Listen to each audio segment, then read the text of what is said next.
Ladies and gentlemen, if you can take your seats as the event is about to begin.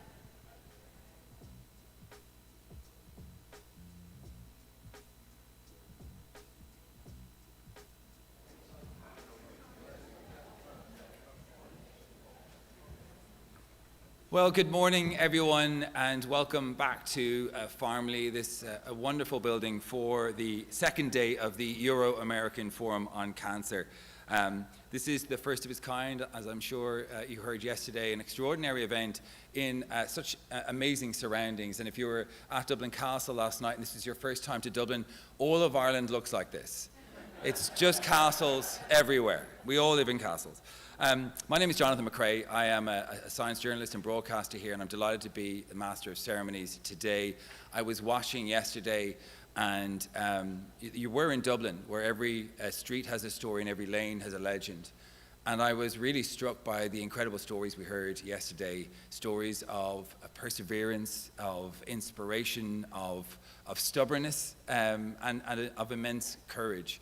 And I'm really greatly proud to be here and see so many of you here back again to learn. There was so much enthusiasm and energy in the room yesterday. But I would say this is an opportunity for you all today to take what we have here and bring it further. It's a celebration, yes, of where we've gotten today and all the amazing work that's brought you together to this point, but it's also a way to pave the way forward for accelerating this progress that we have to deliver for patients of cancer. And so during the breaks, say hello to someone new. I met Julia, who works with data registries over in the UK and is trying to get us into the next century in terms of data registries here in Ireland. I met people who involved in Choirs for Cancer last night. Make new friends and bring the learnings that you hear today with you back, and let's continue on this journey. So let's start, shall we? I'd like to introduce the co-chairs of today's forum. Mark Lawler from the European Cancer Organisation, Special Network Co-Chair, Professor of Digital Health at Queen's University Belfast, and co-lead of ACRI, the All-Ireland Cancer Research Institute, and Julie Graylow, who is Chief Medical Officer and Executive Vice President of the American Society for Clinical Oncology. Mark and Julie.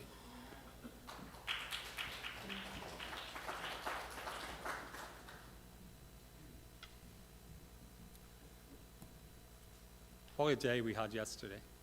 It was just a fantastic day in terms of just the discussions, the interaction, the buzz in the room, the buzz in the coffee area. I think this has been really something very special, and we're absolutely delighted that we've been able to host this, what is really a major event on the cancer calendar, and we hope to establish it as a major event every year, although maybe not every time in Dublin. Just really looking forward to day two here. We have a great opportunity here to really sort of copper fast on some of the things we talked about yesterday, looking at the resolution in more detail, focusing on lung cancer, looking at ways in which we can really work together as best as we can.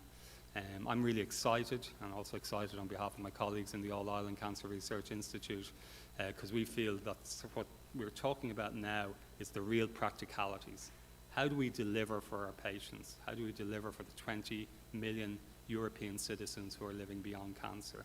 We have a brilliant opportunity here, and I know that all of you want to grasp that opportunity, so let's grasp it together. Thank you. And thanks, Mark, and indeed, what a day we had yesterday. Today is going to be another great day. We're going to start by recognizing the US-Euro-Ireland leadership in cancer control in our first session. And then we're going to spend a whole session on lung cancer. And a few reasons for that. One, the main reason is it's the 20-year anniversary of the Irish smoking ban in the workplace, which was the first country to ban smoking in the workplace. But as I mentioned a night or two ago now, back in 1964, so it's now the 60-year anniversary of our US Surgeon General issuing a report on smoking and health. This was 60 years ago, this was a big thing. There was a lot of denial. Our Surgeon General had been a lifelong smoker himself, so to come out and issue this report and say, yes, conclusively, there is a link between tobacco and lung cancer, and probably heart disease, was what the report said. We didn't have as definitive data at the time. So I'm excited to tell you that the abstracts for the ASCO annual meeting, the titles of them were released a day or two ago, and in our plenary, where we generally have the top 5 abstracts, 3 of them relate in some way, shape, or form to lung cancer this year.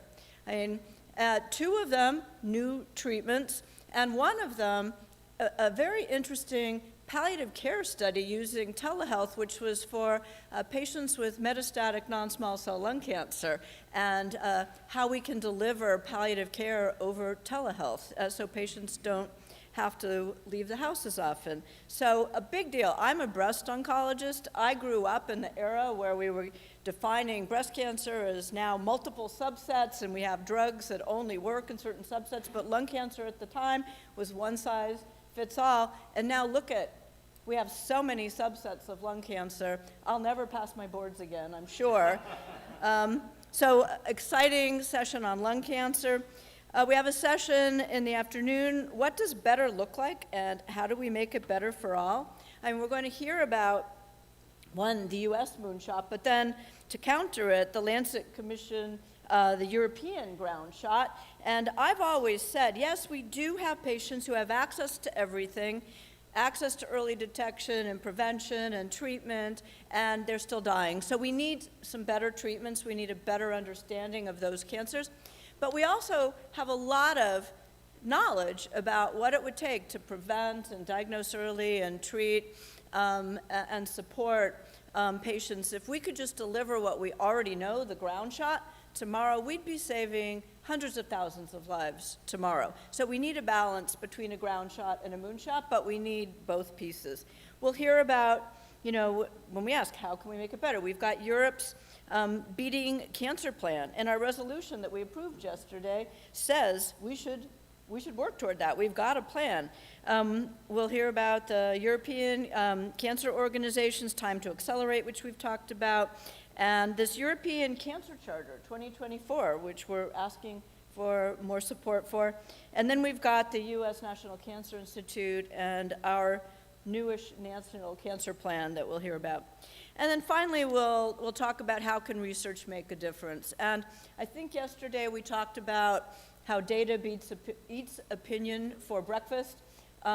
So we definitely need more data, more evidence, and we've got to overcome this misinformation that's out there. You know, we've got to focus on the facts and what's real science and what's not supported. But research clearly can make a difference. I know we're all committed to that. So an exciting day ahead of us, looking forward to it.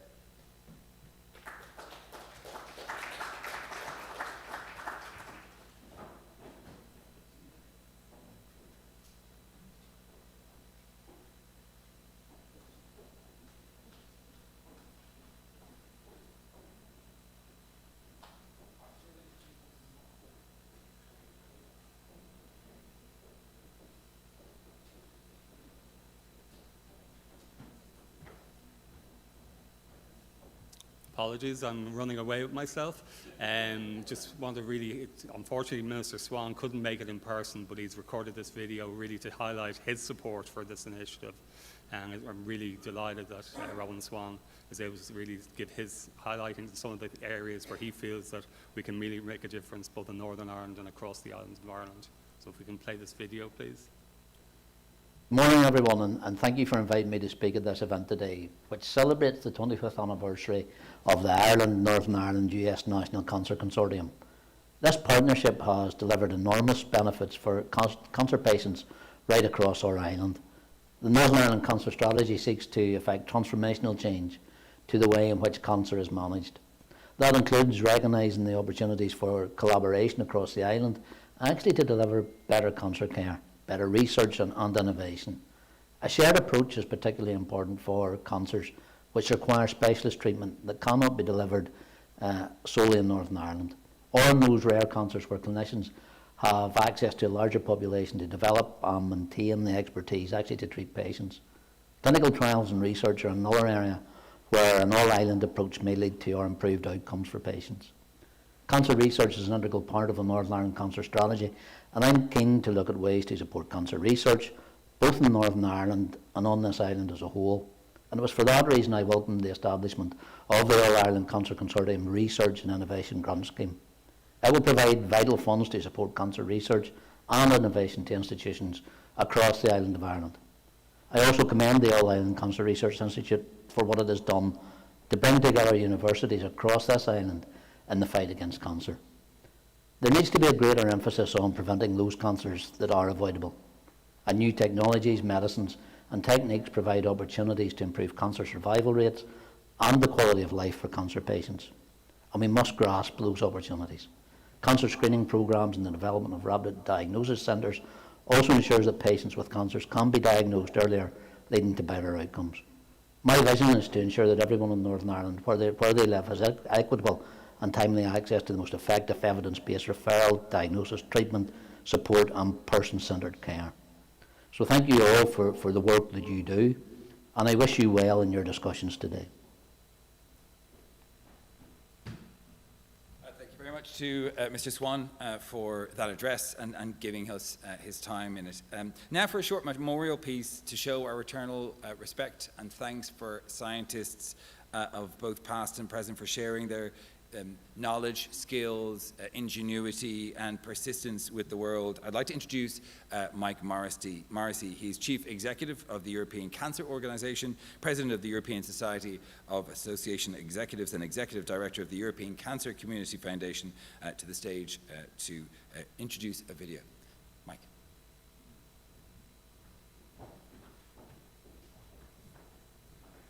Thanks, Jonathan, and I agree with the comments that have been made earlier about what a fantastic event this is and how amazing it is Mark and the team have pulled this off in such a successful way. But it's also a bit of a mixed emotion feeling I have, because there are people who would have loved to have been here but have passed away. And one of those people is John Ryan. John Ryan was the Deputy Director General at DG Santé at the European Commission. He passed away after retiring last year, and he was the guy that people like Richard and I would go and see if you wanted to get anything done at the European Commission, right? He was the guy, the fixer across healthcare that you would go and see if you wanted to get anything done. And it's very sad that he passed away soon after retiring. He was a true Irishman, very dedicated to your country, our country. I'm an Irish citizen too. And he was someone who had a broad view of healthcare and who could give you honest feedback about how likely it was for something to be implementable, how likely it was to get support from the European Commission on things. So he's a very practical guy, and we miss him greatly. Philippe Brou is here representing the European Commission today. Last week I was with Sandra Galina, the Director General at DG Santé. She sent her apologies that she could not be here today, particularly since this tribute to John was going to be made, but she kindly provided a video which we'll see now. Thank you. I was particularly touched by the messages of civil society organizations like yours that came pouring in DG Santé after, I would say, the sad event. I must say that this is not a surprise to me. It shows that John had a huge outreach. He was our best ambassador, as I used to say, but it also shows the esteem in which he was held during all these years. I must say that this tribute that you are paying today to him is something that somehow makes justice for all the years he devoted to the cause of cancer. He has been, as I said, a very vocal person in our DG for many causes, and in particular for yours. I think that we will always remember him. His legacy will stay with us, and we will try to make good of all the lessons he taught us with his exemplary behavior. May he rest in peace. Assuming John's watching this from somewhere, let's thank him for his massive contribution to beating cancer.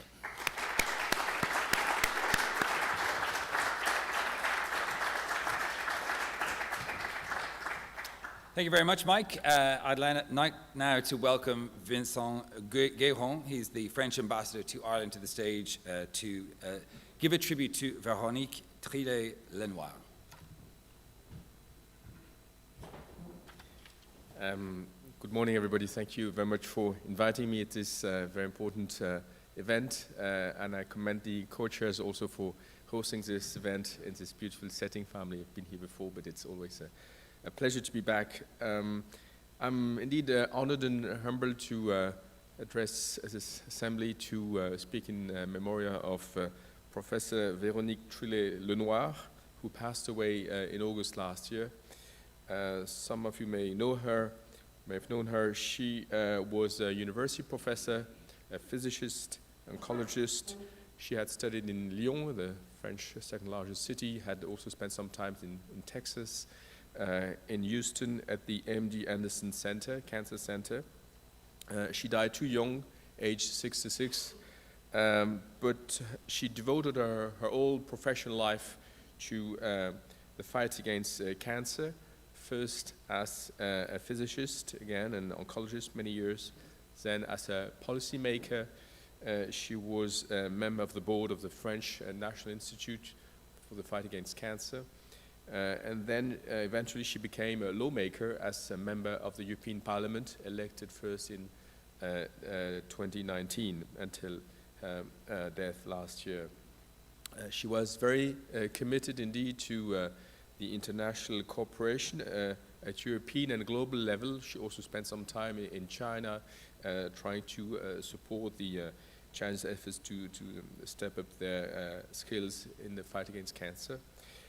And at European level, and certainly as a member of the European Parliament, she has shown an understanding leadership in setting up and delivering the so-called Europe's Beating Cancer Plan. So today I'm again honored and humbled to speak on her behalf, on behalf of France here, to recall her memory and her dedication to this cause. Thank you very much.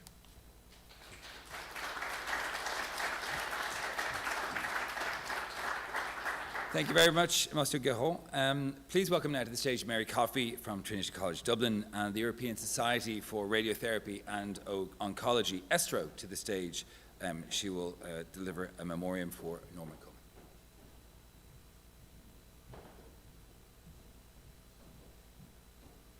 Thank you very much. I must say it's a real honour both to have known Norman and be asked to deliver this memorial for him. The last time he was in Ireland was very sadly when he came to say goodbye to his friend and colleague Donal Hollywood, who was also a key member of the All-Ireland American Consortium and the development of radiotherapy in Ireland. Norman, I think it was fair to say, was a real giant in scientific research and clinical innovation in cancer management, and in particular in radiation oncology. And he received many accolades.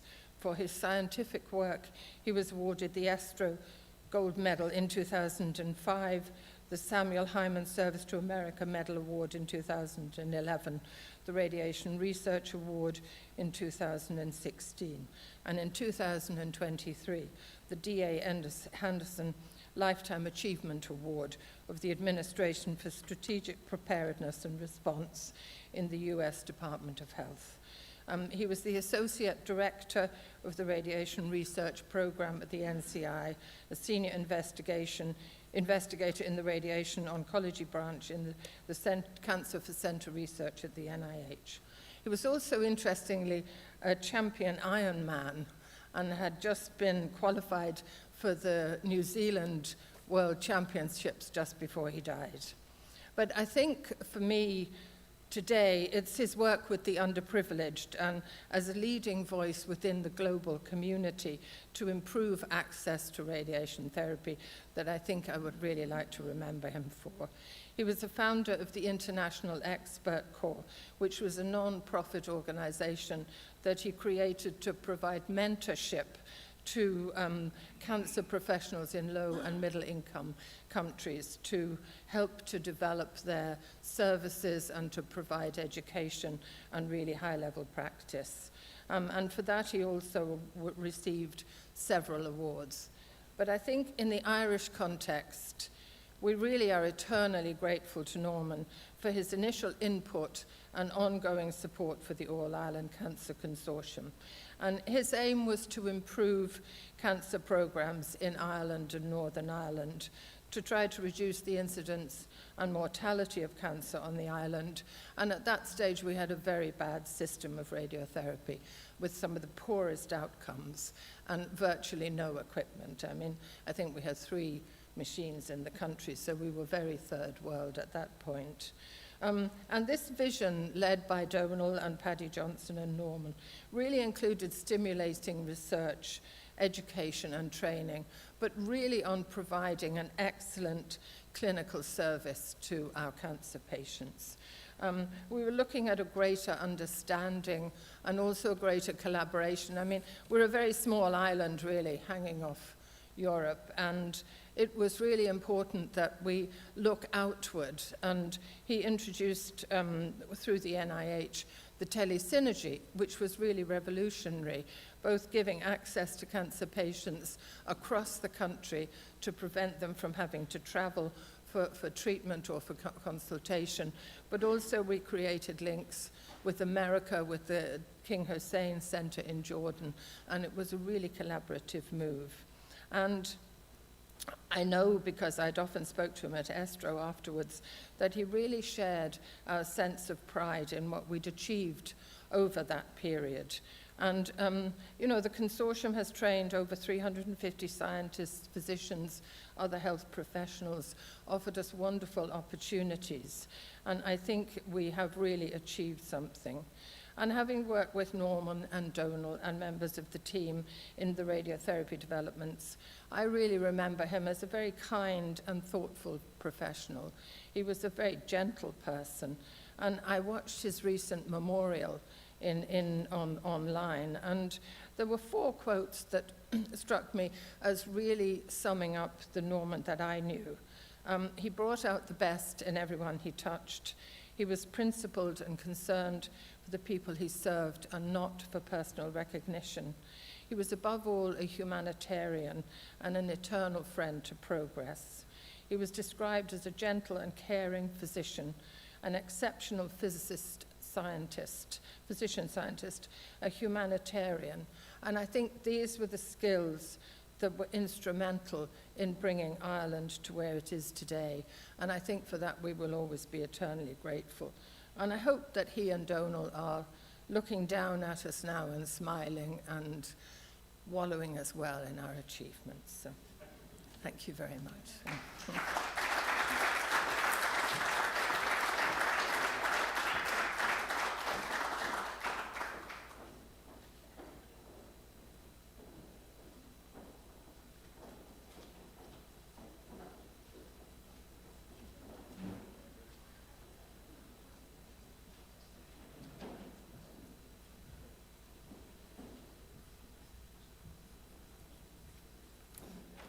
Thank you very much for your consideration there in relation to 3 legends of cancer who unfortunately we lost this year. Now it gives me a special pleasure to introduce An Taoiseach and Minister for Foreign Affairs and Minister for Defence, Taoiseach Micheál Martin. My first meeting with the Taoiseach was back in 1990-something, when he was Minister for Health, a number of months after the signing of the Northern Ireland US National Cancer Institute Memorandum of Understanding and the creation of the All-Ireland Cancer Consortium. When I met him, I was highlighting the opportunity that the consortium represented in terms of research and training, not just for the Republic of Ireland, but for the island of Ireland. Thankfully, An Taoiseach listened to me, people don't necessarily listen to me all the time, and created an initiative that you'll be interested to hear has led to almost 550 Irish doctors, scientists and healthcare professionals going to the National Cancer Institute, receiving training, and then coming back to the island of Ireland to bolster cancer research and cancer care on this island. So a huge initiative, and Tony Houlihan, who was then Deputy Chief Medical Officer, was also instrumental in delivering that initiative, which has been really transformative for training and education on the island of Ireland.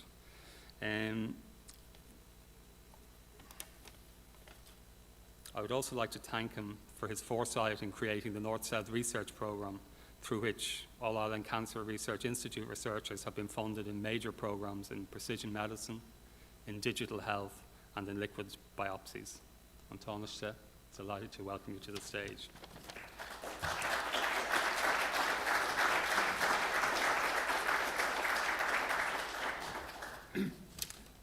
Thank you very much indeed, Mark agus Bottom. Dúspáir mo bhuichas a Gháildean Institute as ochtan crudde vele vermaden, agus cogádigas a dhéanamh liv as ocht an dulcan cíúntaach tála feiskint written a blianta. Particularly happy to be here in Farmlee to be with the joint Euro-American Forum on Cancer, and my thanks to the All Ireland Cancer Research Institute for hosting this event, and to those who've spoken already this morning, and glad to see our French ambassador from France, Vincent, who's done some great work in terms of Irish-French relationships over the years, and we thank you for that. And of course, Chief Medical Officer, former Chief Medical Officer Tony Houlihan, who gave such leadership during the COVID-19 crisis, for which we always be grateful. And of course, who I soldiered with when I was Minister of Health, and he was the Deputy Chief Medical Officer, and we realised his talents way back then at that particular stage in the context of other crises that developed. Could I just say, from my perspective, and the importance of the Institute and the context of collaboration, that the strategic approach has been the key differentiator, I think, in terms of modern cancer care in Ireland. The idea of the national strategy, and I see Professor Nella Higgins is here and others, this was new back in the late 90s, to take a more strategic approach. It seems obvious now, but if you look at the two big killers in Ireland back in the 90s and for decades before that, it was heart disease and cancer. And there were very sporadic or ad hoc kind of approaches, and there wasn't a national strategic framework, to put it in my view bluntly. And from the late 90s onwards, we developed that national strategic focus in terms of how do we develop proper cancer care. And the outcome has been significant. And you can look at all the benchmarking, the international benchmarking. Ireland has improved significantly on many metrics in terms of cancer survival, in terms of both prevention, diagnosis, treatment, and then survivorship and quality of life metrics. And in the early years, that took a lot of difficulty, for example, in terms of the consolidation of services and the centres of excellence, or having proper cancer centres in tertiary hospitals. There was a lot of political opposition to that up and down the country. But we managed, and I think in some respects, the creation of a national, the HSE, with all its faults and criticisms, was actually important in bedding down and embedding the concept of national approaches to key areas like cancer, like heart, stroke, and others, which enable us over time, and particularly the clinical community, to, if you like, penetrate the political community and more widely society around the idea that this will work. And those challenges are always there in health, between the intersection of politics, research, and clinical excellence. And the challenge is to navigate it and to try and work with people and bring people with you. I'll always remember former Minister of Finance, Charlie McCreevy, saying to me one day, the most effective way to keep a unit open or a hospital open is to announce that you're going to close it. And it was a very politically wise observation. And because I can recall the Hanley report and all that kind of stuff. And I can recall elections where my job in particularly local elections, I think was a 202, whatever they were, I literally had to travel to every single town in Ireland, even as we're investing in centres, to say we're not closing it. But invariably, the local hospital committee had a campaign underway. And that could be Tralee, it could be Drogheda, it could be whatever, Dundalk, whatever, Nina, the whole, and this was the scene. And so we've come a long way. I just want to make that point about this, the importance of national strategic approaches. And obviously they have to be resourced and they have to be funded. The most recent strategy, about cumulative 300 million has been allocated since 2017. There will be need for more. We need more advocacy, no issues around that. And hundreds of additional staff have been recruited. So that's the first point I wanted to make. And the second point then is the importance of investment in research and internationally peer-reviewed research, and research that by definition, or should almost be mandatory, has to be collaborative. So I believe that all of our research programs or investment around research should have clear incentives for collaboration. Back in the early 2000s, the late 90s, we did develop the PRTLI program and Science Foundation Ireland, and I was involved in education at that stage. Mary Harney was involved in enterprise, and Mary Harney did a lot of significant work on the cancer programs and the consolidation and creation of centres, but also in terms of that research agenda, where you no longer got research funding because you might have had the area minister of a given government at a given time, but rather that the institution understood its strategic strengths and weaknesses, but that it would make a submission that would stand up to international peer review and win competitively. And that is a very important principle that we have to hold fast to, and also the collaborative idea, because I'm told this by researchers and I'm told this by clinicians, that will get you the best outcomes and the best results. And one of the reasons I was determined coming into this government to set up a separate department of skills, further education, but particularly higher education and research, was to try and rediscover that early momentum of the late 90s and early 2000s around a permanent approach to the fourth level of education and to research in particular, and to get a stronger fill-up. Now, I think we've more to do on that front, if I'm honest, but I think we can do it, and it's important in terms of outcomes. And a parallel with that, and Mark mentioned some of the research underway at the moment, we have developed a Shared Island Initiative, which I think opens up opportunities, and I have to be careful when I say this because I'm opening up new potential bills for government as well and so on like that. But I do think the All-Ireland Cancer Institute should look at Shared Island maybe on a more mega project, or sort of working collaboratively with the institutions in the north and potentially east-west with our UK colleagues, which we've done some bit of work in terms of research centres east-west. The more general two research centres are going to be established. That's not in the cancer area, but I'm saying specifically in the cancer area, the Shared Island programme is there in terms of utilisation for a comprehensive sort of research programme on cancer over time, which I think people would be receptive to. And there has been some, within the 40 million that's been allocated already to research projects under Shared Island, some of them relate to cancer. As you say, liquid biopsies, I think, is one in particular. That's exciting and interesting, but I think we could do more in that space. And that also, I think, enables, again, bringing together talents, because we're not, you know, there are some brilliant people in brilliant areas and in niches of science. They need to come together to give us the desired outcome. We saw that with the vaccines during COVID. It was an international collaboration, very fast, because of the emergency, if you like, and the need for humankind to get something to resolve this. And so that will work. The other area, of course, is public health policy and prevention in particular. And we have to consistently advocate for good public health policy in areas that will help us reduce cancer. And I'm conscious of, you know, I was involved in the tobacco issue way back. And again, everyone just thinks of the smoking ban in the context of banning it in the workplace, but what people sometimes forget is that was a wider part of a strategic approach to tobacco. It just didn't come out of the blue.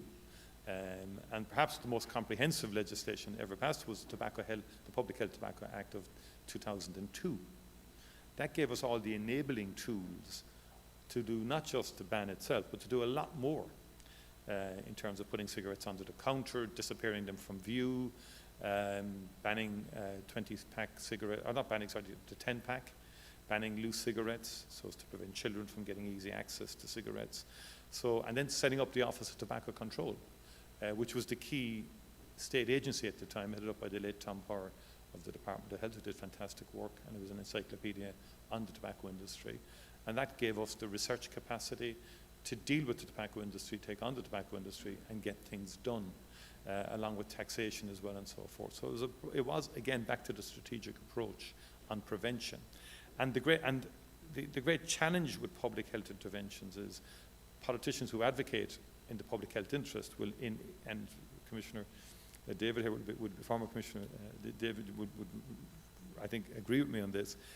You very quickly get into the nanny state is intervening again. Will you stop trying to tell us how to run our lives? And that's where you need a coalition of forces who are aligned on the public health initiative. Be it smoking, be it alcohol, be it sunscreening and sunbeds, which we've had public health legislation banning that, which is very good. And the alcohol bill, we have a difficult relationship with alcohol in Ireland, if we're honest, and it's a very resilient industry. Somewhat, you could argue, even more resilient than the tobacco industry in terms of its resistance to measures that will have the desired impact on public health. And it's taken a long time for people to accept that alcohol is the cause of cancer. I can remember a parliamentary party 5 or 6 years ago where someone stood up and said, you know, they're now saying the few pints can cause cancer. I mean, where are we going? And it was kind of genuine, honest outrage on behalf of and there's no research then to back this up, you know, and that's changing, but again, that we have to work on how best to develop public health initiatives, and the tobacco ban is a very good example of how to do it, if I may say so myself, because there was a backup there in place. So that Office of Tobacco Control could predict all the reactions. And so we were ahead of all the reactions from the industry, from the Hospitality Alliance. We knew what was going to get said, and we had the work ready to deal with it. But we also critically had what I would call the Health Alliance, the respiratory physicians, the cardiologists, the Irish Cancer Society, oncologists. They were ready to go on at a moment's notice on any radio program, on any TV show to advocate. So it has to be a coalition of forces behind public health policy, so that you just don't have the chief medical officer of the day or the minister of the day kind of going off with a policy and suddenly looking behind them, there's no troops behind to support the initiative. It takes a lot of research, a lot of work in advance to take on a public health initiative and to see it through to the end. But we do need more of it, because anything I've looked at, and when I was a Minister of Health, I always looked at, you know, stand back from the if you like, the emergency situation and all that. Stand back. What's killing people? Why are people? And you should take motor accidents. We developed a very positive view on road accidents back in the 90s. Noel Dempsey was Minister at the time. He was pilloried across rural Ireland for reducing drink driving and all sorts of measures, and he was going to kill rural Ireland, but got through it, and the deaths came way down. Now we have challenges again on that front, but my point being that we do need, on that public health side, to reinvigorate ourselves in terms of this is good, this will reduce burdens on the healthcare system and enable lifespan and good quality of life as well. Our survival rates are improving all of the time, and I think the National Cancer Control Programme, I think, you know, we have to say to people from time to time, things are improving.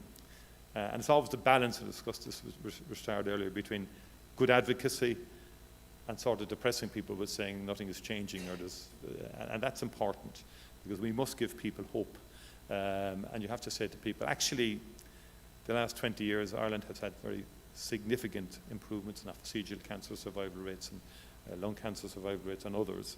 And that we can continue this if we stick with what we've been doing, but also develop new policies and new approaches.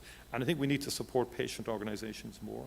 I was delighted in the recent budget, the Minister, and I was involved in advocating for this, allocated 3 million to many of the cancer support organisations across the country, non-governmental, but they're very important, the ARCs of this world, and they have various different names across the country, but they give invaluable support on the psychosocial side, but also therapies that socialise, if you like, cancer amongst families and amongst communities, and give great, great support to people and families who have a cancer diagnosis. And I think that and you've worked very hard, the cancer community in Ireland have worked very hard to bring patients into it, but it's very, very important in terms of enabling families to have that access and have those resources in terms of the patient and in terms of the quality of life issues, which were extremely important. Could I finally say that I mentioned earlier the tobacco and so on like that, and it was Jeffrey Wigand, I think, described that the tobacco industry was in the nicotine delivery business, and he said that back in 1995.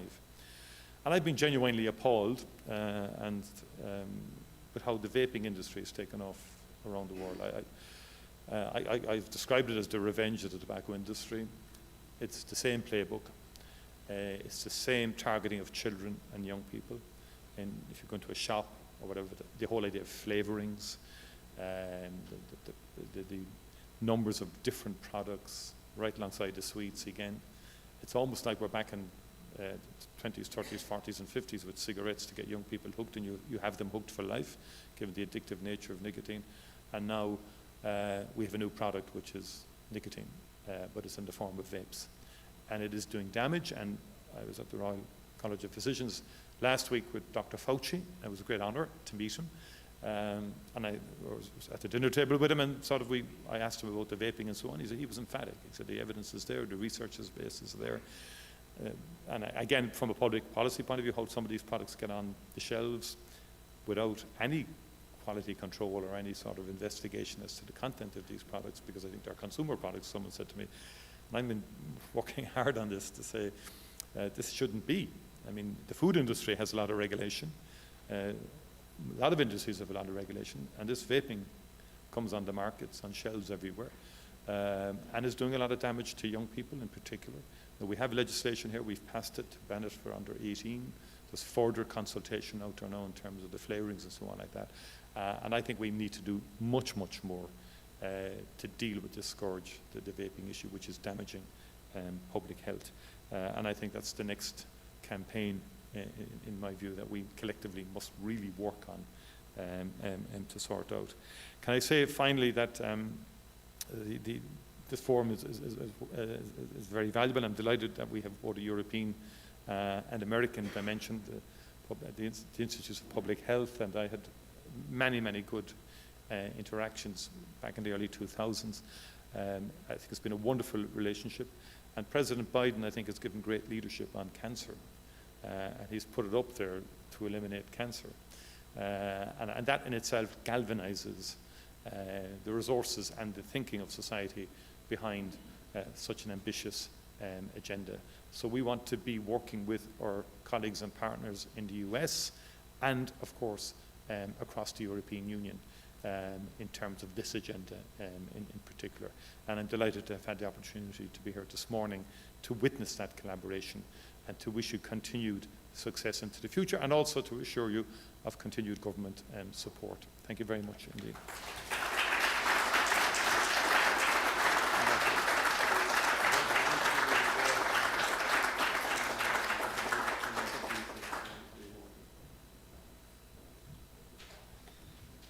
Thank you very much, Taoiseach.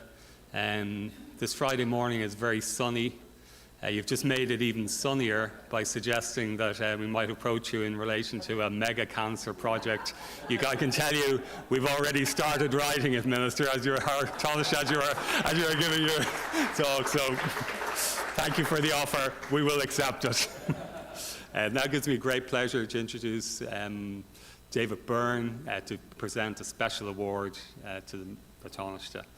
David was the ex-Health Commissioner and a great friend of ACRI as well. So David, thank you very much.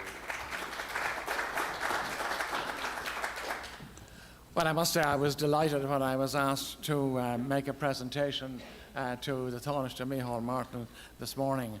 Not just because we worked together in the past, and I'm a great admirer of his work over the years, but because I've got great faith in his dedication to public health. And you've heard an example of that again in his presentation just in the last few minutes.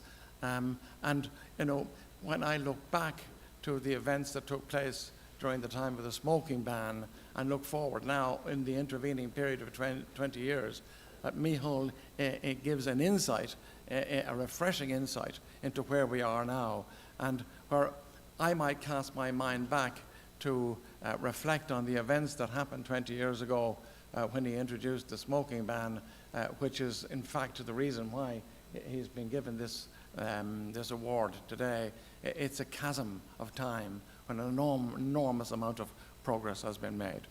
But my reflecting back when I had been asked to make this presentation, I remembered, of course, being in government with Micheál, and that was the government at the end of the 1990s that actually negotiated and signed the Good Friday Agreement. And I just looked at it again to refresh my memory, and I find specific references contained in that in relation to cancer research, tobacco control, and the need to do that on a north-south basis as common policies between the two entities, north and south.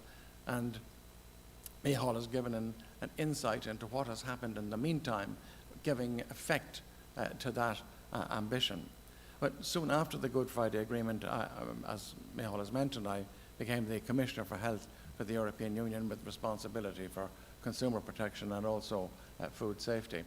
And again, in around that time, Micheál was appointed the Minister for Health.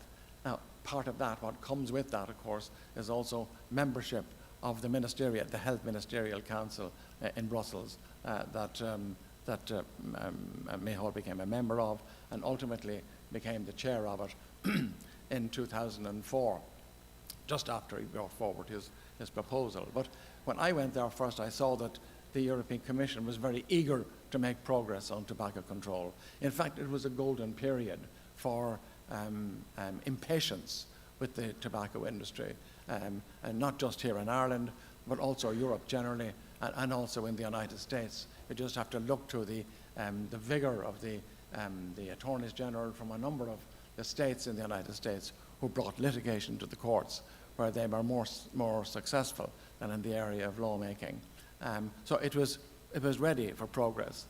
And in Brussels, we brought forward the first piece of tobacco legislation at EU level, which was the Tobacco Advertising Directive, which introduced an EU-wide ban on the cross-border advertising of tobacco products, or indeed also sponsorship. That sponsorship ban included the Olympics, Formula One motor racing. So it was a very widespread ban on the use of media for transmitting advertising of tobacco products. It included the internet and many other aspects. So this was a successful outcome, and the Council of Ministers, health ministers at that time, were excited and pleased by it. And another piece of legislation was the tobacco products legislation, which has also governed some of the content contained in tobacco. So with that legislation going through in 2003, Micheál, who was a member of that ministerial council, with superb timing, came forward with his smoking ban. And of course, it was clear that nothing could be done about that at EU level because it didn't have cross-border elements. So we, however, made it clear at EU level that this is something that could be done at national level. And immediately, Micheál took up the cudgel and led that fight at national level in relation to smoking ban at the workplace and in public places.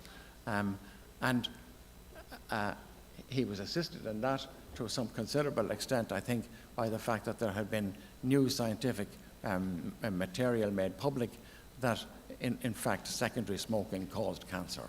And that then gave the opportunity to make an argument that the public can be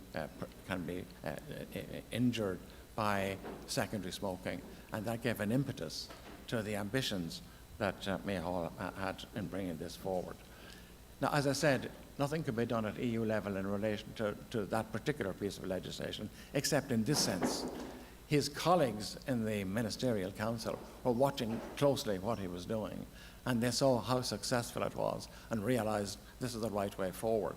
And I remember getting a phone call from the Minister for Health in Italy at that time, and complimenting Ireland on the progress that had been made in relation to this, and saying, Italy is going to do this too. And I was convinced at that stage that if Ireland and Italy do this, all the others will fall in line, which is in fact what happened.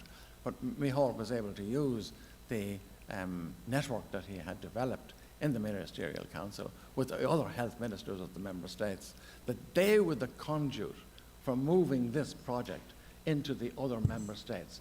So where you have the normal passage of legislation is from Brussels to the member states, this was from a small member state to the other member states, back into the European Union. It went in the other direction, principally, as I said, because it couldn't be done at EU level, but more particularly because of the firm vigor and enthusiasm that was seen by the leadership that Micheál gave to this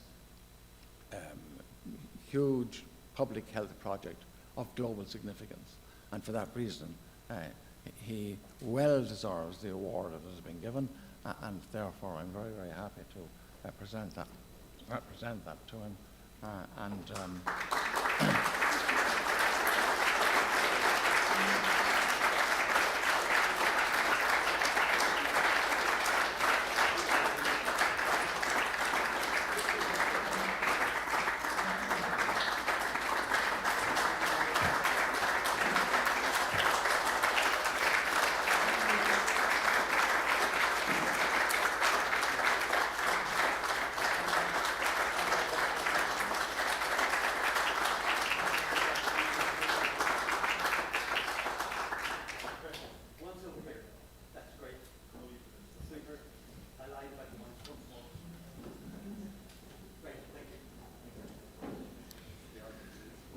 Thank you very much, David, and thank you very much, Antóniste. If you're not from Ireland, I'd like to paint a picture for what pubs were like before the smoking ban. If you've been around the country, a lot of Irish pubs have low ceilings, they have furniture that's been there for 100 years, there's very little light in there, and when you went into that, the smoke was a character of the pub. And when the smoking ban was introduced, the idea that it would continue, that it would succeed, was just laughable. Just the idea that Ireland would get rid of this so-called ambience of the Irish pub was ridiculous. But actually, when it came through, the stark difference in the pubs was just, for me personally, it really was a wake-up call. I was a smoker. I stopped smoking as a result of the introduction of the smoking ban, because I went to other countries and I was horrified when you go into a bar or a restaurant or cafe and you got this blast of smoke. So I know it was part of a much bigger thing, but thank you very much, Antóniste, for your leadership in that. I'd now like to welcome Mairead McGuinness. She's European Commissioner for Financial Stability, Financial Services and the Capital Markets Union. Mairead, where are you?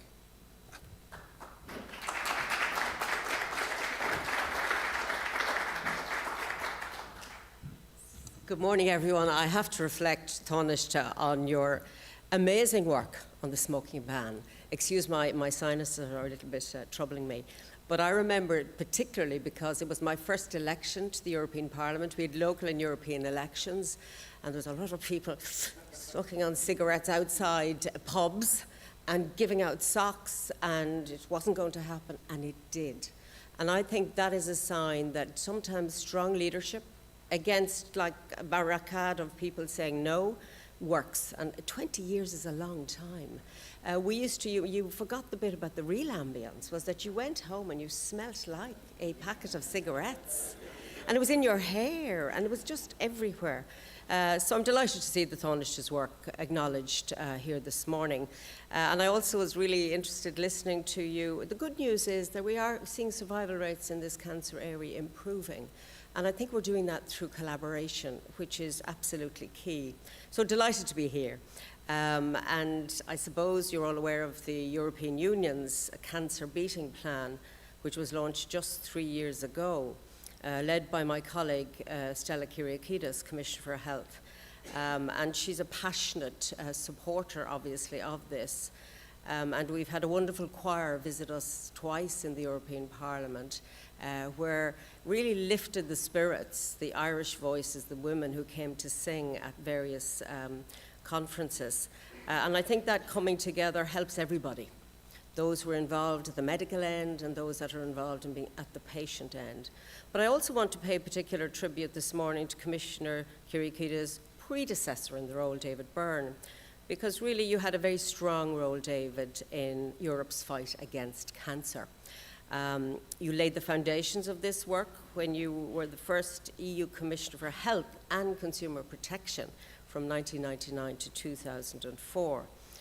Now I want to move to why I'm here. Why is a Financial Services Commissioner who doesn't know much about health and is slightly not in good health this morning, but why am I talking about cancer?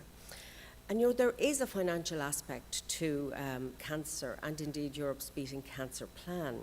And I want to focus my remarks on the need to ensure access to financial services for cancer survivors. We do think of cancer as a health issue, which of course it is, but it can also impact individuals and families when it comes to accessing financial products like mortgage protection policies. Financial inclusion requires that everybody should be able to access appropriate financial products. But we know that cancer survivors too often face financial exclusion. And again, a cancer diagnosis brings so many challenges, of course, health implications, and many worries too about what it means for family, jobs, career, and also what does it mean for your financial situation. And I think as policymakers, with the leadership of policymakers in the audience today, it is our responsibility to do what we can to make sure cancer patients and survivors can focus on what's important, their health and their family. And again, thankfully, medical treatments are improving every single day, so more and more cancer survivors can make long-term plans and return to normal life. But even when fully recovered, cancer survivors can and do face difficulties. Their cancer history can make it hard, more expensive, or even impossible to access certain financial products and services. So when a person with cancer survives, their return to a normal life should be smooth, and that includes financial services. Cancer survivors should not face unnecessary burdens in accessing financial services. And this is an issue as a cancer survivor, no matter what country you come from, and certainly no matter what country you come from within the European Union.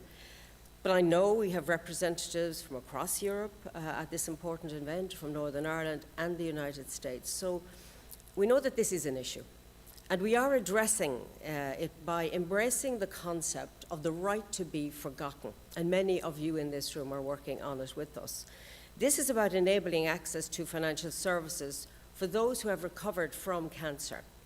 And back in 2022, the European Commission published a study on access to financial products for persons with a history of cancer in EU member states. This identified many hurdles faced by cancer survivors. It found a particular issue when survivors wanted to take out insurance linked to a mortgage loan. And I mean, this is a fundamental topic for people who want to purchase a property and get on with life. And last year we launched in the Commission a little bit more research. We wanted to develop a deeper understanding of the situation right across the European Union, because we know that some member states are addressing this issue. Particularly 11 EU countries have now put in place mechanisms to give cancer survivors the right to be forgotten. 8 member states have brought in legislation, and 3 member states in the form of a code of conduct and that includes here in Ireland, where a voluntary code of conduct was introduced last year. So in 11 member states, after a certain period, insurers must not use information on a previous cancer diagnosis to underwrite policies or determine individual premiums. The mechanisms differ in their details, and this is often down to national differences and nuances. Some of these mechanisms have only very recently been introduced, as I said, here in Ireland. Others have existed longer and shown their value. And they have evolved over time to provide additional support for cancer survivors. But here's the big but, which is unacceptable in the European Union. 16 member states have no mechanism at all. And this is a problem. So depending on where you live in the European Union, you might have access to a financial product or you might not. So there is no level playing field here. And I was interested to the point of your conference, cancer has no borders, but there are barriers when it comes to access to financial products. So we do have problems and we need to solve them. And that fragmentation of access needs to be addressed at the European level. So that's why we're now looking at this EU-level code of conduct. We're holding stakeholder roundtables to develop the code. Organisations representing survivors, the medical community, and the financial sector are combining their expertise. And again, this work stems directly from Europe's Beating Cancer Plan. The idea was to make sure that the evidence around cancer treatments and their improved effectiveness is reflected by financial service providers. And the aim is essentially to facilitate access by cancer survivors to financial services in each and every member state. Now, this is not an easy task, or it would be widespread, but it's important work and we have to keep moving forward. The groups involved in this process have many different perspectives and viewpoints, and that's why they are all around the table, to make sure that all of those different perspectives are reflected. And of course, the solutions have to work for everyone too. But I do believe that everyone involved wants to help achieve better outcomes for cancer survivors. And I understand this process needs everyone to talk to one another and, importantly, also to listen and better understand each other. An EU code of conduct, in my view, would be a hugely significant step forward, and it could start helping cancer survivors very soon. It would plug the gap that exists for 16 member states who have not taken any action on this important topic. So the code of conduct is about raising the bar, part of a gradual upward trend towards every single member state having a mechanism in place to enable cancer survivors to access financial products. And this code of conduct would not be cast in stone because it would evolve in line with the evidence and with ever more effective treatments that we expect to improve recovery perspectives for all cancer patients. And I think in this room, certainly, and in a wider frame, this is a long-term aim that we all share. So my remarks are short, and in closing, I just want to express my thanks to all the organizations in this room today. Your discussions around cancer in its many aspects are absolutely crucial, especially as you're bringing together many different people and voices from across Ireland, Northern Ireland, United States, and the European perspective. Once someone survives cancer, they should be able to return to a normal life as easily as possible. And that's what the work at EU level on access to financial services for cancer survivors aims to achieve. I have a strong view about financial inclusion in many areas, but particularly in this. And I think working together, despite the difficulties, we should be able to come forward with an EU code of conduct. And what an incredible difference that would make across the European Union. That would take away fear that exists today from those who have a cancer diagnosis, who might be in the middle of trying to get a mortgage and find that their efforts to establish their home is stalled because they have cancer. And I think it is really incumbent on all of us, despite the difficulties, to push ahead, and I can give you my absolute full support that we will do that. And indeed, it may be something to address to those who are running for election to the European Parliament. There's a very strong voice in the European Parliament around cancer. Many of my colleagues would have worked on it as I have. And this is a time to cement the idea. And I always say that your health is your wealth, but if your health affects your wealth in a negative way and shouldn't do so, then action is needed. So thank you for the opportunity to share those reflections, and I wish you a very good discussion for the rest of the day. Thank you.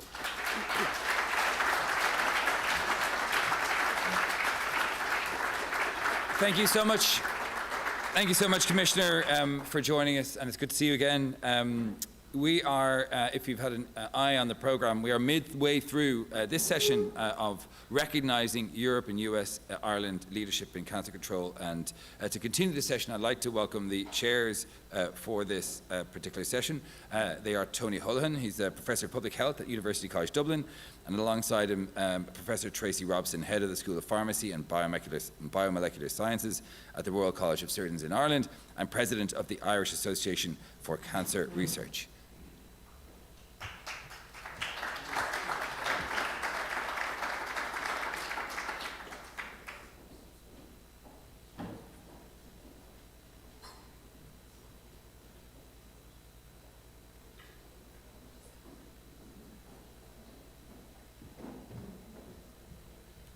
Good morning, everybody. I've been told to not to speak, get on with things quickly, keep things to time. So I'm going to move along rapidly and introduce our first speaker for the morning, Saba Deghi, who's President of the European Cancer Organization. Saba, you're welcome.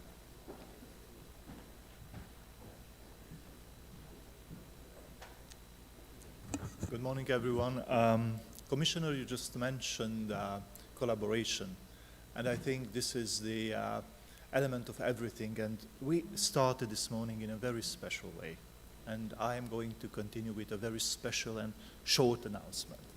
So all these wonderful people, professionals that we remember this morning, and we have seen their achievements, I think they shared a very important value, that of cooperation, and I was very, very delighted to hear that the Financial Commissioner is very much supporting the Right to Be Forgotten campaign and the Code of Conduct. Regarding collaboration, the European Cancer Organization has very close ties with ASCO, with WHO, with COSA. So this is something that we already do, but we want to move a little bit farther, to move theory into practice, from words to facts and acts, actually. So I'm delighted this morning to announce that we are launching a new committee. It's an international committee of the European Cancer Organization. And actually, this is for enhancing our wonderful global partnership that we started. And enhancing also means that we will have this playground, if you wish, to maintain our relation and to thrive together and to do our mission together. Actually, this new committee is part of our strategic thinking for 2024-2027. And here you can see some of our very esteemed members of the committee, and we are broadening it up, of course, to have quite a functional international committee on behalf of the European Cancer Organization. And as Mark is just watching this wonderful slide, you can see that he is also one of the members of this international committee, so thank you very much, Mark. I will conclude this very short and special launch with a quote from Henry Ford, which says, "Coming together is a beginning." That's true. Keeping together is progress, and working together is success. So we are more than sure that our new international committee, of course, together with you, will be part of that success. So that was just a very special continuation of our morning that we started, and thank you very much for your attention, and we are looking forward to have you in the new international committee.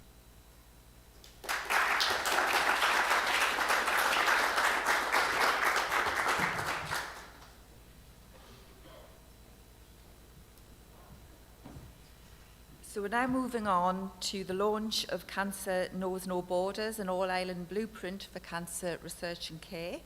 And I'd like to introduce Professor Deirdre Heenan, Professor of Social Policy, Ulster University, and Professor Mark Lawler, who needs no introduction today, I think. Thank you very much, and thank you very much indeed, Zaba. Honoured to serve on the International Committee of ECO. what we want to do is we're just going to present a little bit of data and then just our vision going forward, because it very much aligns with a lot of what's talked about yesterday and today, and we see that it recognises a huge opportunity for the island of Ireland to really drive something special. Okay, so this is a programme that's funded under the Analysing and Researching Ireland North and South, which is called ARANS, and which is a partnership between the University of Notre Dame, particularly the Keough School of Global Health, and the Royal Irish Academy. And Deirdre and myself are proud to lead this. And just to remind you again in relation to the Good Friday Agreement that really drove the development of the Northern Ireland US National Cancer Institute Cancer Consortium. And I think what's particularly important and something that really we want to emphasise is we can do this. We have done this before. We can do it again.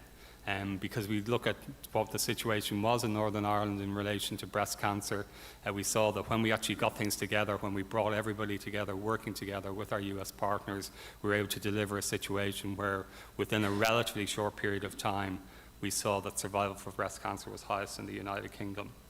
We know that Cancer Knows No Borders, Satish and myself, Satish you would have heard yesterday speaking, he's the Director of the Centre for Global Health at the NCI. Again, looking at how we work together is really important. Emphasise we're doing more together between North and South, but also we're doing it better. And certainly that will be part of our argument that we'll be making to the Taoiseach in relation to a mega cancer centre on the island of Ireland. We obviously highlighted this programme, particularly at the legacy of the Good Friday Agreement at the Agreement 3025 conference that took place in Queen's there earlier last year, and also highlighted that this has been an international exemplar of best practice in relation to cancer, but also in relation to the health dividend of peace. And it really has been something that we've done very well. But least we get too complacent. We need to continue. We need consistency going forward. I'm honoured to be chair of the International Cancer Benchmarking Partnership, and the Taoiseach mentioned benchmarking. It is very important to measure ourselves against other countries in the world in terms of how we perform. And if we look at it in relation to some diseases we're doing very well, you can see there esophageal cancer in the Republic of Ireland, not so good in the United Kingdom, but you can also see places where we're not doing so well. For example, rectal cancer, colon cancer.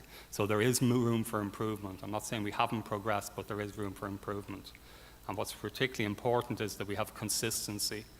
So this is work that we did in relation to looking at, if you have a consistent cancer policy, what is the impact on cancer outcomes? We looked at 7 different cancers, and what we found was unequivocally consistent cancer policy that is well-resourced, that's delivered in a timely fashion, is associated with better outcomes. And if you look at the league table, the top of the league table is Denmark. Unfortunately, the bottom of the league table is Northern Ireland. Mid-table, or slightly upper mid-table, is Ireland. Why is Northern Ireland at the bottom? Because we only implemented 1 cancer strategy in the last 20 years. And so we certainly have room for improvement, but I'm going to be very positive, not negative, because you can see there what happened in relation to Denmark. Denmark was also had a lot of issues in relation to cancer outcomes, but you can see there are significant improvements there. If you look in the red bars, sorry, it's gone a little bit crazy there, but you can see definitely that we've seen significant improvements, so it is possible. And the other thing, the way in which we achieve these things is through policy change. I mentioned yesterday in relation to working with Julie in relation to cancer policy in England, and also we've worked very closely with the Lancet Oncology in relation to looking at ways in which we can really drive policy review so that the future of cancer care in the UK, and that includes Northern Ireland, and working together, we need to look at something different. So I'm now going to hand over to my colleague, Deirdre Heenan. Can I just begin by saying what a pleasure it is to be here with an international audience. Jonathan talked about the salubrious surroundings we were in. I have to say, come to the north. We're even more salubrious. We have even more castles. And if you haven't crossed the border, then I urge you to do it. And I'd also like to say that I am really delighted to be working with Mark. Mark needs no introduction here. He's the rock star of cancer research, so I have a lot to live up to here. But I think Mark's message is the message that I want to give. We are determined to be bold and ambitious around this all-island cancer strategy. And the Taoiseach was here, and just to acknowledge his work in the Shared Island Unit, because the Shared Island Unit 2 years ago asked me to do some scoping work on cross-border collaboration on this island. So I did that piece of work for them, and really there were no surprises in it other than we wanted to gather the evidence. That research talked to people working in health north and south, a range of people, academics, clinicians, policymakers. The first thing to say is that there was huge support for working in closer collaboration. People didn't say, why would we? They said, why would we not? On an island of this size, it's about population health, it's about economies of scale, and it's about specialisation. We cannot have everything in every centre. And I say that as someone who's old enough to remember when we had cancer care in 18 different hospitals north of the border. So we accept that we must work together and collaborate. But the second thing that came out of that research was a lack of an overarching strategy. So whilst people said, we want this, we think it's a good idea, they said, where is the strategy? Who is leading this? Because if there isn't a plan, there isn't a policy, there isn't a strategy, then what we will get is tinkering at the margins. We will get very committed individuals driving their projects, but when they leave, what happens? Who's bringing this forward? So we want to see a policy. We don't want to see a situation that we have seen in the north with a mental health strategy and not a mention of a cross-border element, as though it didn't exist. And so we don't want that anymore. Thirdly, we want to develop sharing of knowledge, sharing of information, sharing of good practice. It is extraordinary that I can be in Coleraine and actually have no idea what's going on in Cork. Not an idea if the information is still relevant. And the last thing has been mentioned many, many times here. Data, the sharing of data, making data accessible to people, but making it developed in such a way that we can have comparisons. We can look at how we're doing. We can have the evidence to say, this works. We need to scale this up. This does not work. Professor Bengoa carried out our most recent review of health and social care in Northern Ireland, and he said Northern Ireland had more pilots than EasyJet. And he was right. We need to stop running things if they don't work and use the evidence to scale up. What I would finish off by saying is cancer care is a necessity. It's not a luxury. We must help to deliver this because of the difference it can make to lives on this island and beyond. And working together, we can achieve it. And in the words of that great philosopher, Bob the Builder, can we fix it? Yes, we can.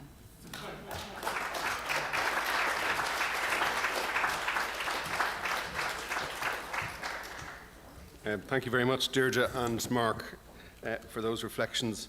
And I'm now going to introduce Mr. Stuart Dixon, who's a member of the Legislative Assembly in Northern Ireland. He's part of National and European Parliamentarians for Cancer Action. He himself is an esophageal cancer survivor and is a member of the Northern Ireland Parliamentary Assembly All-Party Group on Cancer. Stuart.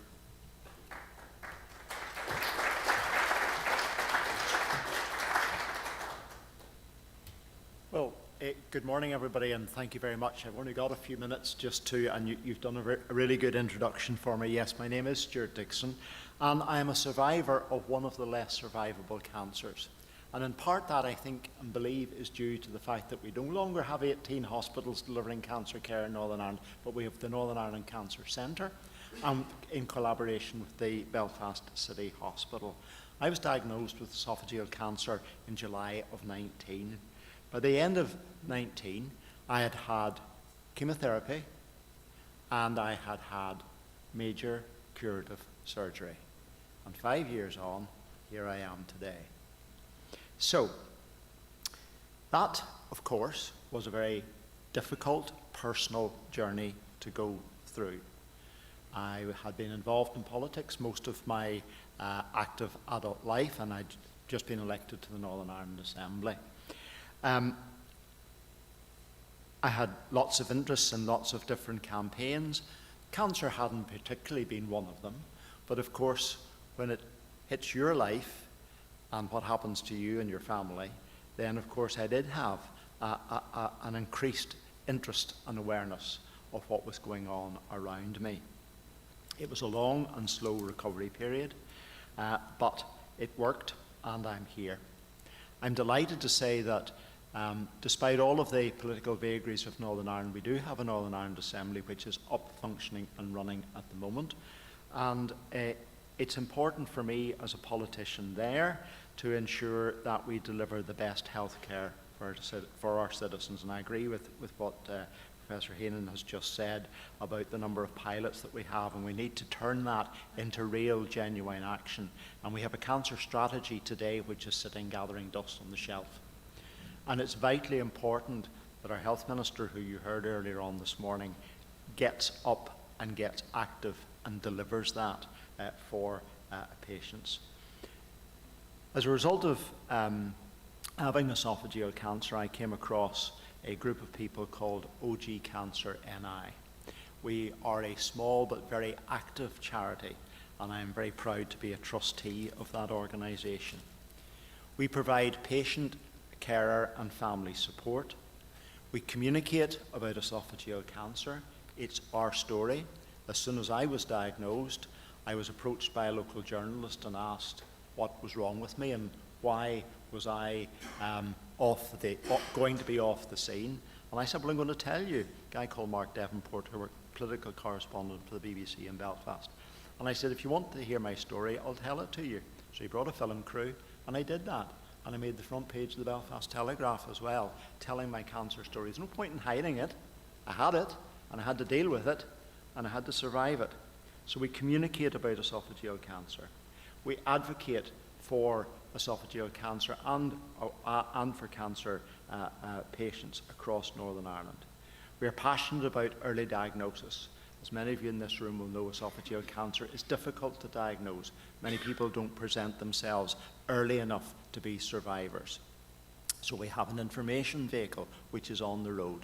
One of the classic areas of people that suffer from esophageal cancer are men in their mid to late 50s, although that is not specifically that group, but it is a major target group. So we have a vehicle that's on the road. We go to agricultural shows and events right across Northern Ireland to allow people to get lots of information about it. And our campaign slogan is quite simply, catch it early. So, as a consequence of all of that, I then was approached to join the European Cancer Organisation in the parliamentarian group, and I'm very pleased to be able to contribute to the work which they're doing, and I believe passionately that we're only going to solve and work together if we can do that on a European and international-wide basis. So thank you very much for listening to me this morning for my journey and my story. I'll happily stay for most of the day and will engage with anybody who wants to have a conversation. Thank you very much.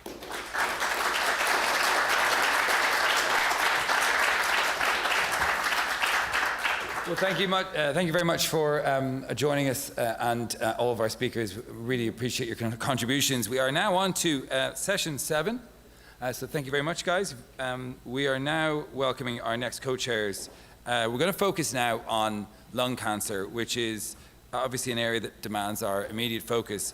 And our co-chairs for this session are Mr. Alberto Costa, who's a special advisor to the EU Health Commissioner and CEO of the European School of Oncology. Alongside him is the esteemed Professor Jarushka Naidu, who's a leading figure at Beaumont Hospital and RCI University of Health Services Sciences in Dublin, and an adjunct professor at Johns Hopkins in the United States. Round of applause, please.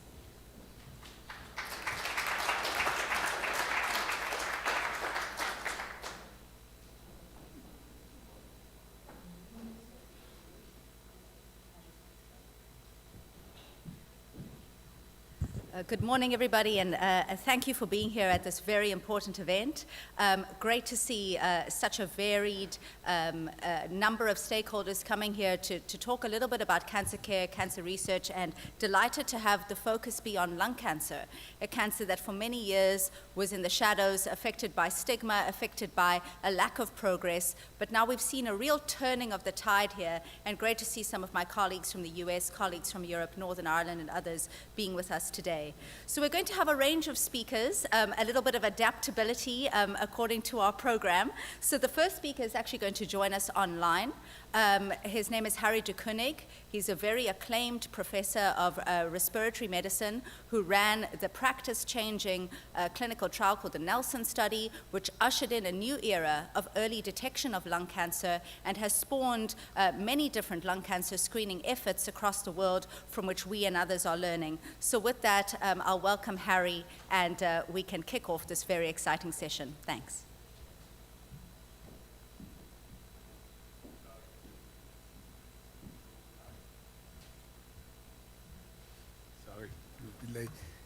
Did you call him? Yeah? Harry, are you? Yeah? And he can, okay.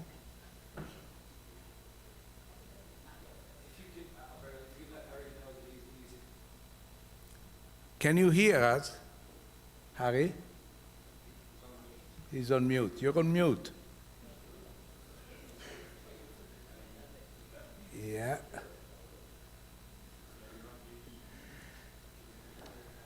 Harry, if you can just unmute yourself. You have to unmute. Okay. And he's struggling a little bit.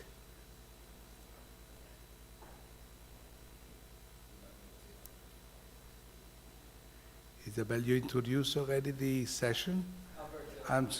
Yeah, maybe he's now okay. Harry, can you hear us? Sorry. Yes. Perfect. Yes. Ah, okay. So we are Now, connected. Apologies. I indeed had unmuted myself, but then I couldn't find the button anymore. I apologize for that. I'll do my screen again, and hopefully this works. Yes. Can you hear me good enough? Yes. Thank you very much. Shall I start, Alberto? Well, I don't know. I'm sorry. I was called out for a call, and I missed the introduction. Isabel, you have explained. So Harry is the EU representative for the EU-US collaboration in lung. So he's the chair of the working group on lung, together with Freeman for the US. Okay. Harry, you present the EU plan. Thank you. Thank you very much. I would like to give a short introduction on lung cancer screening, and indeed, I think there's light at the end of the tunnel. I hope you can all hear me good enough. I'll show you a couple of slides. This may be seen as the tunnel, indeed. In the past, there have been randomized controlled trials showing that chest X-ray does not work, but the CT scanning does. And in fact, these are the major two trials, an American trial, the NLST on top, the Nelson trial indeed that we ran in Europe. And here you see this enormous change in the stage distribution of the screen-detected cancers. You see now suddenly we are getting cancers in 60 to 70% in stage 1 and 1B. That's the major shift we want to anticipate. And indeed, these are the two publications in the New England Journal, on the left-hand side on the NLST, on the right-hand side on the Nelson, basically showing the differences in the cumulative number of lung cancer deaths. In the red line is either the control group or a chest X-ray in the NLST, and the bottom, the blue line or the black line, is the difference being seen in the screening group where CT scanning was offered. And at the end, this is a huge, huge difference for this devastating disease. But why is a collaboration now between the US and the EU so timely? We have recent recommendations on cancer screening in the EU. We have had a recent new recommendation from the US Preventive Services Task Force, but there is still slow implementation, both in member states and the US.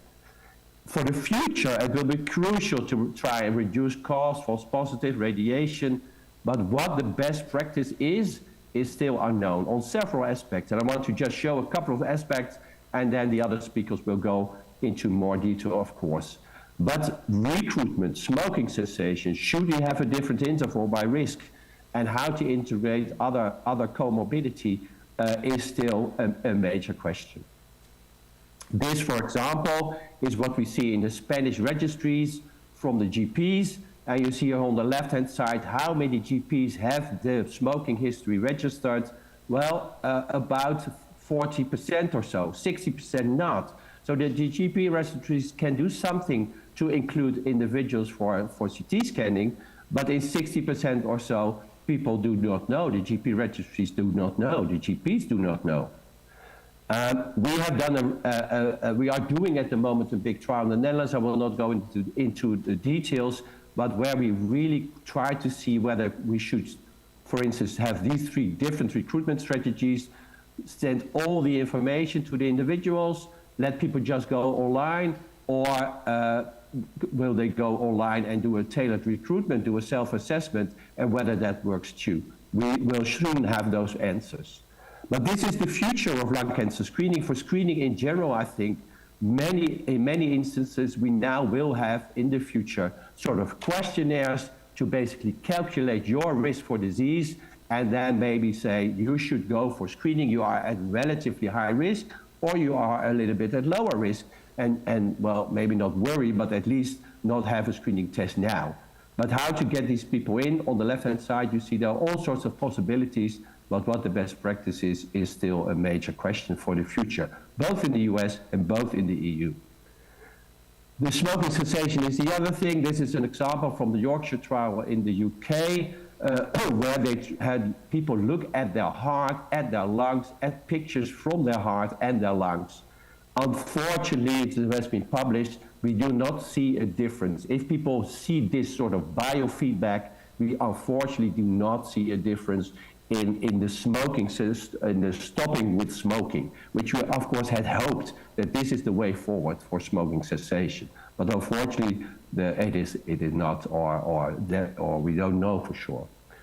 We recently tried to estimate what this lung cancer screening would mean, and this is published in eClinical Medicine. I'm just going to give you one slide, I guess, and then go forward. But this, for instance, shows you we know everyone should stop smoking or should not start smoking. But unfortunately, there are so many people at risk, and they have tried immensely already to stop smoking. What we showed in this publication, basically, that in the age 60 and plus and over or so, maybe 20% or 25% or even more of individuals are at risk for lung cancer. And the first thing they should do now is get a CT scanning, because just one CT scanning gives basically more benefits than web counseling on smoking cessation and telephone counseling on smoking cessation.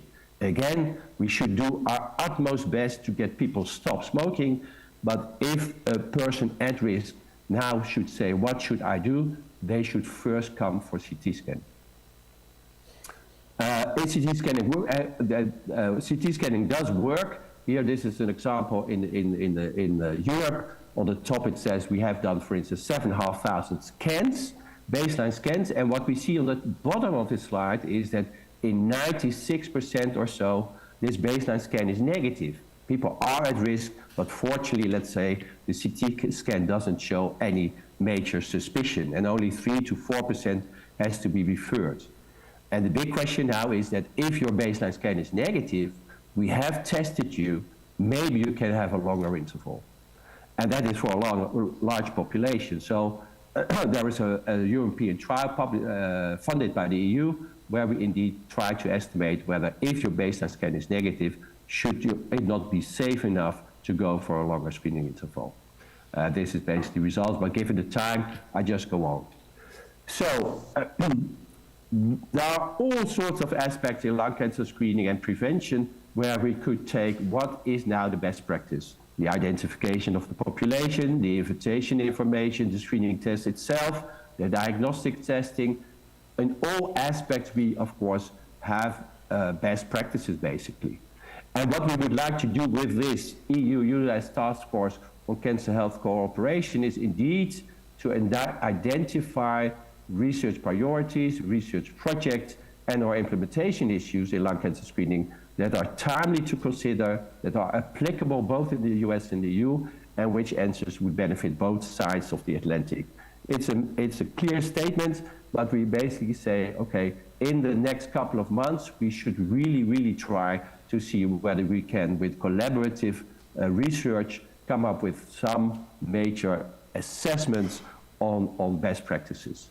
So we're going to, in the couple of first months of this collaboration, we're going to at least do two things. So it's here on the slide. We're going to assess the trends in lung cancer subtypes, because it's crucial. They are different by member states, are different between the US and Europe, and they are actually crucial for all sorts of aspects. It's crucial for estimating the harms in the future, or the survival in the future in different countries. And also we think actually that there may be a difference by effect of CT scanning by histology. So it's really crucial to get that clear cut.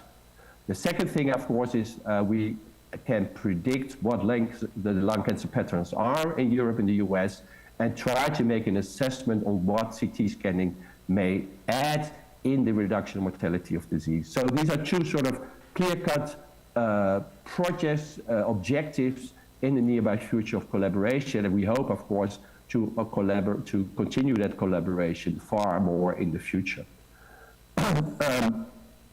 This is also from eClinical Medicine, where we finally have an answer on what is the estimate on lung cancer deaths in the future, and what is the difference by the CT scan. So, summing up, and because we will hear a couple of very nice examples, but summing up, this is indeed the first risk-based cancer screening program, this lung cancer screening. And with that, we will narrow gap between socioeconomic classes. Or to some extent, you could say it's easy if you recruit with a short questionnaire and a certain threshold, we just have them CT scans and increase smoking cessation. But in practice, it's of course much more difficult, but crucial to address. You could say this is now our second war that we have to win, let's say, on the issue of lung cancer. In the future, cardiovascular risk assessment will be crucial, and then we will have lots of benefits for groups at risk. I'm going to show you one more important slide from the UK, where indeed we see that if the least deprived people is the black line by time, and we have always unfortunately seen that the least deprived have the worst early stages in lung cancer screening. And if you follow this black line now with the CT scanning going on in the UK, they now have sort of already invited more than 1.5 million individuals. We now suddenly, fortunately, see that actually these least deprived individuals are not at the worst stage anymore, and they have made a major shift towards earlier stages. And I think with that, I want to end up with a great American. The way to get started is to quit talking. I will do that and begin doing. And thank you for having me on this introduction, and sorry that I'm not there physically. Alberto. Thank you very much. I'm very happy that you managed to join despite the change in your schedule and agenda. As I said yesterday, we have signed the agreement, which is the first, as I said, EU-US agreement collaboration in health on two topics, children cancer and lung cancer. The US co-chair of the working group on lung is Neil Friedman, who is the NCI, and is he expected to connect? 1 second, or 1 minute, or 1 hour?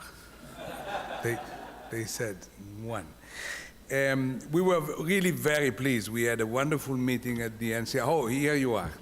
Okay, good very morning. Good morning. Thank you for joining us so early.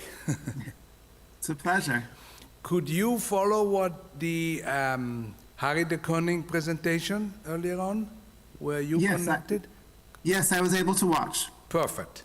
So you ready to start your presentation now? Yes, I'm going to try to share my screen. Okay.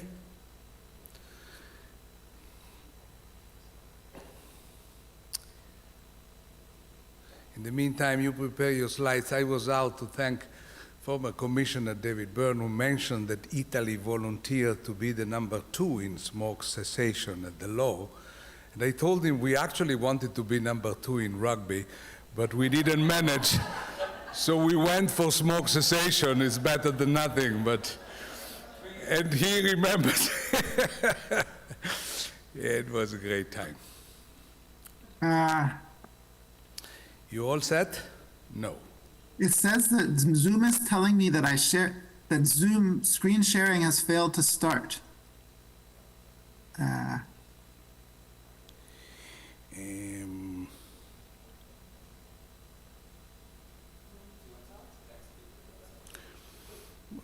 It's not logic. Yeah.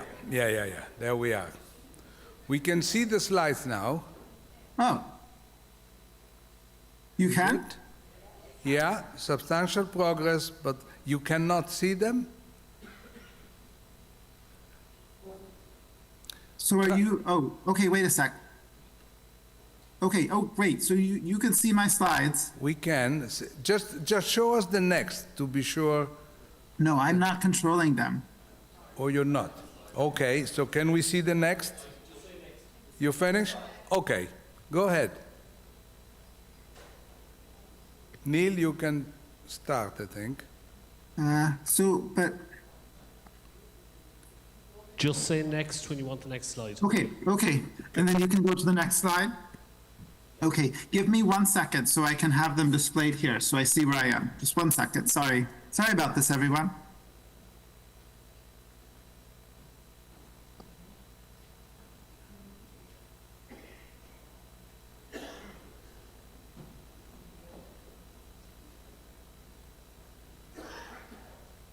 Okay, so you all can go next. All right, so this is my title. Hello everyone, my name is Neil Friedman. I'm from the NCI, from the Tobacco Control Research Branch, and I'm so thankful and so honored to be part of this symposium, and I'm sorry that I was not able to attend in person.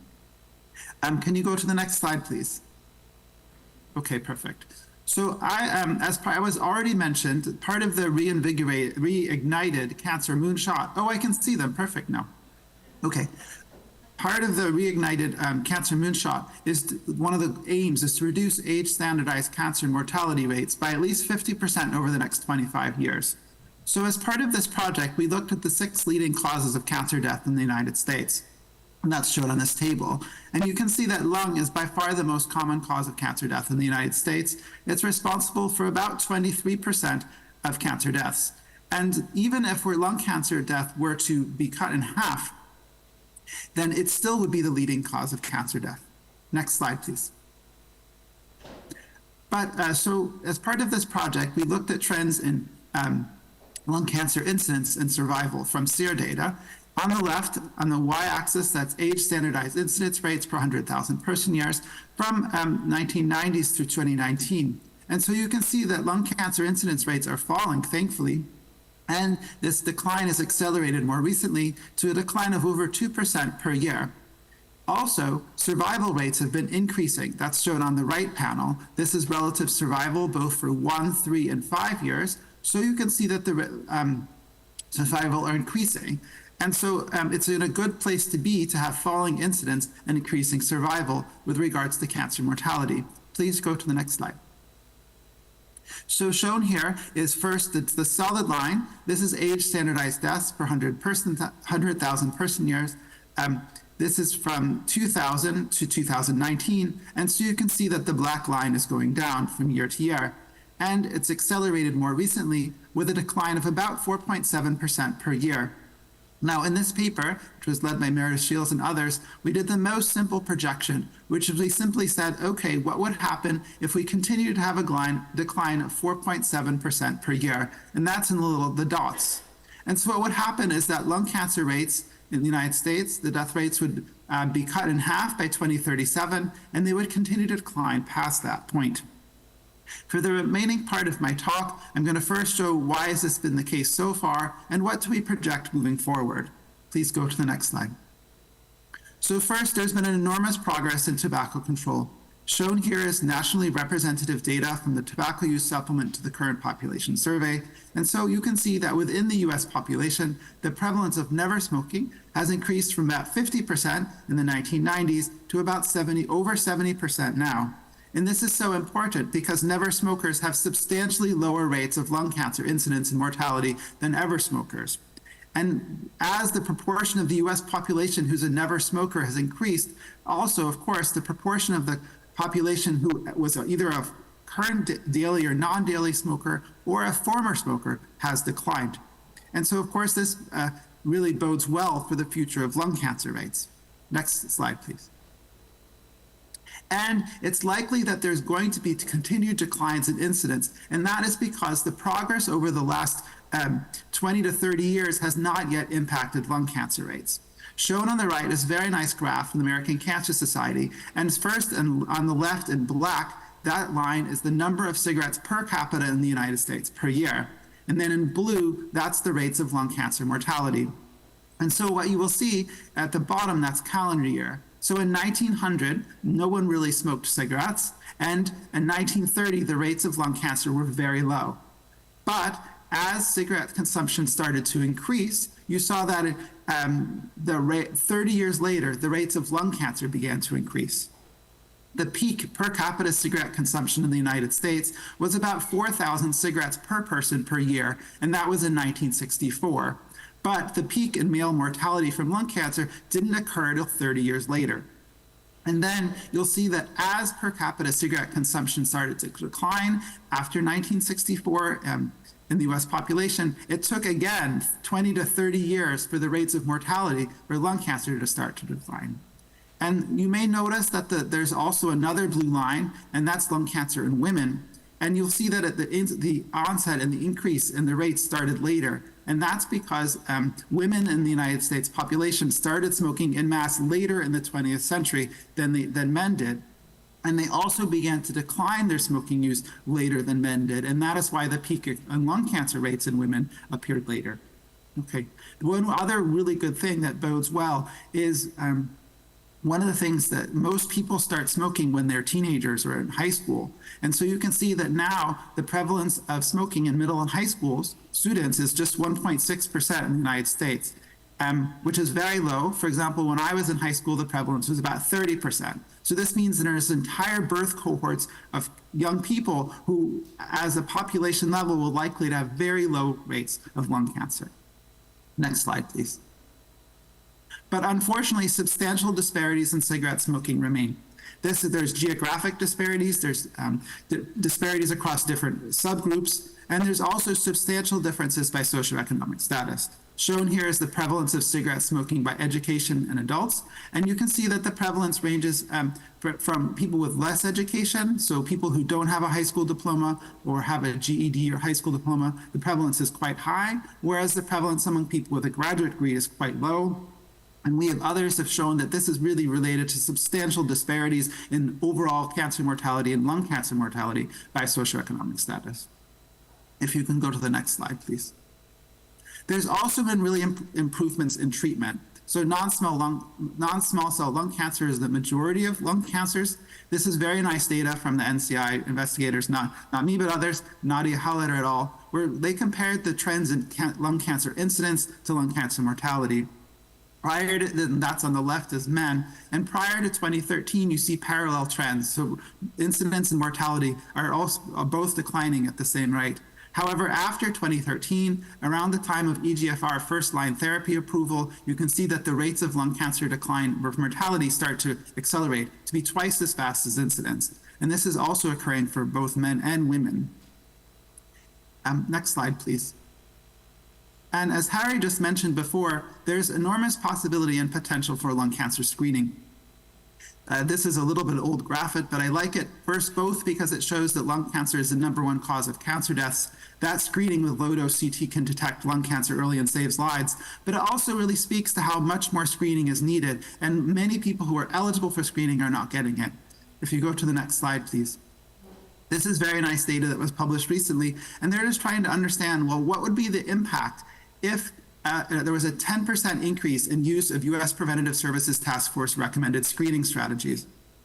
I just want to draw your attention to the left two columns. The one on the most left, that's lung cancer screening. So you can see for a relatively small increase in lung cancer screening would have an enormous benefit in number of deaths averted. And this benefit would be even larger if smoking cessation were offered at the same time. And that would not only benefit against lung cancer, but all the other cancers that are caused by smoking, as well as other chronic diseases such as cardiovascular disease, which for the smoker has as nearly as big an impact, if not more in some cases, as cancer. Okay, next slide, please. So as part of this paper, and I think it's really true, that the trends in lung cancer are promising, and I really do think the light is at the end of the tunnel, but we can do more. Increasing smoking cessation, preventing initiation is important in the United States and throughout the entire world. Increasing low-dose CT uptake, as Harry described, and also reducing disparities in use and coupling with smoking cessation, and then also making sure that as new therapies are developed, that they're available to everyone. Please, next slide. I've really spoken about the United States, but I think what I've shown you for preventing lung cancer and reducing mortality is relevant in many other countries in the world. Shown on the left, that's from the National Cancer Registry Ireland, and you can see that in Ireland, lung cancer mortality is also the leading cause of cancer death. And then on the right, this is sales of cigarettes, so per capita cigarette sales, and it's comparing the data for the United States, which I've already shown you, to those of Ireland and the United Kingdom. And so you can see the quite similar patterns, that there was this large increase in use at a population level, but there's also been substantial declines. I believe that's my last slide. So thank you so much for your attention and for this wonderful invitation. Thank you. Thank you. Will you stay with us also and join the panel? Yes, I will. Thank you. Perfect. So the next speaker is Isabelle Serio Mataram, who is part of the, no, it was a wrong pronunciation of your word? Good. Who is a distinguished member of the EU delegation in this collaborative effort. Isabelle, please. So you have this one next, and you have 10 minutes. Yeah, and I see that. Perfect.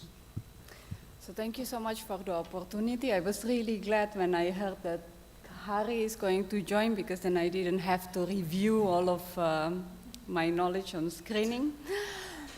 But what I will do just now in the next 10 minutes, at IARC we work at a group where we collect data from all over the world, so mainly then from population cancer registries. So I will then present those data, trying then to look into then the progress first. Are we looking into then the tunnel, the end of the tunnel yet? Especially then focusing on UK. I'm trying to separate Northern Ireland, Ireland, and the US. Then I think I have a few examples from Italy that's also not doing so well. That's doing very, very well, sorry. So, this is already mentioned many times, but we have just recently published the data on 2022. I think in the last 4 years, breast cancer in terms of incidence was the most common cancer, but then now lung cancer actually coming back up. This is almost like looking into the past, that lung cancer is the first most diagnosed cases. Well, breast cancer and lung cancer is trying to compete with each other in terms of incidence, but in terms of death, it is still true today that lung cancer is the most common cause of death globally. And then if we see a lot of the countries that we're talking today about, European countries, UK, US, lung cancer is indeed the most important cause of death. And then even though in terms of survivorship, we often then talk about lung cancer having a poorer prognosis, that's not so true anymore. We see that there are improvements over time in terms of cancer survivors. So we have a growing number as well in the population in terms of survivors who were then previously diagnosed with lung cancer. Now just to give you a whole global burden. So these are then the rate on the left-hand side in blue is incidence or new cancer cases, on the right-hand side and mortality. You see then the list of countries there, really their European country and there the US, I think that's also then there. So thinking about it, it is more important than ever that we do have this collaboration between Europe and US, because lung cancer is still indeed the most important cancer. And that's true for men, and that's true as well for women. It's a bit different in terms of the countries that are impacted, in terms of then the incidence. Before then we see a lot of Eastern, Central European countries that come on the top in the European side. And then if we're looking into then the women lung cancer cases, so it is much more than in countries Denmark, so Northern European, etc. And then US is then not far behind, number 5 among the ranking. And Ireland is then just ahead of the US. So again, it is really important then to start this project on collaboration on lung cancer, even today. We do see a lot of progress though. This is then the trends over time in terms of lung cancer. On the left-hand side, then you see that trend for the US. You see then for men, US black on the top and US white on the bottom. So this is data from the SEER. And then there is indeed an amazing progress in terms of reduction of lung cancer. And that's also true a bit later on, and then the rate wasn't as high as in the US. Ireland and in Ireland and UK, we also saw then that drop, very indeed good progress. And then if we're seeing then here, there's Italy there, just beside France. So Italy, we see also then the decrease, and the decrease has been happening much earlier than, for example, France. We're still talking a lot about public spaces with tobacco in France and how to implement it, so we're a bit delayed. But then if we're seeing then in terms of then the declines of countries that are having really high lung cancer rates, such as then Poland, so these are then from the Eastern European side, also then seeing that decrease in terms of lung cancer mortality. And what's happening with women? So women have a much lower rate. It happens then that decline later, as already mentioned before. Women in the US, in terms of race and ethnicity, there's not such a big difference, but both in terms of decline, we see that decline. In Ireland and UK, so this is then data from Northern Ireland, we are starting then to see that decline a little bit in Ireland among women for lung cancer. In Northern Ireland, it seems it's lagging a little bit behind, but you see already that inflictions, I can expect that it's going down soon. And then we see then, for example, in Denmark, a country that we know very famously known for the women empowerment and women high tobacco smoking prevalence, started then to go down already sometimes, and then that's true as well for women in Italy and in France. The other very good news is, as I mentioned before, I think if we think 20 years ago, lung cancer is really a death sentence. This is lung cancer survival data. I picked this data because we coordinated and worked together a lot with Mark for the International Cancer Benchmarking Partnership, and these are then the countries that are involved. I picked up then Northern Ireland separately, and this is then survival for men with the 20 years difference in terms of then the data when it was taken. So around the 1990s, late 1990s, we see that lung cancer survival is very, very low. But then there's progress. We see then today everywhere there is that increase. What we see as well, that in terms of that increase, the increase is different in every country. We mentioned Denmark being then an example here. It's much higher, but then we see also Australia having an impressive survival if we think of survival for lung cancer. So there's a lot that we can do as well in terms of improving survivalship. And then this one, and for women, we all know that women have then a slightly better prognosis, but even in women, we saw that an increase, but then if we see the Northern Ireland, that increase is then much less. So there are disparities, there's progress, but there's disparities in terms of the progress. So are we seeing then the end of the tunnel? I was going to Italy from France, and then we always have to pass by this very, very, very, very long tunnel. And if you're going through a tunnel, you kind of always wait for that end, for the light. And you keep waiting and you keep waiting. For lung cancer, I think it's a bit like that tunnel. It's quite long. You keep seeing a hint of a light, then I think it's getting brighter. But I think we're almost there, but we're not there yet.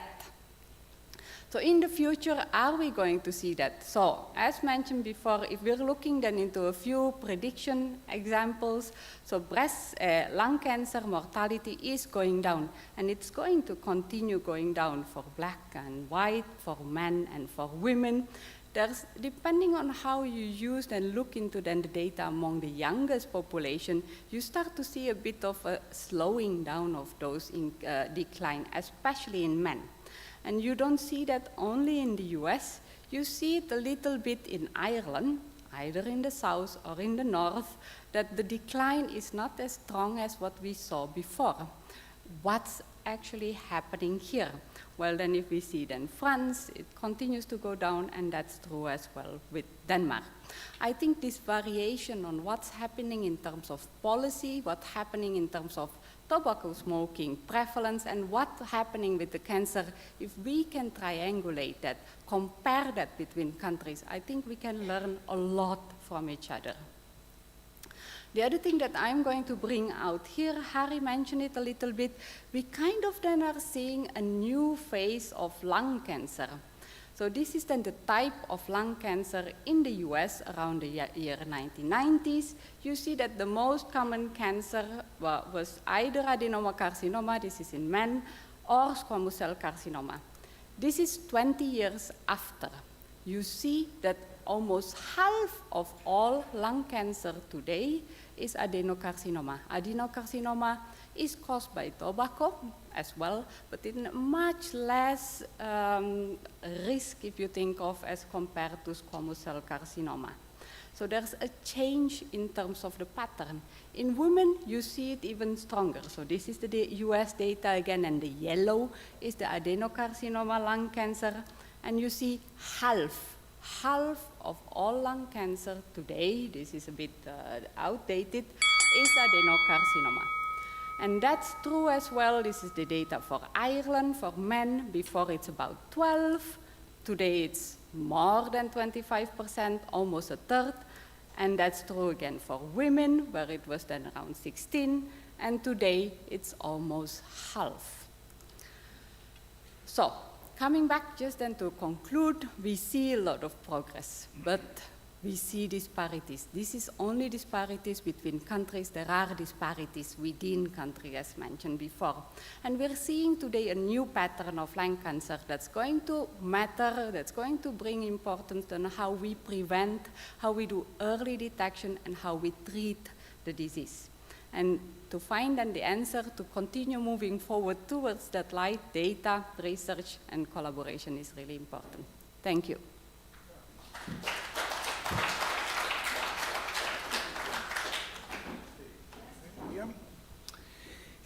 The next speaker is my very good friend Miroslav Samardzija from University of Zagreb in Croatia. And he will present the only current national lung cancer screening program that we have in the EU. So we're very grateful. They're very strong in soccer, not in rugby, and now we know that they're very strong in lung cancer screening. Miro, 10 minutes. Oh, 8? Why they give Up to you. Okay. You can manage. Yeah, I hope so. At least you're the third one who told me you should finish in 10 minutes. I will do that. Once again, hello to everyone. Today, Alberto told me you should present Croatian National Lung Cancer Screening Program. You should emphasize the important critical points, how to translate scientific evidence into the everyday practice. And I will try to do that in the next 10 minutes. Croatian program is the first national screening program. Is organized in 16 countries, in 16 towns all around Croatia, in order to give each equal chance, equal opportunity to access to low-dose CT scans. Of course, the main goal is to reduce mortality. But if we really want to achieve that in a reasonable time in front of us, we should increase the proportion of eligible population which will be screened. A Croatian program for that reason is from the beginning fully reimbursed and fully integrated in healthcare system. It is not working on somewhere beyond the healthcare system. A few words about the inclusion criteria. We are based on the high-risk population as well as randomized clinical trials, but the mandatory parts should be smoking cessation counseling, and for the beginning, we start with a really informed discussion with the healthcare professionals. We are not based on invitation letters or things like that. The whole program is based on 5 pillars. Each of them is equally important, and we are pretty sure that we have taken care of each part of the program. The first step should be you should use really very precise guidelines, otherwise the level of false negative or false positive data will be high. We should follow those guidelines.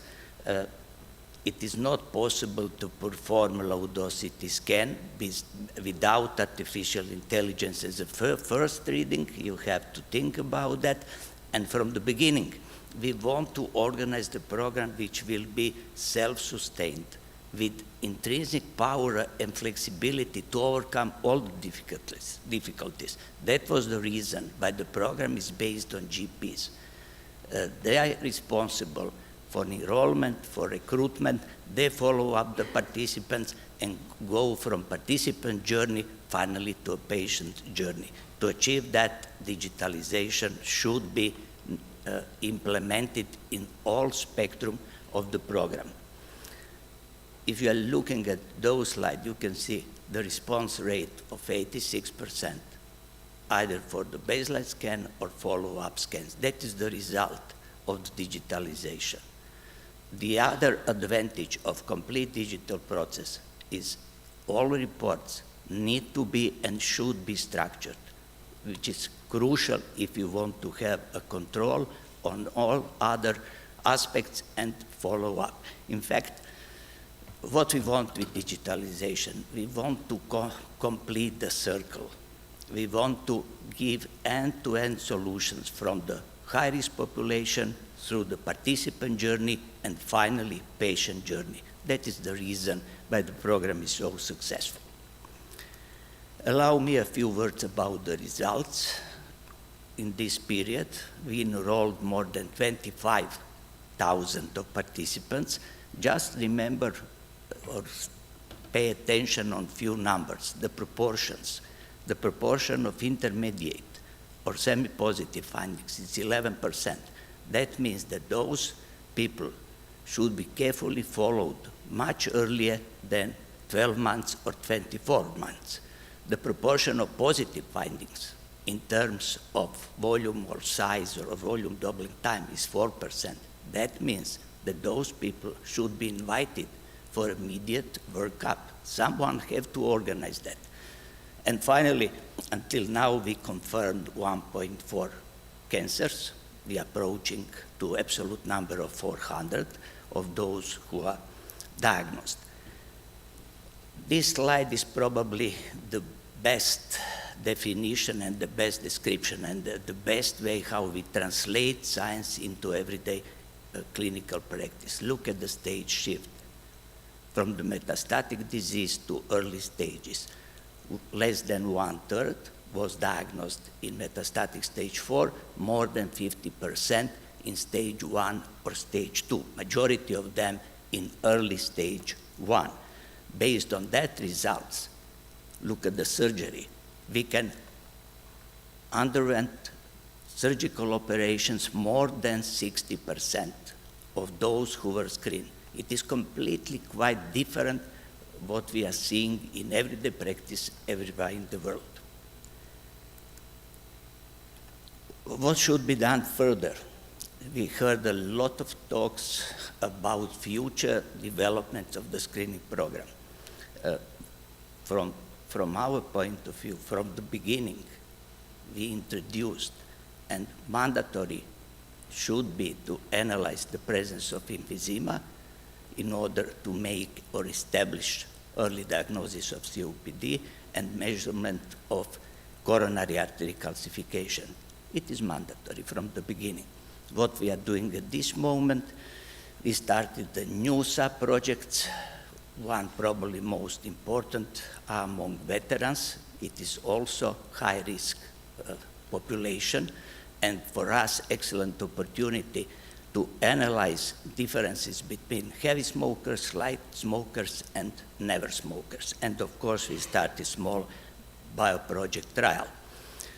The most important activities which we want to start in this year will be redesign of the whole program, data sharing with all European countries through the SOLAS project. I believe Torsten will talk about that in the next presentation.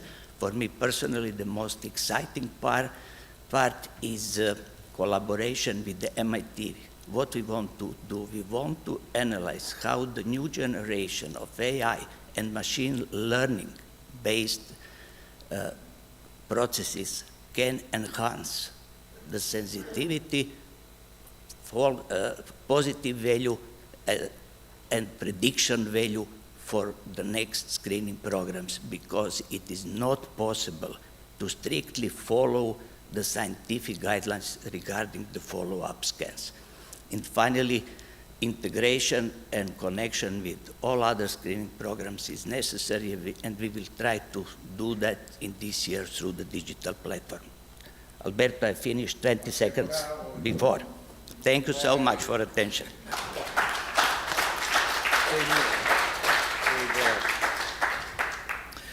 Bravo, very interesting, very new, very innovative, a lot to discuss.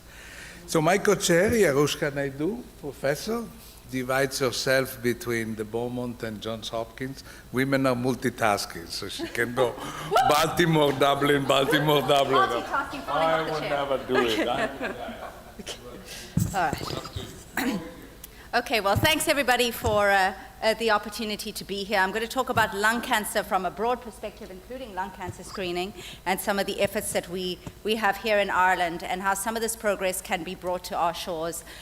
So just a little bit about me. So I'm an unusual import to Ireland. So I'm South African. Probably the only continent I can't lay claim to is Australia. I won a scholarship to do medicine here in Trinity College, and then from there, my brain is certainly Irish. I've been sent by the Irish government to go and do my fellowship at Memorial Sloan Kettering, where I specialized in lung cancer and phase 1 immunotherapy at the time when immunotherapy was really coming of age in lung cancer and really ushered in a new era to lung cancer, an era of hope. And then from there, I moved to Johns Hopkins University, where I was for several years, and I won several career development awards, an NIH award, International Association for the Study of Lung Cancer, and obtained a master's in statistics, population science, and clinical trials there at Hopkins. And then since then, just 2 years ago, I returned to be the chair of oncology at the Beaumont RCSI Cancer Center, and I lead lung cancer clinical research efforts through Cancer Trials Ireland. My roots in America are still strong. I'm still an adjunct professor at Hopkins, and I'm part of the ASCO Scientific Committee. I write some of the guidelines for lung cancer, and I'm the chair of the Immunotherapy Committee for the ASCO annual meeting. But of course, ties in Europe are also strong. I'm one of the lung cancer faculty, and I write clinical trials for the European Thoracic Oncology Platform.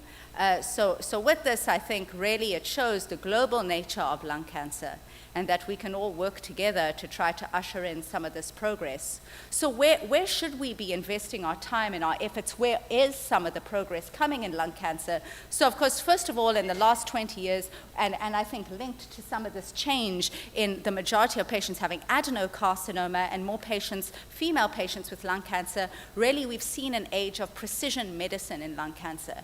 Every patient with lung cancer should have genomic testing.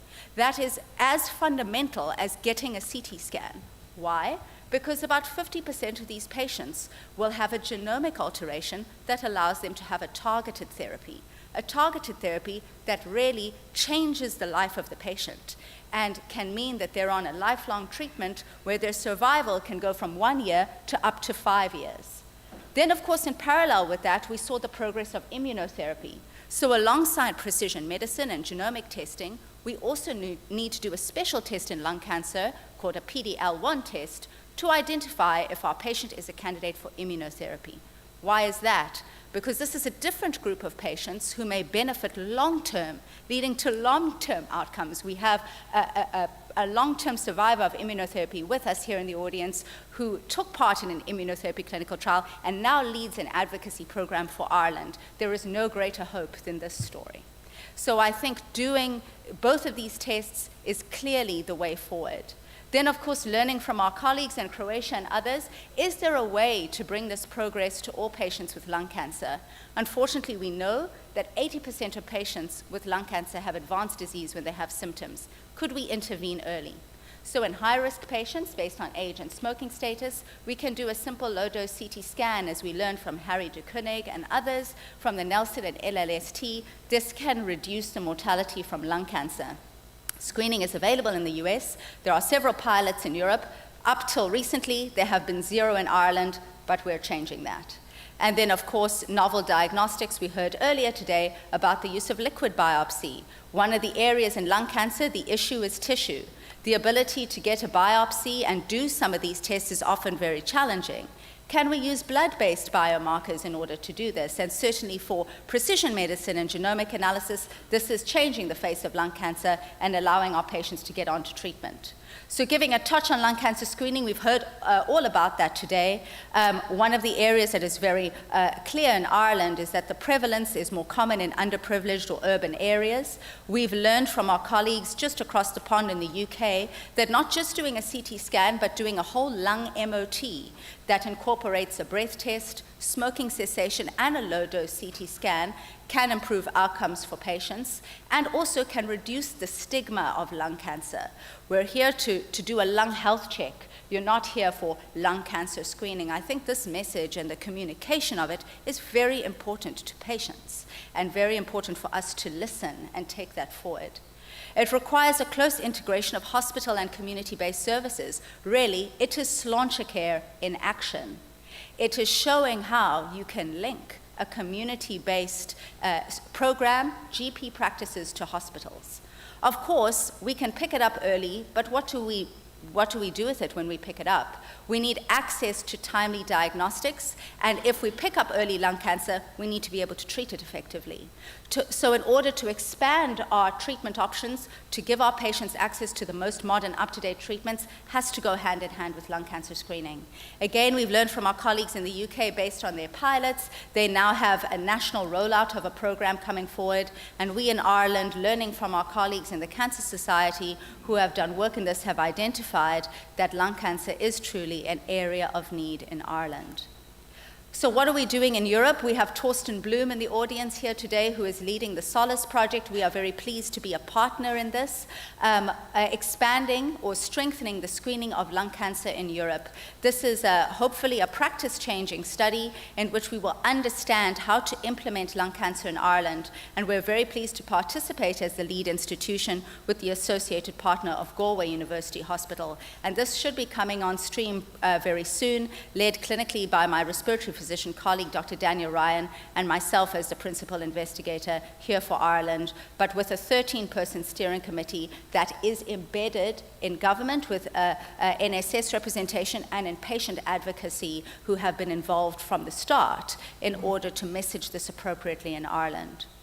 Moving forward, of course, into diagnostics, we do not have universal access to liquid biopsy in Ireland. So in order to do blood-based testing to identify a genomic alteration that may lead a patient to an effective treatment, we are running a study at the Beaumont RCSI Cancer Centre with our colleagues in Trinity and St. James's to expand the use of liquid biopsy in Ireland, not just from lung cancer, but also to other tumor types. And this study has nearly completed accrual. Why do we need to do this? Because this is the rapid list of expanding targeted therapies for lung cancer. So this is not just a chemotherapy disease, and I still hear this in lung MDTs. This is just a chemotherapy disease. This is not true. These are all the treatments that we have potentially that can slice that pie and allow more patients to get to long-term survival. I think we also have a role in academia. in my academic role in Cancer Trials Ireland, to bring clinical trials to patients, to develop pragmatic clinical trials. I think we have seen that many clinical trials and the operations around them really limit the ability to conduct clinical trials to a narrow sliver of life. I don't think that that is really appropriate, and we've learned from our colleagues in the US through Pragmatica Lung, a cooperative group study led by SWOG and now the NCTCN, really doing clinical trials for the patients that we see. So in lung cancer, the average age of lung cancer in Ireland is 65 to 70. And we know that patients on clinical trials often are not the older population that tend to enroll. We also know that 30 to 35% of patients with lung cancer in Ireland harbor this KRAS mutation, KRAS G12C. So I wrote this study in which patients who are elderly or frail may get access to a novel targeted therapy for the majority of the population we see, and that is co-led by myself and a translational chair, Stephen Finn, in St. James's Hospital. And I'm pleased to report that this clinical trial has accrued 1 year ahead of schedule because it meets the needs of the patients. And we will probably see the completion of the elderly cohort by the end of this year. Immunotherapy is, of course, the other success story in lung cancer, and my colleague Patrick Ford, who will be returning from Johns Hopkins, has really led the way in using immunotherapy in early-stage lung cancer and turning the tide of immunotherapy that leads to long-term responses for patients with early-stage lung cancer. We've also led some work trying to understand what are the unique needs of patients who are now living long-term from immunotherapy and defining some of the long-term side effects of immunotherapy so that we can serve our patients better, not only in diagnosis and treatment, but also to help them survive better. So with that, you can see it takes a village to do all of this work, and I'd like to thank all of my colleagues and collaborators and to reassure you all that we are working with our colleagues in the US, our colleagues in Europe, really to approach lung cancer in a comprehensive manner. Thanks very much.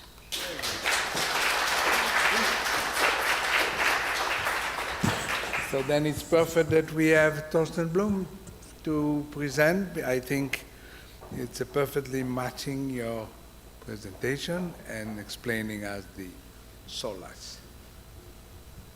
Thank you, Thorsten. Thank you, Alberto. Thank you, Jarushka. Thank you all for having the opportunity to speak here. It's really, it's an amazing meeting and I think a huge opportunity to interact. I would like to introduce to you the SOLAS project. That's an EU4Health funded project that started about 1 year ago, so we have just entered the second year. I will share all my slides, so just email you or the organizers could send the slides to you. SOLAS is about facilitating the implementation of national lung cancer screening programs within the EU member states. And the main principle that we would like to establish within SOLAS is a sort of toolbox approach. So we are all aware that when implementing a screening program, there are many, let's say, pitfalls, but also pearls, and we have to learn from each other. And the idea is something that works good. For example, in Denmark, could be well implemented in Germany as well, but may not fit in Spain. So meaning there is not only one solution for a problem, but there will be multiple approaches, and we would like to collect those approaches by mutual collaboration and just provide these solutions to everybody. And this will, of course, not be limited to the EU, but we would be really excited to broaden our project or the exchange, knowledge exchange with the US, ASCO, and others. There are two other projects, one on gastric cancer screening, TOGAS, and the second one on prostate cancer screening, PRAISE-U, and we are really collaborating well. What makes us proud is that we within SOLAS have all the relevant societies, medical societies on board, including ECHO, ECO, SD Umbrella Society, but there's also ERS, European Respiratory Society, and the European Society of Radiology. We also have two powerful patient organizations for lung cancer, European Lung Foundation and Lung Cancer Europe. And we have a broad network, 14 EU member states are included, various experts across Europe plus sites, and we do have access to data. The previous RCTs, implementation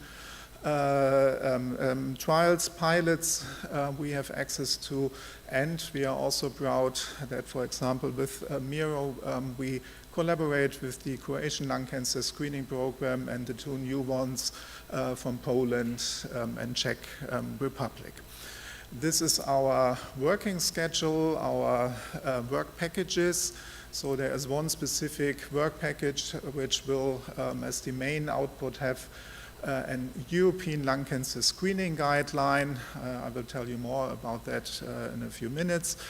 And also there we will perform more decent benefit and harms analysis, all leading to the setup of an open access knowledge hub. We have already started assessing the state of play and needs within EU member states. That's work package 3, and this will lead to more thorough gap analysis on the national level, again with a mutual knowledge exchange. Then we have 3 implementation pilots. You will then see them later on. And then education of professionals is also on our plate, a very crucial topic. I will skip this. You will see this in the slides, so that's how all interacts. Let's better move to the guideline implementation package. So we are towards an EU lung cancer screening guideline because we have the great opportunity to closely collaborate with the EU Joint Research Center Cancer Screening Group. This is a very fruitful collaboration, and where we receive a lot of good advice, and we will match their methodological level, and this will help so that our work can directly flow into the forthcoming EU lung cancer screening guideline. This will, of course, cover the entire lung cancer screening progress. How about the state and play and needs within the EU member states? By the end of last year, we have completed semi-structured interviews, reaching out to the national level, and we are really proud that we could assess the status within all 27 EU member states. And here you can see the first results. We will publish this soon. So this is the implementation status of lung cancer screening programs. The 3 countries in green, Croatia, certainly the best program, not only in Europe, I think worldwide. We're the first in 2020 really well-designed and running project. And Poland and Czech Republic have just followed within the last 2 years. The countries with the white, green stripes are the ones that are thinking to implement screening programs, and there are still some countries in red who haven't shown any national activities in terms of screening programs. The next map does look a bit nicer because those countries in blue are the ones that at least have started implementation pilots. So there are 20 EU member states that have pilot activities in the field of lung cancer screening. And within Solace, we have added 3 new implementation pilots that are currently active in 11 countries within Europe. These were the main findings of our semi-structured interviews. So opportunistic screening for lung cancer is still a reality in the majority of countries. But the good news is the majority of countries has decent guidance, guidelines for lung cancer, but also for lung cancer screening in place.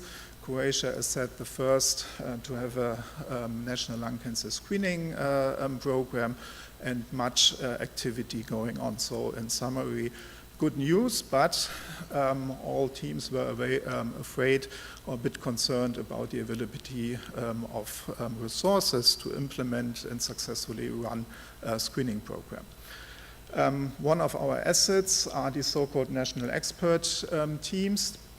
They are composed on the national level with experts in different disciplines. As you can see, there's also a patient representative and healthcare authority. That's not complete yet for some countries.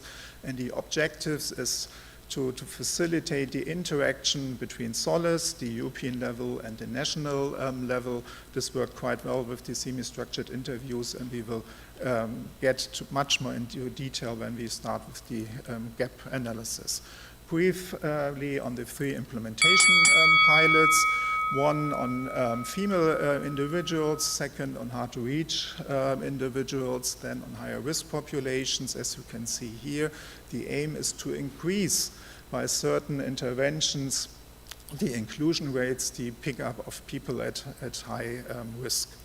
And the majority, all 3 pilots are active at the majority of sites, and we are really proud that Jarushka and her team will join soon. So for Ireland, this will be the first lung cancer screening pilot, and I think that's great news. And for the Irish health authorities, we are thankful for your support, but please do support this very worthwhile implementation pilot.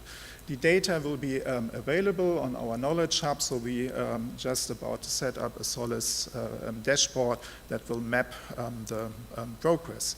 So in summary, SOLACE in part or in strong collaboration with PraisU and TOGAS could be somehow the interface between the EU level, and this includes also ECO, of course, with their really worthwhile Cancer Pulse activity that Richard will present after me to the national level. There's still a lot of work to be done, but together stronger, I think this also very much fits to our projects. Thank you very much.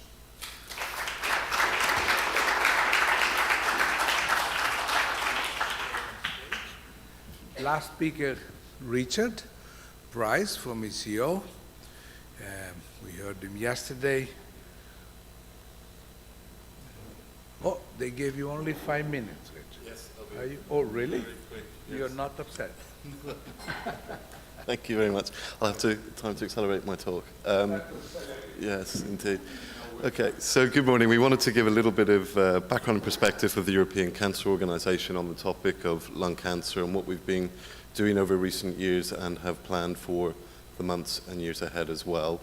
So if we go to the founding mission of the European Cancer Organization, what we were formed to do, which was about reducing the burden of cancer through multidisciplinarity and multi-professionalism, and that's what brings together all of our 42 member societies and our 21 patient advocacy groups through our Patient Advisory Committee.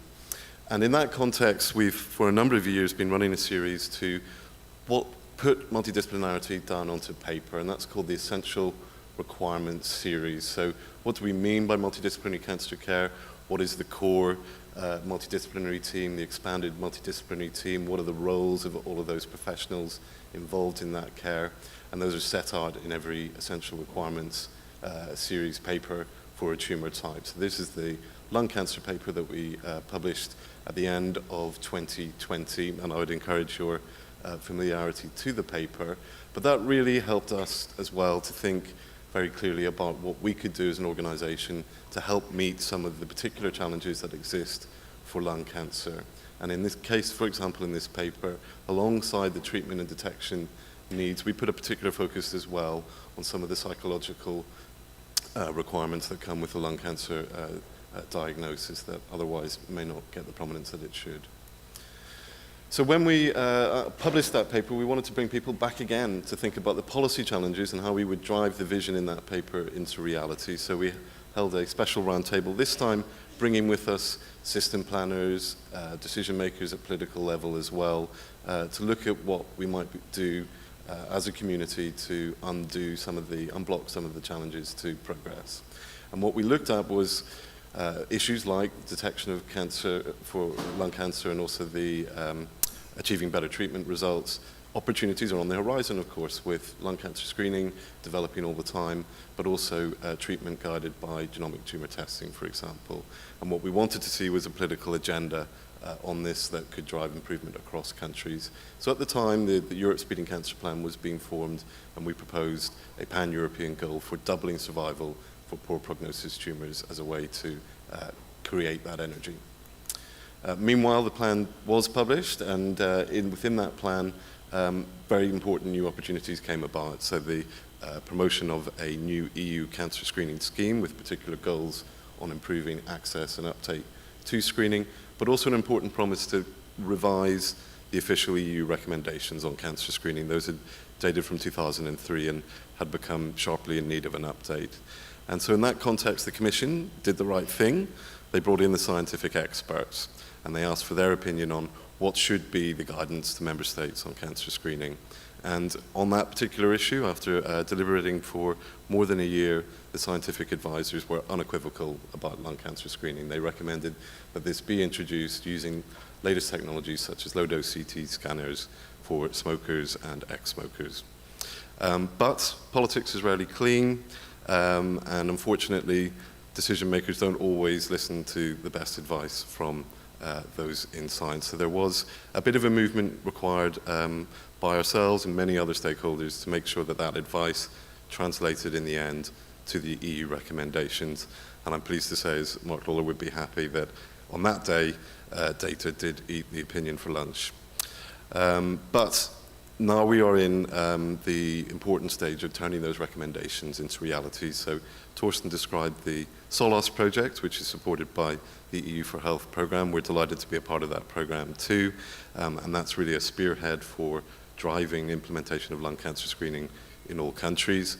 We want to play our role as well through things like the European Cancer Pulse to help put this issue and keep this issue on the agenda across countries that we visit. And I'm pleased to say countries like Ireland and Croatia and others are at the forefront of piloting and bringing lung cancer screening to reality. So we want to celebrate that success and give credit where credit's due to those governments that are engaging positively with this agenda. And we have launched, and we're at the beginning of a new campaign, which is to play our part in promoting political energy on cancer screening. We have three main parts to this campaign. You can go to our website at europeancancer.org screening and participate in various surveys that we are conducting, looking at recommendations that we can make on best practices, but also bringing forward new data about the level of policy implementation on screening. And so I'll use my 10 seconds over to once again promote as well, if you may, to endorse our manifesto campaign, which includes recommendations for the next European Commission to keep this agenda alive, to support projects like SOLAS through to their full fruition, and we hope you will be happy to join that campaign. Thank you.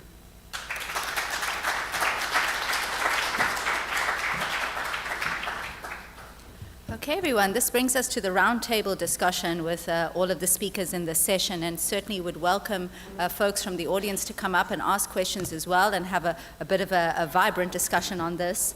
Obviously, the topic is time to accelerate, putting the focus on lung cancer and a lot on screening and a little bit on treatment. Maybe I might start with Torsten. You know, with SOLAS and, you know, how that started and how you think it's going. What are some of the seminal learnings you think that are coming through an implementation project like SOLAS? And what do we think that we need to do to keep things moving in order to ensure that lung cancer screening and other related screening programs actually become a reality for our patients?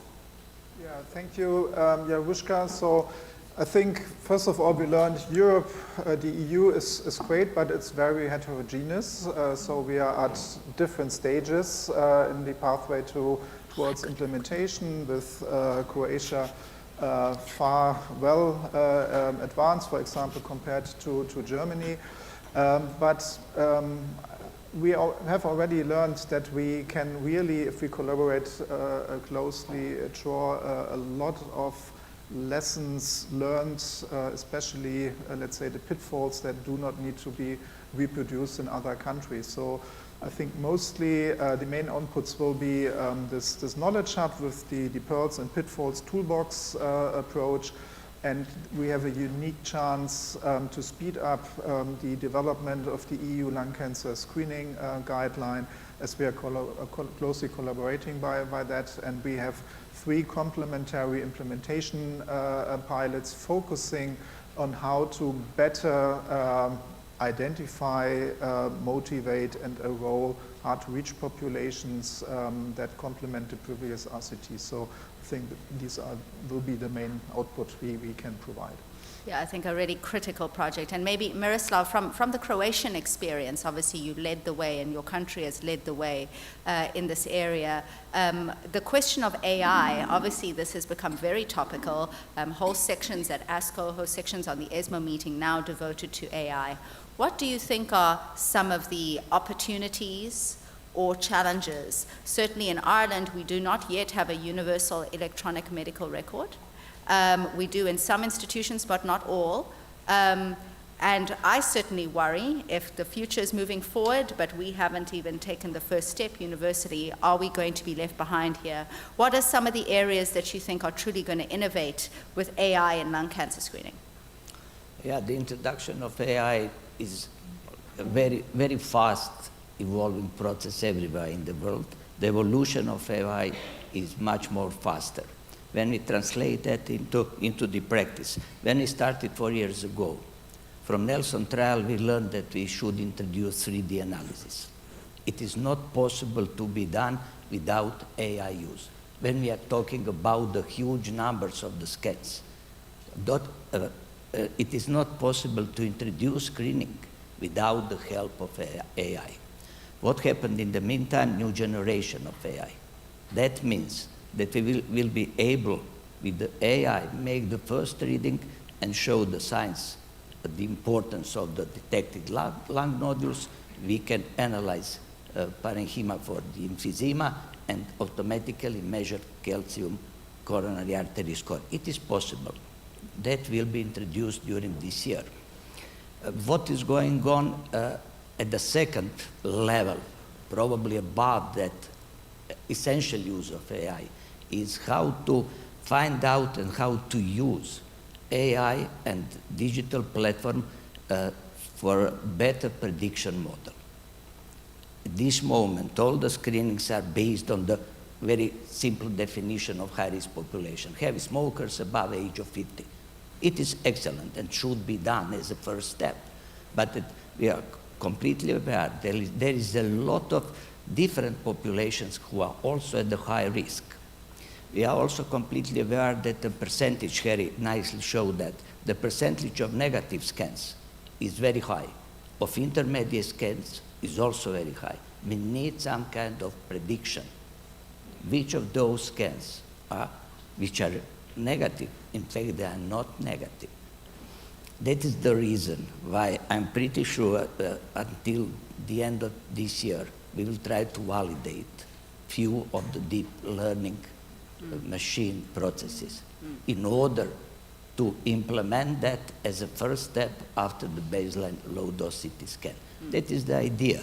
Probably sounds more futuristic, more scientific, but I'm pretty sure it is reality. We can do that. We have infrastructure, and that can be done. Yeah, no, I think that's fascinating. Maybe, Harry, you want to weigh in there. Certainly there's some studies from Harvard, the Sybil project, that uses AI purely on the baseline CT to now potentially predict for lung cancer screening, where most of the AI models were trained on the follow-up CTs. How do you see this moving forward, Harry, and what are some of the other opportunities you think with us as a country moving in the space that we can learn from your experience?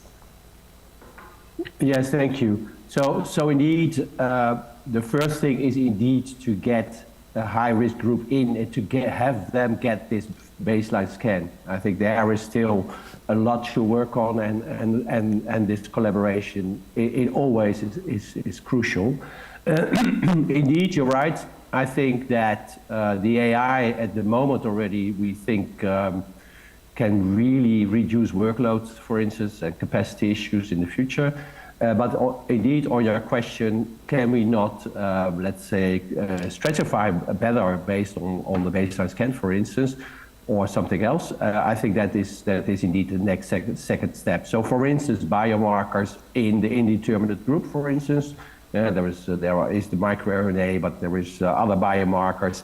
Indeed, you're talking about SIBO, a nice publication showing that maybe the images itself, without even clinical characteristics, could make some stratification. That again would be very, very interesting. And indeed, these are examples where we need this collaboration. There should not be an individual country having 10 scans or 300 or 20 scans, but really international collaboration to then make a final guideline. And we need speed indeed. So I think biomarkers, the image itself, the CT scan is an exceptional instrument, of course. It's an exceptional test compared to a lot of other things, but it is indeed also about risk stratification. That is why, of course, some politicians, scientists, governments are still a bit hesitant because it's so different from, for instance, breast or colorectal or cervical. Although we all know they all will be risk stratified also in the nearby future. I hope this gives a bit of an answer to what you asked. No, that sounds great. Just to say, there is a roving microphone. If anybody has a question in the audience, maybe while questions are being prepared, I think Harry gave a nice nod there to the need for international collaboration and funding, which I think segues nicely into Neil. How do you think working between Europe and the US with the Cancer Moonshot and European collaborations can work practically for people like me who are in the trenches doing the work? How do you think that's going to translate into programs that, that teams can then act to move things forward? Neil? Thank you so much for that question. I think really a key point is that the challenges are quite similar in different countries, but has been mentioned this morning, the details really vary.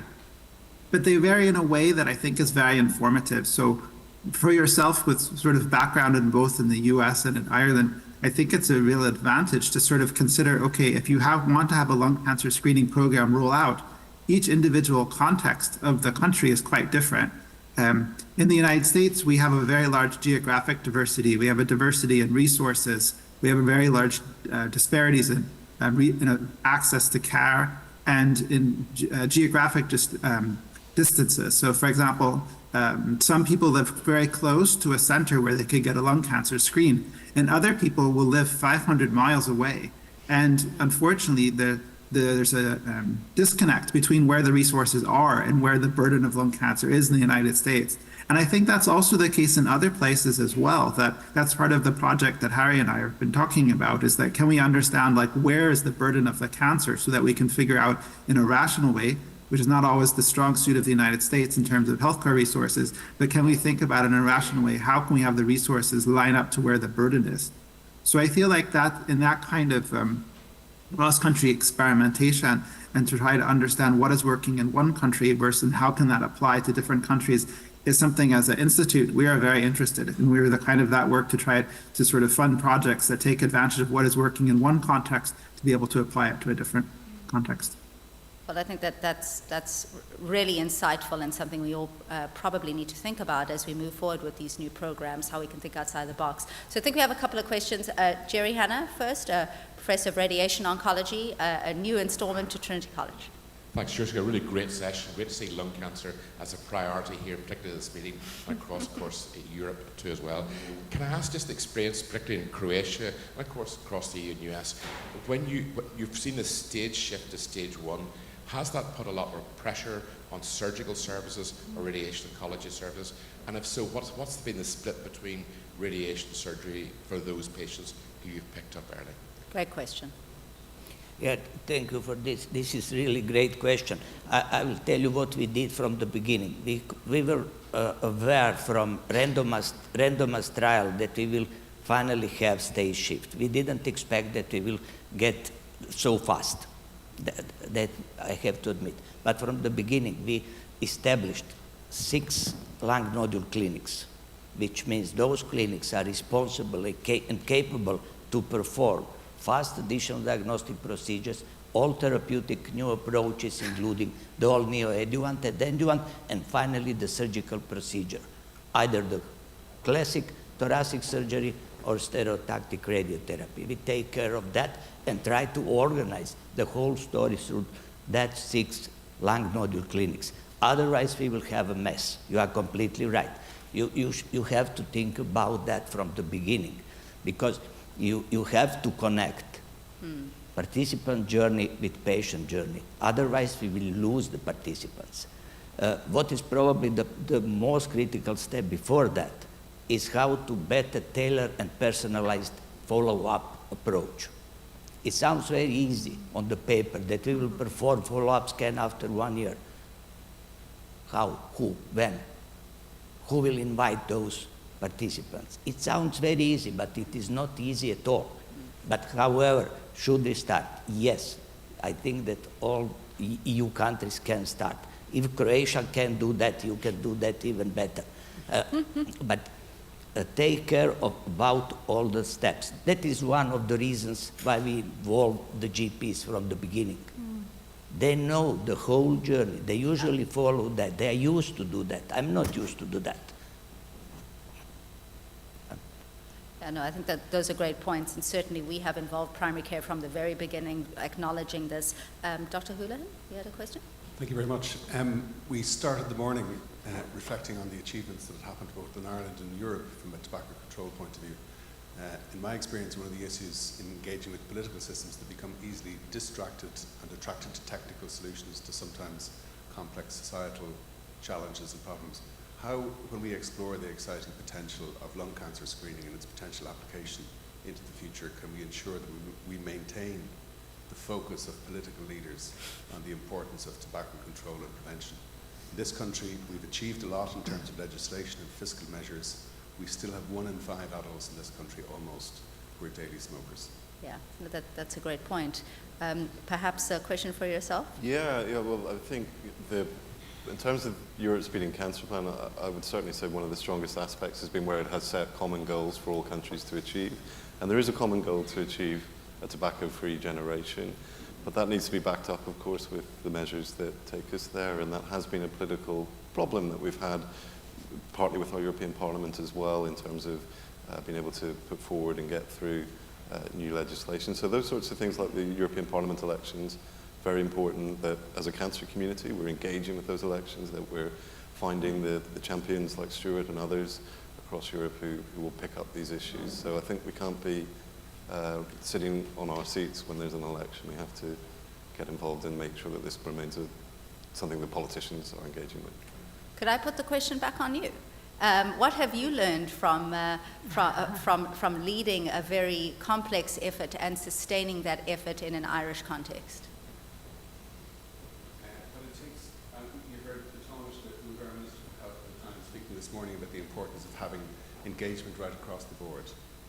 For me, good things happen and change happens when you get alignment and balance between evidence about what the right thing to do is, when you get in an environment where you have the operational capacity to deliver a program, in this case we're talking about lung cancer screening, and where you have the political environment, both politically in terms of political leadership, but also politically in terms of what's acceptable and desirable within a population that's expected to respond to something.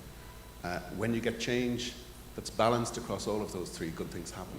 In this very building, and I'm not sure if there's anybody in the room that was at the meeting I'm going to refer to very briefly, on the subject of breast cancer in 2007, a pivotal meeting took place right about the time that we were starting to establish the National Cancer Control Programme. We'd identified the first leader for that, who was Tom Keane.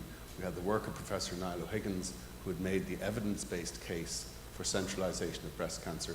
We had the data that showed that we had distributed breast cancer services across, in our case, 35 hospitals south of the border.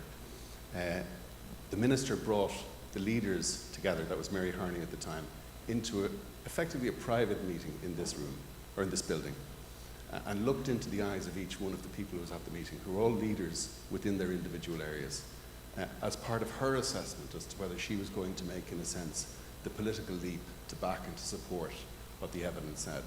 And that was a key moment in that context. So it's just an example of how assembling the evidence, having the right kinds of leaders, but also ensuring that there's, if you like, alignment and political engagement with that, you get good and effective change. Okay, booking firmly for a time coming soon. Okay, sounds great. I think we have a question at the back. Thank you. Good morning, Piotr Rutkowski, Warsaw, Poland. So from European perspectives, I think that there are three critical steps. First, of course, this tobacco control, which is still not harmonized and unified, especially in terms of new e-cigarettes, e-smoking, etc. Poland, according to our survey, now has about 60% of adolescents who are using at any time different types of e-cigarettes. This is a real problem. This first. Second, of course, we have increasing number of smokers because of the refugees of Ukraine, which are, most of them are heavy smokers. And the policy for tobacco control among refugees doesn't work at all. This is our observation. So this is first point, and of course political issue that many of our countries in our part of Europe are tobacco producers. So this is first point. Second point, of course, is in terms of the lung cancer screening, which is important. We also performed the pilot among 15 or 20,000 people with using also AI, but I think that this is completely not unified, because the discussion between the countries of Central Eastern Europe is that the policy is rather now against of implementation of lung cancer screening on the population level. We plan to do it next year as a normal procedure, but it means that we have to build the next step, of course, so lung cancer unit, because if we even find something, so the patient cannot be left himself and should go to the fast track diagnosis. And this in lung cancer unit, of course, it's not only MDD, but also the access to all molecular screening, etc. So this is still complex, and I think that starting from the beginning, I think that some of these points should be more harmonized on the EU level and discussed more critically. So thank you. No, I think those are great points, particularly on tobacco control. I see Neil's hand is up. Maybe a comment on that, Neil? Yes, I just want to say the long-term importance of tobacco control. Tobacco still causes, in cigarettes alone, 30% of cancer mortality in the United States, and that's similar in countries in the EU and many parts of the world. And there's more than 1 billion smokers worldwide, many of whom are quite young, who have projected very high rates of cancer. So that is like a really, really, I think, important public health goal. But also long-term, preventing initiation of tobacco is also absolutely essential. So I think, so there's both preventing initiation, but then there's all of these smokers worldwide. And among that group,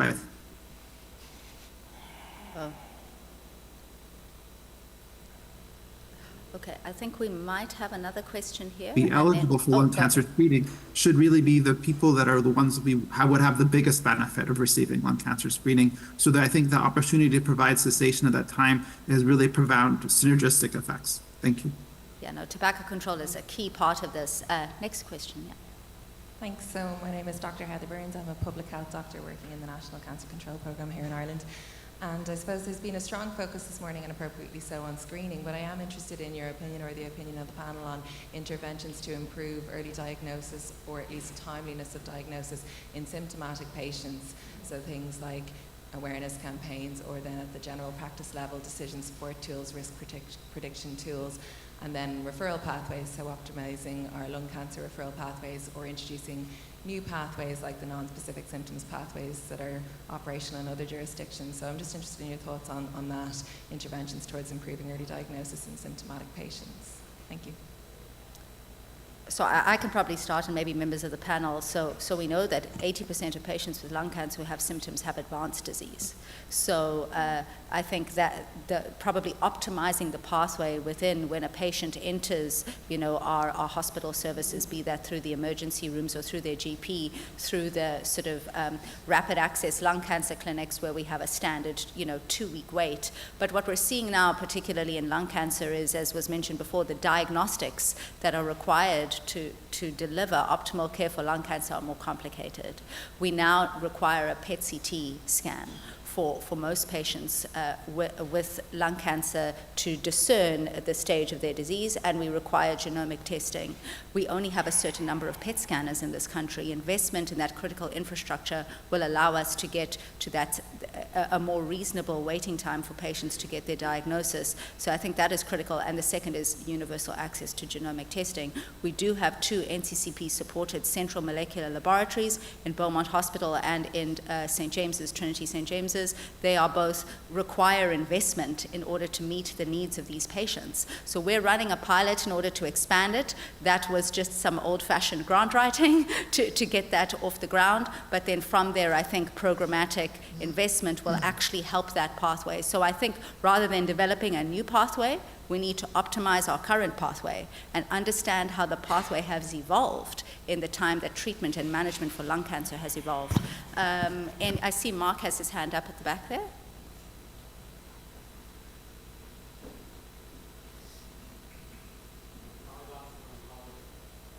Our Lancet Oncology European Grand Shock Commission showed that while lung cancer is 20% of the disease burden of cancer in Europe, it only has 4% of the research effort and 4% of the research spend. How do we change that?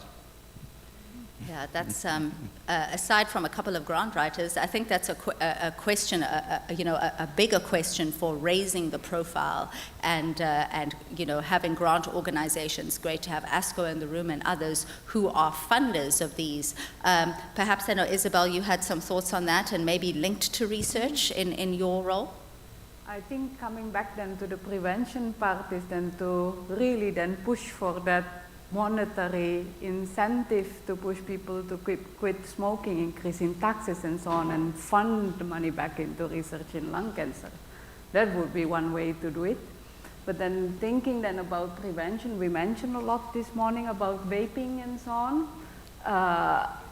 And the problem with politicians now, they are trying to cater to a 4 and 5 years period, yeah?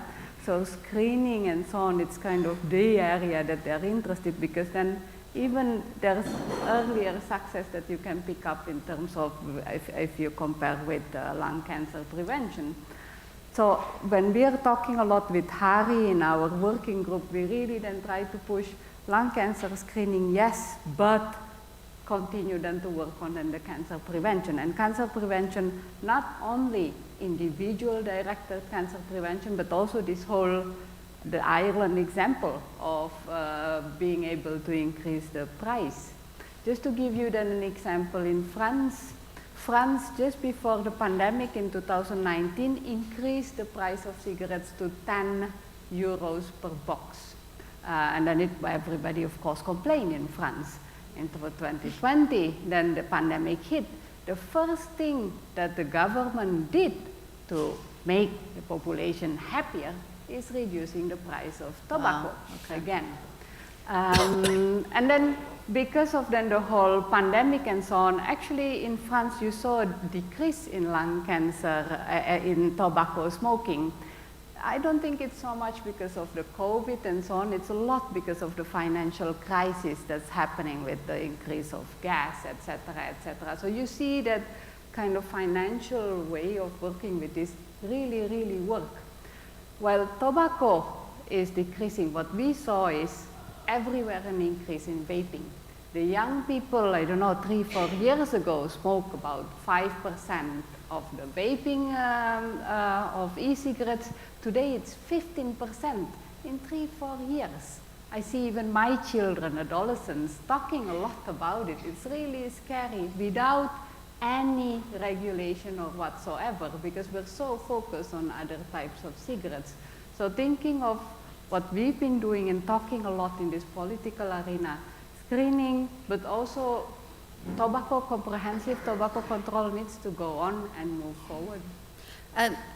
We had the All Ireland Lung Cancer Conference actually 2 weeks ago in Johnstown Estate. Some leaders from around the world came to speak to us, and one particular topic on tobacco control came up, and some legislation from our colleagues in New Zealand who had brought in some novel legislation on denicotinization to reduce the amount of tobacco per cigarette or the amount of substance in the vaping product. And then some interesting machinations there where it came into play, but then was subsequently removed due to other political pressures. Is that something that might come into the EU, the idea of denicotinization, and where might we be with that?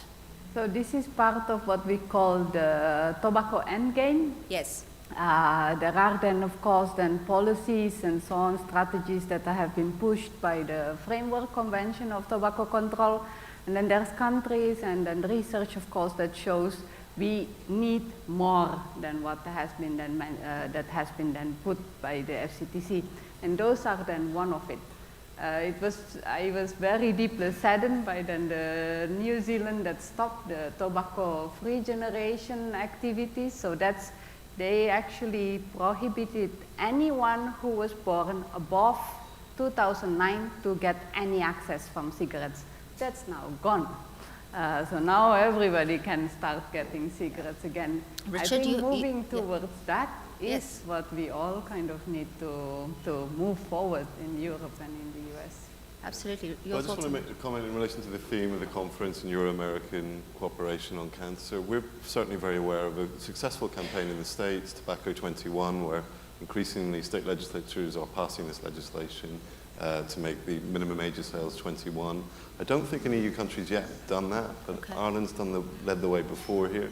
Stephen Donnelly, the health minister, hinted at it yesterday, but I think it would be fantastic perhaps if one country in the EU did the 21 legislation, many others might follow very quickly. Yeah, certainly we were the first with the workplace smoking ban, so to be a first in this area again would be great. Torsten? Yeah, but I think it's also about health education, and we cannot start early enough. So in the Berlin region, we are within the lung cancer service very much collaborating, and we have running now for several years a project where school classes are coming and at the age of 9, 10, 11 into our lung cancer services, speaking to patients, just are being informed how dangerous smoking could be, and we were able to demonstrate that there was a significant drop of starting lower rates of starting smoking compared to other school classes who didn't take this course. So I think there's a lot that we as the physicians can do to prevent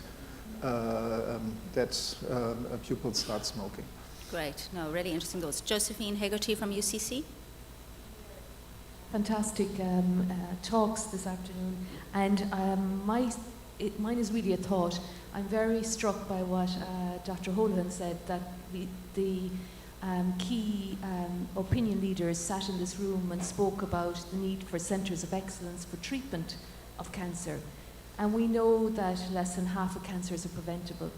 So should we be really thinking about this in a totally different way, and we should have centres of hubs where we look at prevention and screening in the community, so that rather than investing in discrete lung cancer screening centres and separate breast check centres and separate retinal screening centres, so should we not be thinking of this in a holistic manner where we invest in prevention and have community-based hubs regionally where you get one appointment, you get your access to your breast screening, your lung screening, your retinal screening, whatever it is, your blood sugar checks, whatever it is that is appropriate to your risk as identified by your AI tool, so therefore you come once. Because what happens is, as these screening programs are implemented, people don't attend their appointments after a period of time.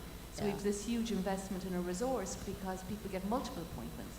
So should we begin to think about this in a much more holistic way, rather than thinking of each program as a separate entity, that we think of it as educational opportunities for prevention, smoking cessation, whatever it is appropriate to the person and their risk, their identified risk categories. Just thoughts. Thank you.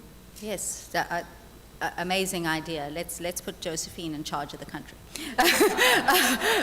That sounds great. Alberto? Thank you very much. I think this is one aspect that we tend to forget, which is the organizational aspect. First time I met Miro and I learned about his trial in Croatia, I was stunned by the fact that to have the availability of the CT scan, they are doing the screening on Saturday morning. Yeah. There you go. And how can you do the screening Saturday morning? You have to compensate the extra hours to the technicians, and they accept it. So we definitely need also some group or some, I don't know, who are they, the problem solving, to address this kind of issues. So many people, particularly women, said, I have enough of the screening because I have to go one place for breast, one place for the pap smear. Now you want me, since I smoke, you want me to do this. You either do it but can we do this on a Saturday morning or everything? Maybe not. So thank you for raising this issue. That's a great point. I think we have a question at the front here. Hi, thank you, Isabella. I was very stunned actually by some of your slides on Northern Ireland, that there's not a very hopeful picture there. And I suppose what I wanted to ask more broadly is where you have a setting where the only thing in place is the evidence, you don't have any of the other things aligned, like capacity, resource, will. Where do you start? Where is going to make the difference?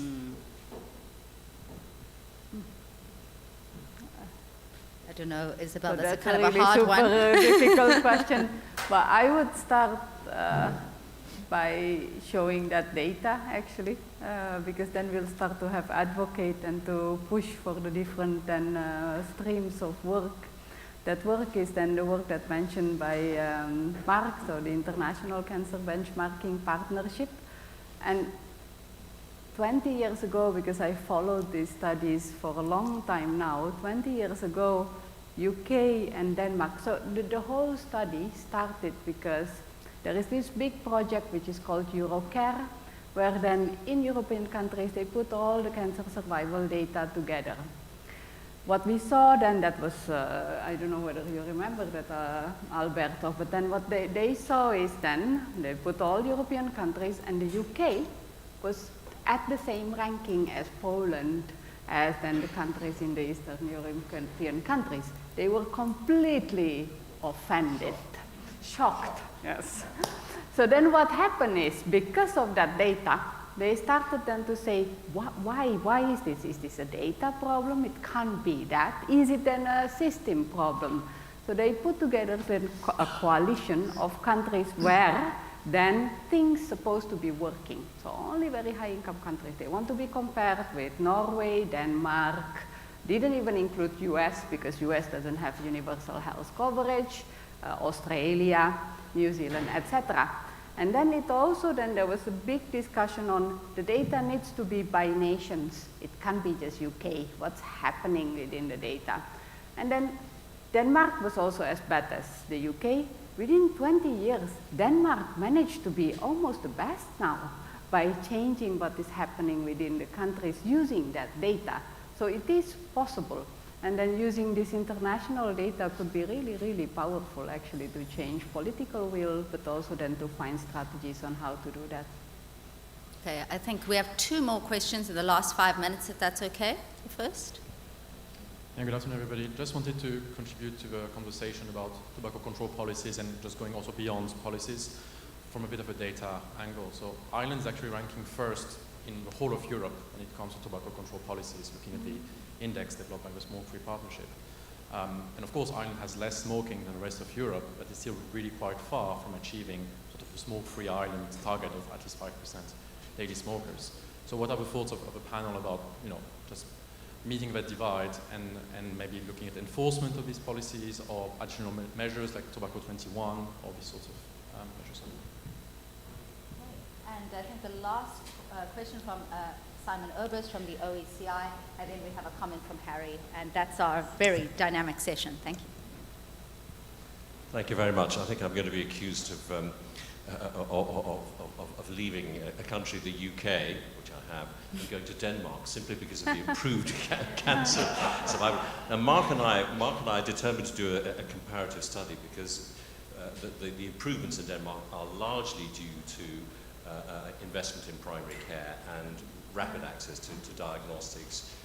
Although the UK has got a 2-week wait, somehow, for some reason I don't understand yet, the Danish system works better in a more rational way. However, one of the good things that has happened, and to your fantastic point, in the United Kingdom, one of the few good things that has happened in the NHS to do with cancer in recent years is the development of these mobile rapid diagnostic clinics in supermarket car parks and places where the community, which require, I think I'm right in saying, no prior booking. You just turn up. And I wonder whether perhaps in the next Irish National Cancer Control Plan, that kind of idea might be developed, because I think it is, it's taking these aspects of us to where people are and making it the access easy, more democratic, lowering the barriers to access. I think it's a great idea. I've not seen any evaluation of the UK program, but I've just anecdotally heard great things about it. Yes. Manchester would lead the way in this clearly, and certainly our pilot will involve mobile units, but obviously integration with government and funding, I think, would facilitate some of this. Maybe in the closing minutes, Harry, you can close the session with a last comment, and Torsten as well. I surely didn't want to be that arrogant to end this session, but indeed, I wanted to stress indeed the issue about the enormous difference in survival. So indeed, at that point in time in Eurocare, for instance, breast cancer survival in the UK was worst from any country in Europe or so. And indeed, what happened, and this kind of data, you need to, I think, convince politicians, convince the public that something has to happen. And again, for lung cancer, we see the same thing, of course. But what happened is that indeed there was the implementation of breast cancer screening in the UK, and with that, all the protocols were, let's say, stated. So apparently there was a difference in treatment, there was a difference in diagnostic pathway, and with the introduction of the screening program, indeed there came pathology reports on how to do it, there was organizational structure, infrastructure. So there was a sort of added value of surely collaboration, but added value of screening programs being started, having started, and in the breast we have seen the same thing. And I hope with lung cancer we will make this difference even in a shorter time frame. Yes, and I think Torsten, yeah, last maybe comment. just some brief comments why Denmark has been so successful, especially in lung cancer. So first, they formed a lung cancer group, which was multidisciplinary, had close contact and support by the government. Then they have an annual updated lung cancer guideline. They've completely reshaped their care system with centralized care for the high-risk procedures like surgeries, but also the bottleneck procedures, but still have a satellite system so that for the geographically remote, especially Danish islands, and then they have a well-working cancer registry in all forms, a quality of improvement loop, and has led to a significant improvement over a decade. So that's really, really worthwhile to observe and I think to adopt. Great. So I think in summary, obviously we've learned a lot about lung cancer screening. We've learned a lot about the continuum of lung cancer care, that investment in primary care, but then also what that implies for how we need to invest in downstream services to care for those patients diagnosed in primary care and treat them through radiation, surgery, and others is going to be important. So with that, I'll close the session and leave you with your lunch and hope you enjoyed the morning. Thank you.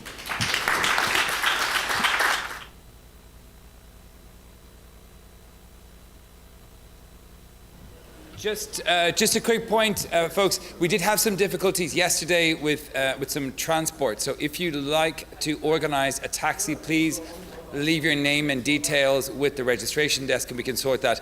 Also, traditionally on a Friday afternoon after lunch, we do have a bit of a drop-off. I would encourage everyone to move forward when they come back and find an empty seat so that we can feel closer as a group. We'll see you back at 1:15. Enjoy your lunch.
Welcome back, everybody. If you can take a seat, that would be wonderful. And as I say, those empty seats at the front would be brilliant if we could get a sense of intimacy and community. So please do take an empty seat in front of you rather than staying at the back, if that's okay. I hope you enjoyed your lunch, served by Julie and her wonderful team, so thank you very much to them. Now it's time for our spotlight presentation. It's by Caius Kim. He is a Global Director, Lung Ambition Alliance at AstraZeneca. It's going to be on the Lung Ambition Alliance, accelerating outcomes in lung cancer through country collaborations. Caius is joining us virtually. Caius, are you there? I am here. Thank you. Great. Wonderful to have you, Caius. The floor is yours. Thank you. As you're aware, lung cancer is the leading cause of cancer death in every country around the world. Stigma, nihilism, and many other factors contribute to the burden and morbidity of lung cancer. But we've seen evidence that the efforts to mitigate risk, like smoking cessation, innovations in early detection, improvements in treatments are bending survival curves and improving outcomes for lung cancer for around the world. So I'll provide an overview of the ongoing work of the Lung Ambition Alliance. I invite you to partner with us to accelerate lung cancer outcomes in your country and thus the world, and there is light at the end of the tunnel. The Lung Ambition Alliance has the ambition to eliminate lung cancer as a cause of death.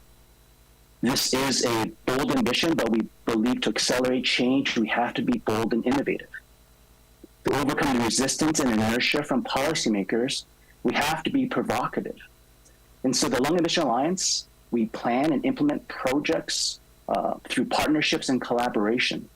The 3 current global partners represent organizations across the public and private sector, as well as across the spectrum of care. We started our collaboration in 2019 and focus on 3 main areas: early detection, innovative medicines, and enhancing the quality of care, which combine and synergize to improve outcomes in lung cancer. Now, you know this data. There are differences at a country level that influence outcomes and survival in lung cancer. Japan leads the world in early detection as well as survival for lung cancer, and you see a number of other countries through this list. Now, many factors impact survival. Examples include smoking rates, levels of PM 2.5, radon, for the health ecosystem, access to medicines, the number of CT machines as an example. But we also recognize that early detection of lung cancer is one of the most significant levers that we can action to decrease lung cancer mortality and improve survival. We also recognize the importance of identifying programs that are adapted to each country and are sustainable and based on country prioritizations, and so emphasizing the critical importance of local partnerships and collaborations to solve problems and issues. Since the launch of the Lung Ambition in 2019, we've expanded activities and partnerships to more than 50 countries. Each flag represents at least two groups that have come together to identify concepts, prioritize them, and implement to accelerate outcomes at a regional level. For Ireland, as an example, we're collaborating with JUSCA and supporting the pilot for lung cancer screening in Ireland. The program in Greece, in Israel, as an example, we've started a campaign to educate teens on vaping. That was a topic that was discussed previously. But taking a look at the data from Ireland, you're very familiar with this. There's similarities to many European countries, but there are also differences as well. So in the bottom right, identifying or acknowledging that Ireland identifies 30% of lung cancers in stage 1 and stage 2. But still, 1,900 people die per year. And then if you take a look also at the 5-year survival, we see what had been mentioned previously, the bending of the survival curves, the improvement in outcomes over time. How can we accelerate this change?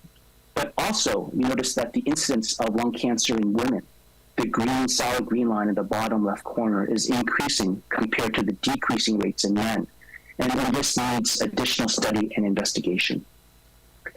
But going back to the aspect of early detection, the numbers that you see here on the left are US numbers, but then you can apply them to the same stage distribution from your country, recognizing that stage shift, moving a proportion of people with lung cancer to earlier stages, will improve survival.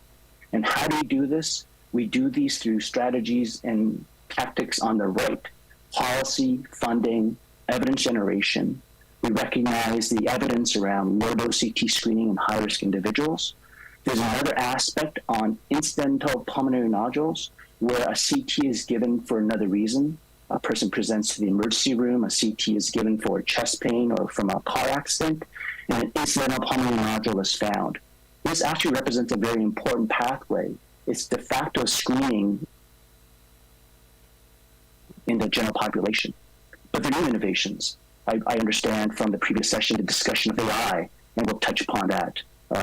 Volatile organic compounds, and understanding that the future includes blood-based technologies that may help and change the paradigm in terms of early detection. And so this combination of AI, radiomics, CT, and blood, I think represents a really positive future to improve early detection around the world.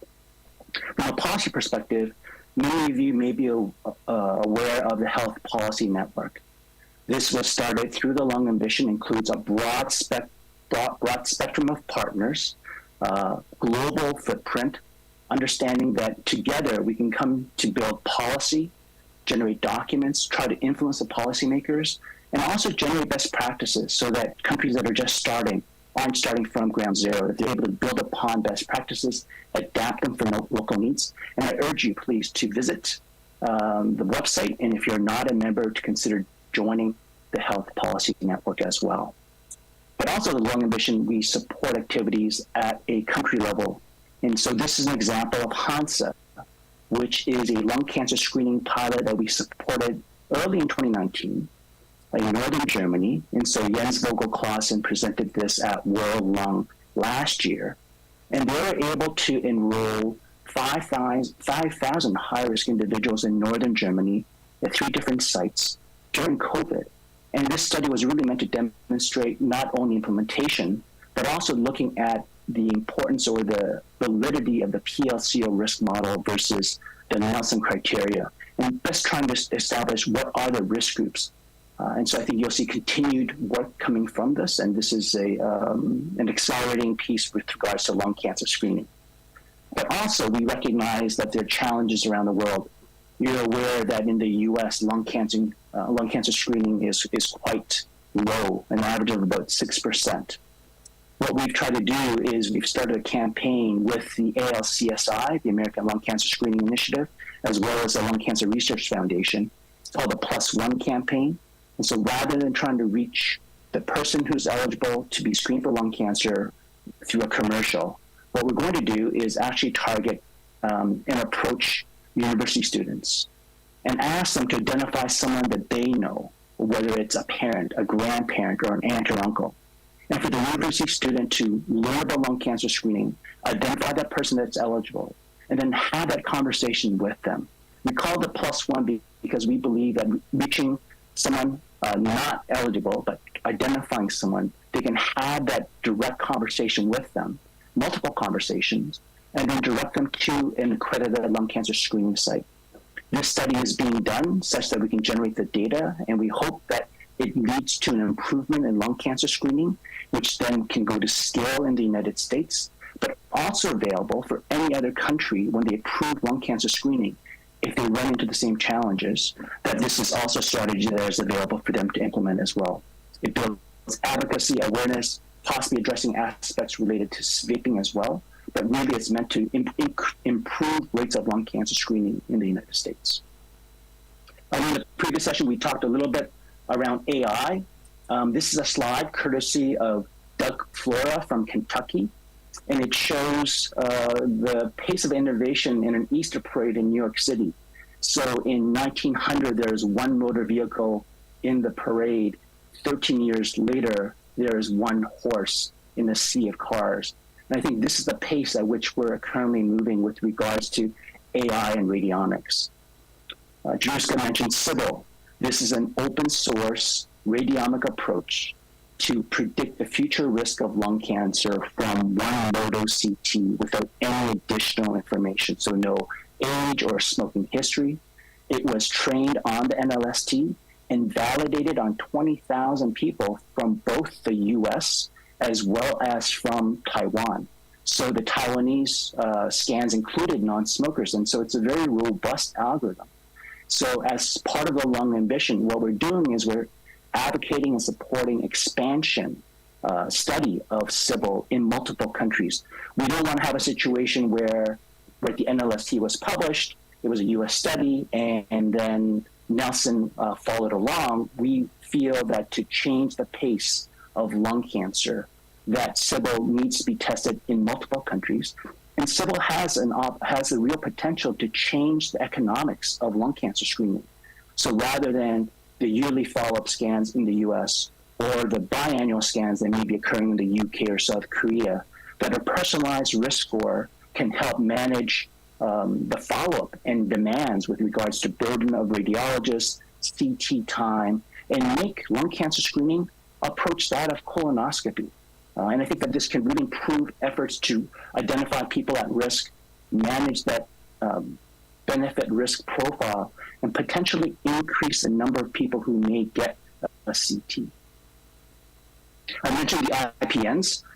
This is a very important piece of work in terms of contributions to early detection. Someone getting a CT for a reason they're not symptomatic for lung cancer, this is something where you can, in fact, find early lung cancer. And so we supported a study called Pinpoint. The PIs include Giorgio Scagliotti out of Italy, Professor Joachim Ertz out of the Netherlands. It's meant to be able to demonstrate the role of AI, AIDENS, which is assisting the radiologist manage incidental nodules and then manage that follow-up as well. It's active in a number of countries, including Ireland. And so if you're not part of AIDENS, then I urge you please to reach out to us to see how you can get involved. As an example, in terms of the impact of IPNs, I mentioned that Ireland is at 30%. I know Torsten spoke about Denmark and the work that they've done with regards to their lung cancer registry and that work. Denmark and Norway lead Europe in early detection, even without a national lung cancer screening policy. They find 36% of their lung cancers at a country level in stage 1 and stage 2. And they do this driven by the fact that they manage their incidental pulmonary nodules appropriately. You compare that to the US, where there's some data that shows that the majority of incidentally found nodules are not followed appropriately. And so this is why, as a strategy, lung cancer screening of the high-risk individuals, IPNs, proper management forms the basis of our efforts to drive early detection. But that's not all, right? There are areas of future interest, and I just highlight this briefly. One is lung cancer never smokers. We know that if cigarettes were never invented, lung cancer would still remain the 7th leading cause of cancer death. So this is an emerging area. You're aware of Charlie Swan's work with PM2.5. Also in parallel and similarly, the increasing rates of lung cancer in women. I mentioned the differences at a country level. Lung cancer in East Asian women, the majority of East Asian women that develop lung cancer are never smokers. You see that in the bottom right image. So I think these are areas, again, where through collaborations and partnerships at a country level, we're able to investigate problems, identify solutions that make sense, and then continue to build upon the awareness so that really there is light at the tunnel. Some countries are closer than others. And so in closing, I invite you to work with us, partner with us to accelerate lung cancer outcomes in your country. Please reach out to me or my AstraZeneca colleagues so that we can work together to accelerate change and one day in the not too distant future, potentially eliminate lung cancer as a cause of death. Thank you.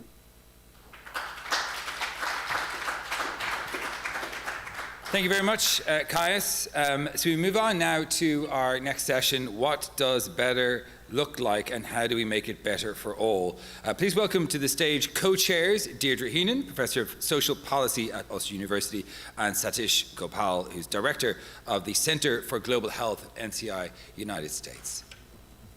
Yes, Satish is online, so hopefully he's there.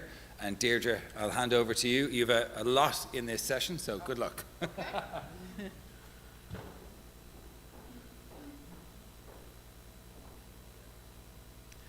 Hi, how are you? I don't know if you can hear me.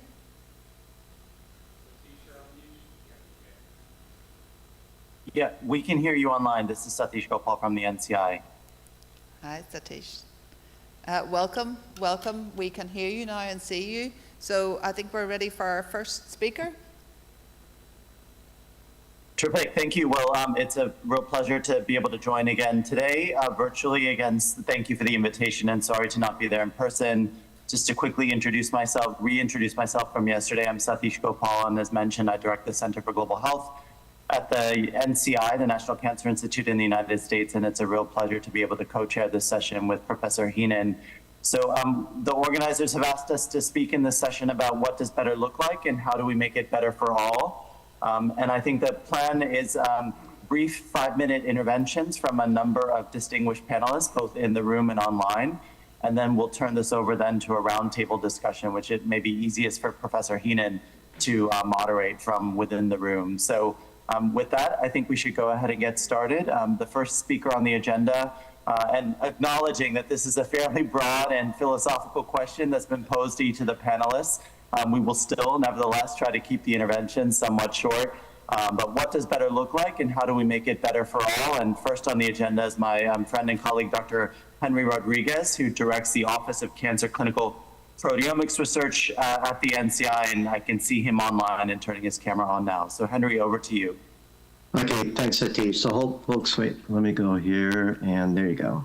Okay, thanks. So again, apologies that I also cannot be there in person, but it's a great honor to actually be to be taking part in this great meeting. So I actually thought about this hard, and initially I was going to do sort of, these are the scientific activities that we should be looking at, or these are the non-scientific activities. But I thought I'd speak to more in generalities for something that everyone is trying to work on, and that is data sharing. I think pretty much almost everyone in the room, everyone around the world, we understand today that data sharing, that allows the resources that we produce when we conduct whatever activities to have a much broader impact. And that impact is going to be way beyond your initial analyses. So since this is an international activity that we're referring to, let me speak on that aspect. So from a global perspective, I honestly think that any initiative that brings together researchers worldwide, right? Because we talk about without borders, that to me is done to not only streamline efforts, we solve problems far better, we exchange the data to understand the biology. I think these are the programs that are going to be very well suited for the changes that we're looking forward in the future when it comes to precision medicine. I mean, if you look at, for example, rare cancers, we already know that obtaining sufficient specimens just in one locality is very difficult. So it becomes very important to foster collaborations in that regard, and obviously to exchange the data sets that's going to be needed to generate sufficient statistical power. Another one is just from a larger perspective, if we're able to study cancers, the differences worldwide, those differences, looking at the data, is going to be representative from different geographical locations or regions. Ultimately, that's going to help us to better understand, and hopefully it's going to lead to better treatments. That's going to work for more individuals, not just within your population set.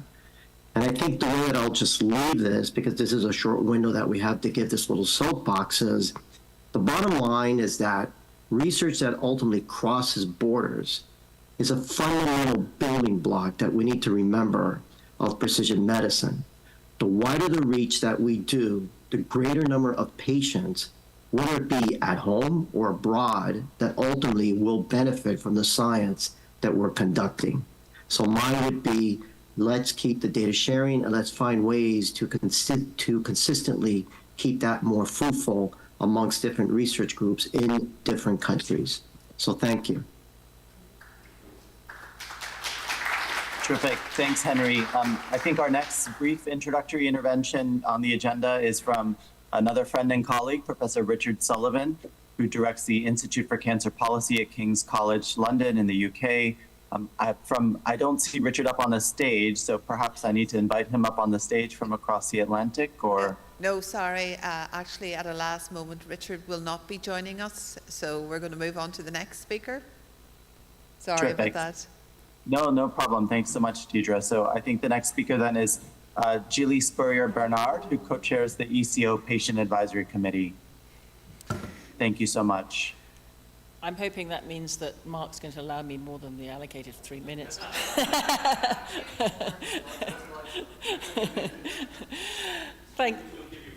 Yeah. Thanks very much. As you see, I'm a patient advocate, melanoma mainly, but also pan-cancer from the ECO Patient Advocacy co-chair, and also the WECAN group of cancer umbrellas in Europe. So we've made a lot of commitments so far on how to minimize inequalities in cancer research and care. From a patient perspective, this is agency to access data, access the best treatments, access the relevant research, access to quality info, cancer plans and guidelines, access to good side effect recognition and appropriate management for the long term, access to the right to be forgotten, while always appreciating ethnographic methods to make sure we include everyone. I want to just give you a quote by Michael Lewis of the Undoing Project. When they made decisions, people did not seek to maximize utility, they sought to minimize regret. Cancer and cancer care is a complex dynamic system in a state of permanent crisis where people die if we don't get it right. So we need to be bold. For patients and their families, the advance is never fast or thorough enough. I will mention just two things. One, of course, is data, because I think that's important. Firstly, we need simple and free access by patients to their own health data. You cannot have agency and an intelligent say in the decision-making about your cancer without access to your data before you need to make decisions. You cannot have another person deciding what you should not know, however well meant it is. In our case, deadly disease, no standard of care, clinical trials as treatment, full and free access to our records and results was crucial for making decisions in a high uncertainty environment where choices were only given to us because there were no right answers. Access to our data helps us to cope. It helps us regain some control where there were no clear-cut scientific answers, and it gives us some agency in an otherwise overwhelming and frightening situation. Though it's not popular here, we love the secure, more polite, and more level playing field created by the GDPR. And I look forward to similar leveling up in the AI Act that we have coming, the pharmaceutical legislation, the IVDR, joint HTA assessment, and many other things that are changing in Europe at the moment. Firstly, we must have free and easy access to our own health data. And as citizens, we must have a say on how and where our data is used. And as we develop a more effective and valuable European health data space, we must ensure privacy by design, but not get so frightened that we prevent this vital data sharing that saves patients' lives and improves cancer management. This is a developing field, and we're all adapting to new constraints and rules, and it will not be perfect overnight. So we need flexibility, but with clear privacy and usage guardrails, and tough punishment for abusers, and not rely on trust or count on altruism. A return on engagement for all. My next solution that I think will help make things better is consequential patient engagement in research, and not just co-option. This means demands and high expectations for our community too. Our collective goal should be the best possible research with the fastest possible translation at equitable scale that will have the highest impact for patients. With patient engagement becoming standard practice, patient advocates are increasingly finding themselves tasked with reviewing not only clinical trials, but also translational research proposals. While translational research might seem quite far away from a patient's reality, there are two main reasons why we as patient advocates take translation research seriously. Without translation today, there will be nothing to implement tomorrow. And errors made and time lost in translation cannot be recovered at a later point in time.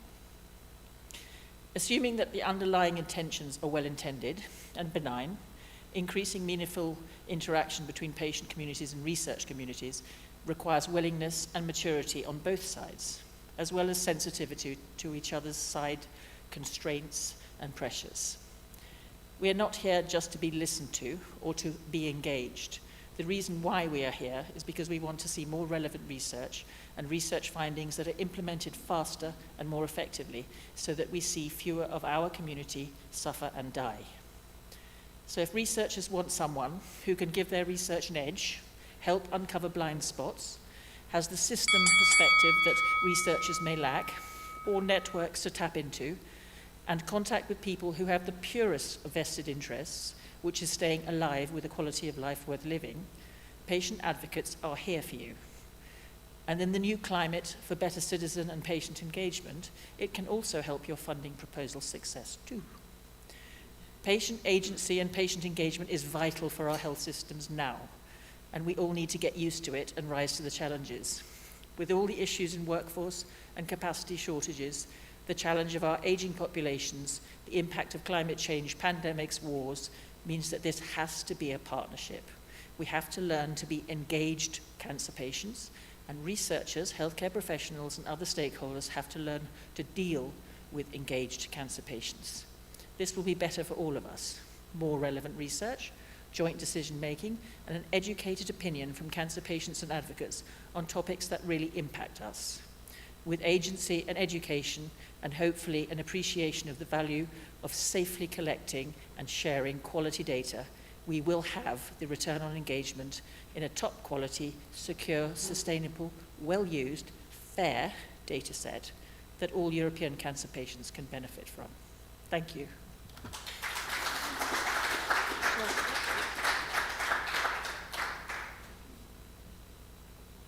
Thank you so much, Jilly, for those wonderful remarks. I think reminding us to keep the patient voice and perspective central to everything that we do, which is a critically important message and can't be overemphasized, I think, on either side of the Atlantic. It looks like Dr. Lynn Schuchter is up, so the president of ASCO. So Lynn, nice to see you, and over to you. Thank you so much. Unplanned, but I think that my comments will really are in sync with what we've heard. I think I'll begin with ASCO's vision statement in terms of what does better look like, and that is a world where we either prevent or cure cancer and every survivor is healthy. And I want to share with you actually a failed experiment that happened at ASCO. So this is to the point of data, and to achieve that vision, we actually thought it was imperative to think about learning health systems, that we would learn from every patient, that the data from every patient would be in the electronic health record, that would feed back to that provider, and we would do better the next time, and that we would integrate all of these electronic health records, in the United States from cancer providers. This system was called CancerLink. It didn't work. We actually recently shut it down. But the idea was right. It's just a monumental task to think about this. But when you're talking about data sharing, that means that all the data from every patient needs to be in the system. And when I think about what's happening here for ACRI, where you're going to be beginning to think about electronic health record that's going to work across all of your enterprise and your island, what an opportunity to create a learning health system.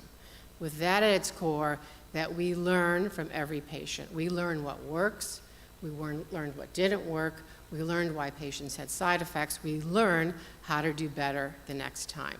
So better, I think, is a active, integrated learning healthcare system that we learn from every patient.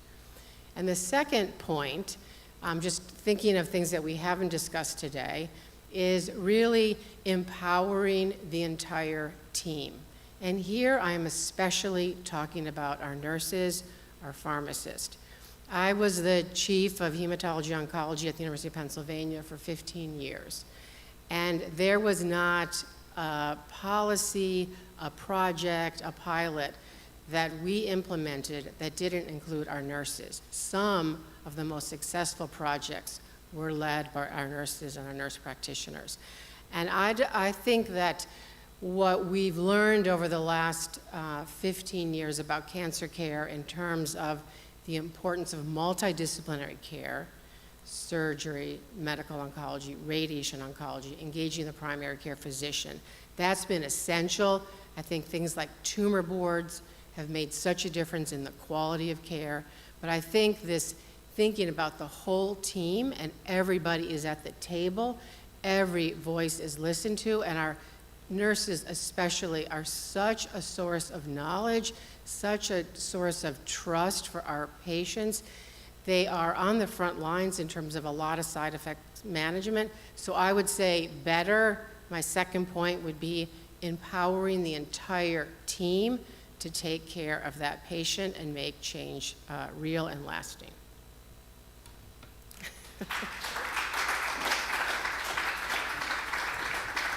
Terrific. Thanks so much, Lynn. Our next speaker is Mike Morrissey on the agenda. Is Mike available to join and provide a brief introductory intervention before the roundtable? Thanks so much, Mike. Thanks very much, and afternoon, everybody. Yeah, we're talking about the workforce crisis. Now, I'm going to ask for your help here on a couple of counts.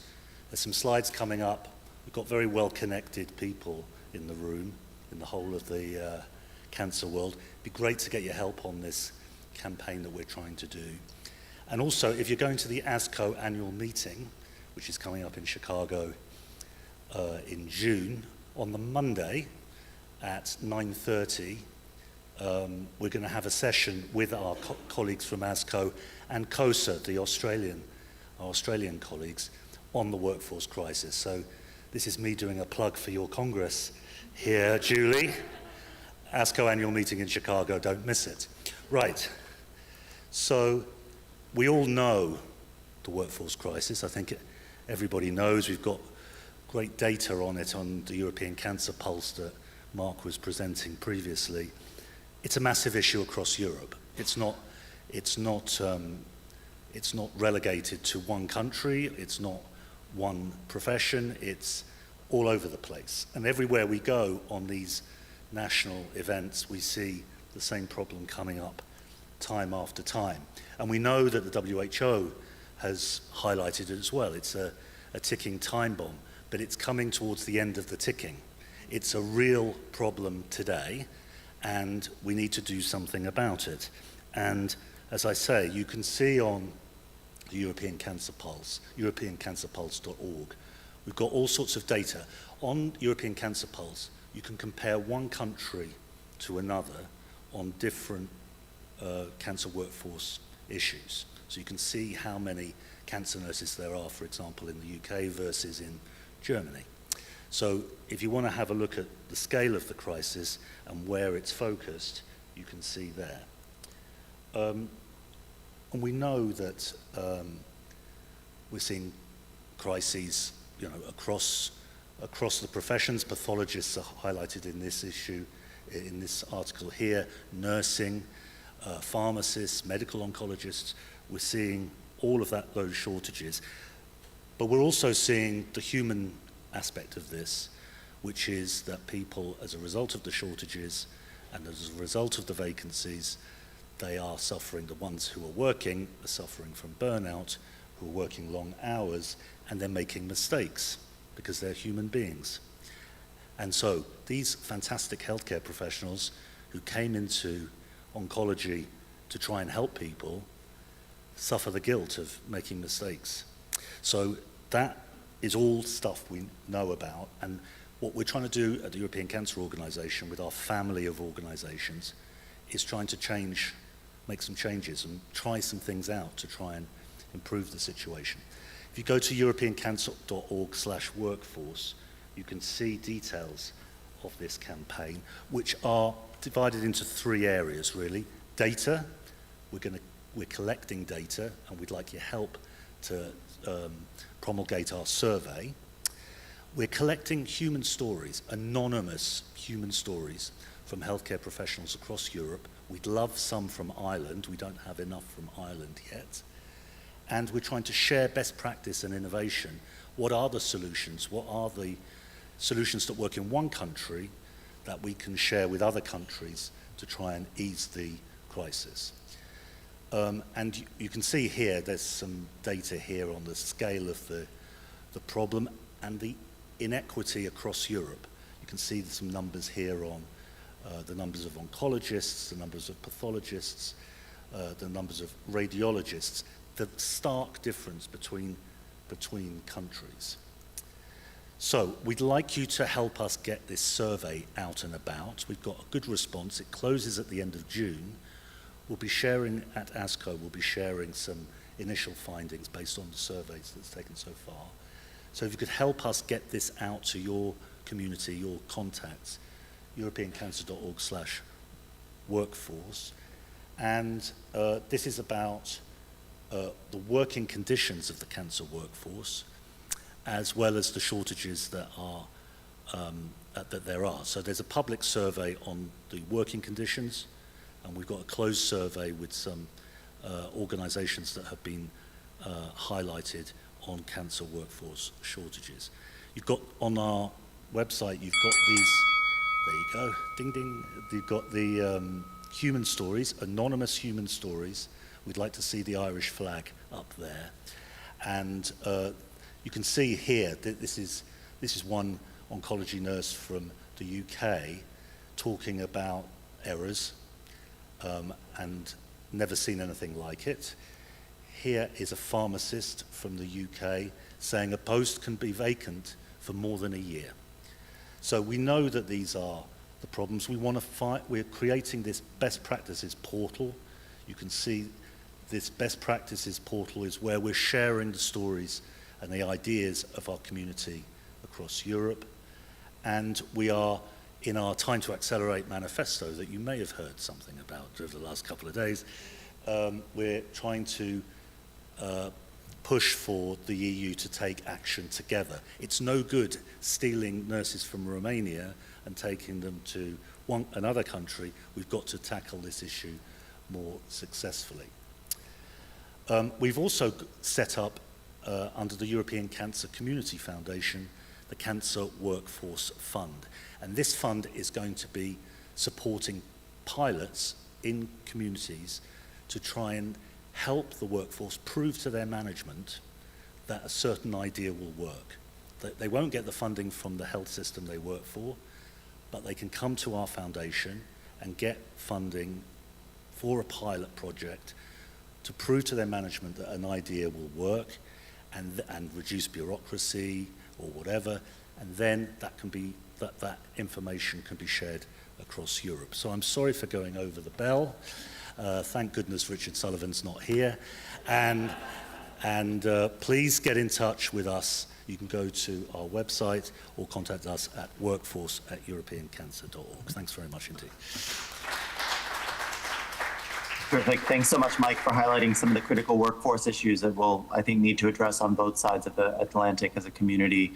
Our next brief introductory intervention is from Dr. Mary Coffey from TCD and the European Society for Radiotherapy and Oncology. So Mary, over to you. Thanks so much. Thank you very much. Mine is very much personal experience of what worked and where the problems are. And I think there are people in this room who know and have probably experienced my passion for high-quality radiotherapy. So I apologize to them for the pressure I put under them. I think it's again consistent with Norman Coleman, who I talked about this morning, that better really for me looks like optimal care for all cancer patients, and that they're treated not only in high-level equipment, but by appropriately educated staff, irrespective of the technology available. And in many regions of the world, it's really clear that radiotherapy, even though once the initial cost is met, it's a very cheap discipline, it really is still a Cinderella of cancer care. There's little or no services available in large parts of the world. If you look in Africa, you may have one radiotherapy unit for an entire country, or you may have one that doesn't even work, as we have experience of recently. And even if you look at high-income countries, then access is often still suboptimal in very well-developed countries. And in other countries where they maybe have plenty of equipment, there is really suboptimal specialized education. And you have people with really minimal or no education in radiotherapy at all delivering treatment to patients. And as techniques and technology become more sophisticated, that is going to become more and more of a problem. So we might address technology, and that will increase access. But it's really important that we also address the staffing problem, that we see how we can appropriately provide education for people so that they can deliver quality care. And I go back to my own personal experience, which is where it worked, and it worked very well. And I was very fortunate because it was at the time that Micheál Martin established the National Strategy for Radiotherapy in Ireland, when we had very poor facilities, and Donal Hollywood and Tony Houlihan led that team. And because I was able to be part of it and come from the education perspective, we worked together so that we mirrored the technology bringing the kind of access area, but we also looked at education so that we could educate people years before the equipment came in, so that when the two came together and we had centers, we had staff. So we actually could offer high-level radiotherapy to all our patients. And yes, we did. We made it very significantly better. But we have a long way to go, because I think complacency has no role. And whereas you could say that radiotherapy alone or in combination with other treatments can benefit up to 50% of cancer patients, the majority of countries fail to meet that goal. And there are significant variations both across countries and even within countries in terms of access, quality of treatment, and outcomes and survival. And currently, I'm also lucky enough to be involved in quite a number of European and global initiatives that are trying to address that access and quality of education. So ESTRO and the International Atomic Energy Agency have a program that I run, which is called Train the Trailers, and where we completely failed to engage education centres to actually deliver education to the people who are going to treat the patients. What we decided to do through this program was to take the clinical people on the ground and help them to develop short education programs in the kind of core elements of radiotherapy so that they could then go back and educate their staff. So we were trying to do bottom-up because we failed to do top-down. ESTRO is also participating in an EU project on staffing and education and training guidelines, and we're very much involved in the European Cancer Organization workforce planning. I'm also co-lead on the quality and safety component of the Global Coalition for Radiotherapy, which is headed by Mary Gospodarovich and Pat Price, and they're looking at establishing our radiotherapy essential standards, of which quality is one. And in Ireland, we're lucky. We have excellent practitioners, but their problem is they have little protected time for research. Now, I think that's about to change with the advent of the appointment of Jerry Hanna to the chair in radiation oncology. But I think we hope that that will bring around increased participation in clinical trials and research and introducing those findings into practice, insisting on appropriate education for all professionals across the world. And I think that will ensure that the preparation and treatment we deliver will improve outcomes and better quality of life, so better for all. And I'm going to quote Julie Graylow from yesterday, who said that collaboration is key and together we're stronger, because radiotherapy is absolutely a team approach. So thank you very much. And I look forward to great radiotherapy in the future. Thank you so much, Mary, for those remarks about training and education, and also for remembering Norm Coleman, who we still think about on a daily basis at the NCI. Our next intervention is from Kieran Sheehan, Vice President of the International Collaboration on Cancer Reporting, ICCR, and also clinical professor at St. Vincent's University Hospital in UCD. So Kieran, over to you. Thanks so much. Good afternoon. I'm a pathologist with a major interest in colorectal cancer, working between St. Vincent's and University College Dublin. I'm also on the faculty at Boston University School of Medicine. Most pathologists nowadays spend their careers diagnosing and researching cancers and triaging patients' tumours for to the appropriate molecular genetic pathway for precision therapy, leading some to suggest that pathologists should be reclassified as diagnostic oncologists. Funnily enough, Mike, we have no difficulty attracting bright medical students in pathology nowadays, maybe because of this and this interaction with cancer. But today, however, I would like to discuss the theme of the conference, Cancer Without Borders, to discuss the International Collaboration on Cancer Reporting Organization, or ICCR, of which I'm Vice President. We produce internationally validated and evidence-based pathology data sets for cancer reporting throughout the world. Members of the ICCR include the Royal Colleges of Pathology of the UK, Australasia, College of American Pathologists, European, German, Swiss, Austrian, Brazilian, Japanese, Chinese, Italian, and Canadian pathology societies, and the RCPI, Faculty of Pathology Ireland. Under the governance of ICCR since 2010, a worldwide network of expert pathologists has developed standardized evidence-based data sets to support structured pathology reporting of cancer worldwide. Our goal is to improve cancer patient management worldwide, advance national and international benchmarking in cancer management, and enable standardized data supporting cancer registries, research, and biobanking.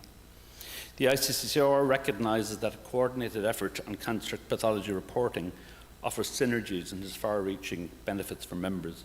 For those countries unable to develop their own data sets, namely low and middle resource countries, particularly in Africa, Asia and South America, we are focused on bridging equity of access to these countries, who will, remember, see the greatest growth in cancer over the next 20 years. Whilst the classification of cancers has been internationally standardised for many years through the publication of the WHO Tumour Classification Series, international harmonisation of cancer pathology reporting has never previously been undertaken. In addition, creating a single international data standard greatly facilitates e-health integration. For countries which lack the resources, ICCR reporting standards provide a means of achieving an international standard of pathology reporting without significant investment. The cancer diagnostic dataset is used to determine which treatment should be used in the individual patient and to predict responsiveness to individual therapies, so-called personalised medicine, and also provides an overall prognosis. Increasingly, these datasets are incorporating key molecular genetic data to inform oncological decision-making. The ICCR recognises the value that other international cancer and pathology-related organisations contribute to our goals and has benefited from relationships with the following organisations: IARC, WHO, the International Association of Cancer Registries, UICC, EORTC, and the International Societies of Gynecological, Urological and Breast Pathology. The ICCR has 61 datasets published and freely available from our website, www.iccr-cancer.org. Last year's website metrics recorded 38,000 users from 178 countries, which included 107 low and middle income resource countries, including 46 African countries. For those developing their own cancer checklists, such as the College of American Pathologists and the Royal College of Pathologists UK, the availability of internationally endorsed evidence-based cancer datasets has significantly reduced their development effort and aligns their pathology cancer data. ICCR also has an ongoing collaboration with SNOMED International to facilitate cancer coding standardization. In summary, ICCR has enabled global interoperability and flow of cancer data across cancer pathology reporting. It attracts the world's best pathology domain experts who provide an exceptional pro bono contribution.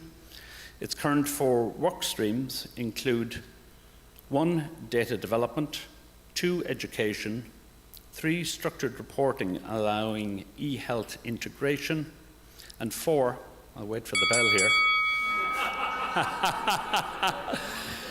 and finally, probably importantly, translation into 6 priority languages, including Spanish, Chinese, Portuguese, French, Russian, and German.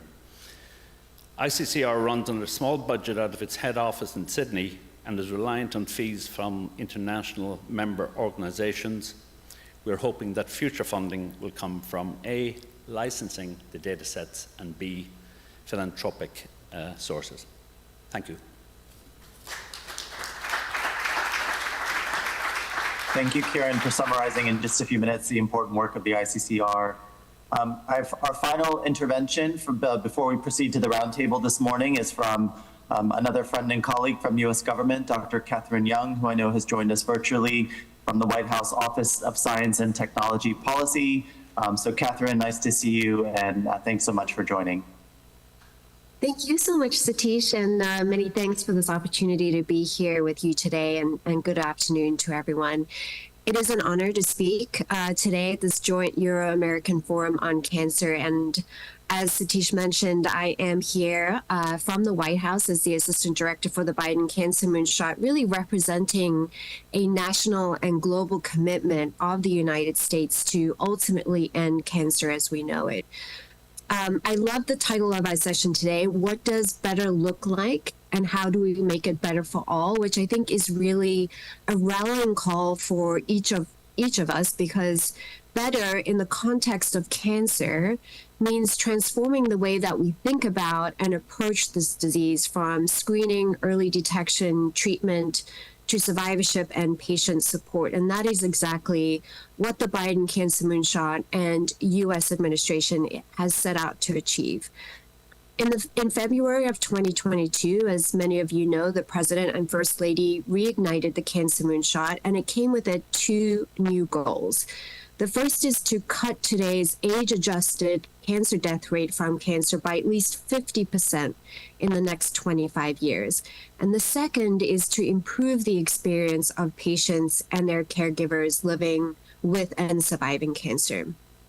In tandem with the reignited Cancer Moonshot, the President also has convened a cancer cabinet to ensure a whole-of-government approach and established 5 priority actions that are also very well aligned with the goals and priorities of both the Europe Speeding Cancer Plan and the Horizon Europe's Cancer Mission, and include, number 1, closing the screening gap to make sure everyone has access to cancer screenings. The second is understanding and preventing toxic and environmental exposures, such as forever chemicals and air pollution, which we know can cause cancer.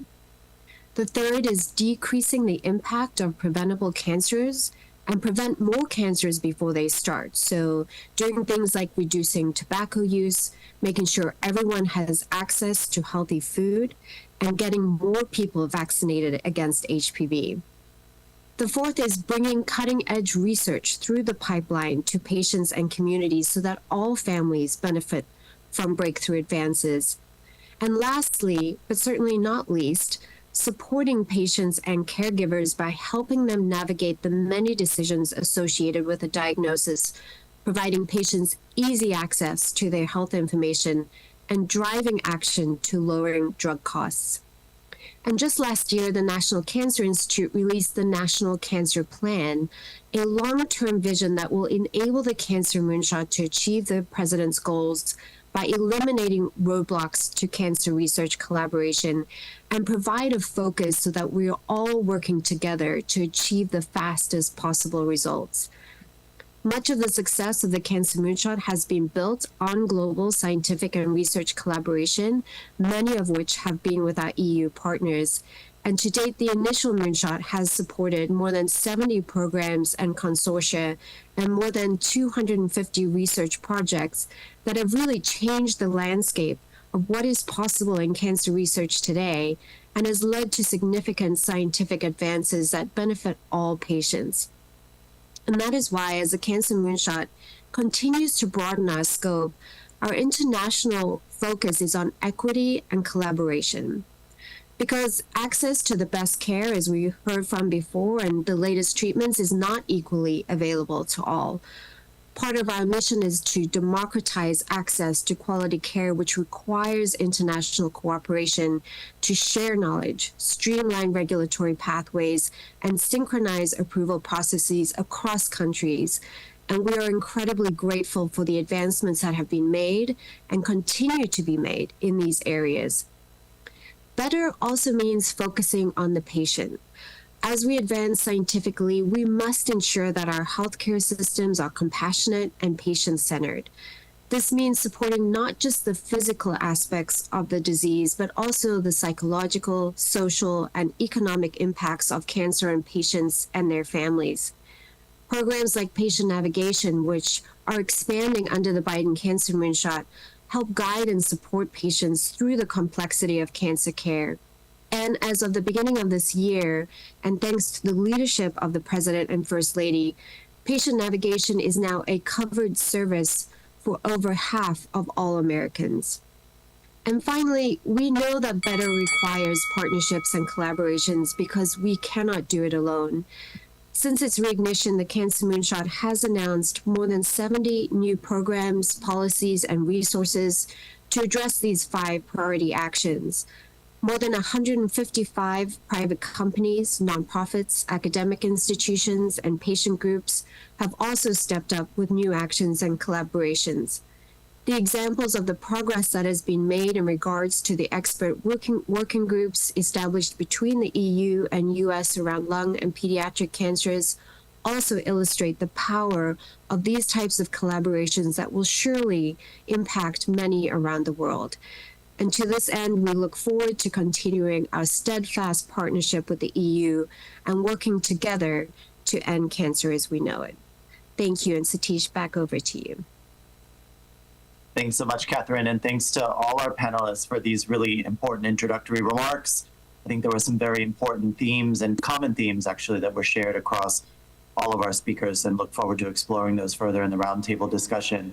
So, Professor Heenan, perhaps I can hand over to you now to moderate the roundtable discussion.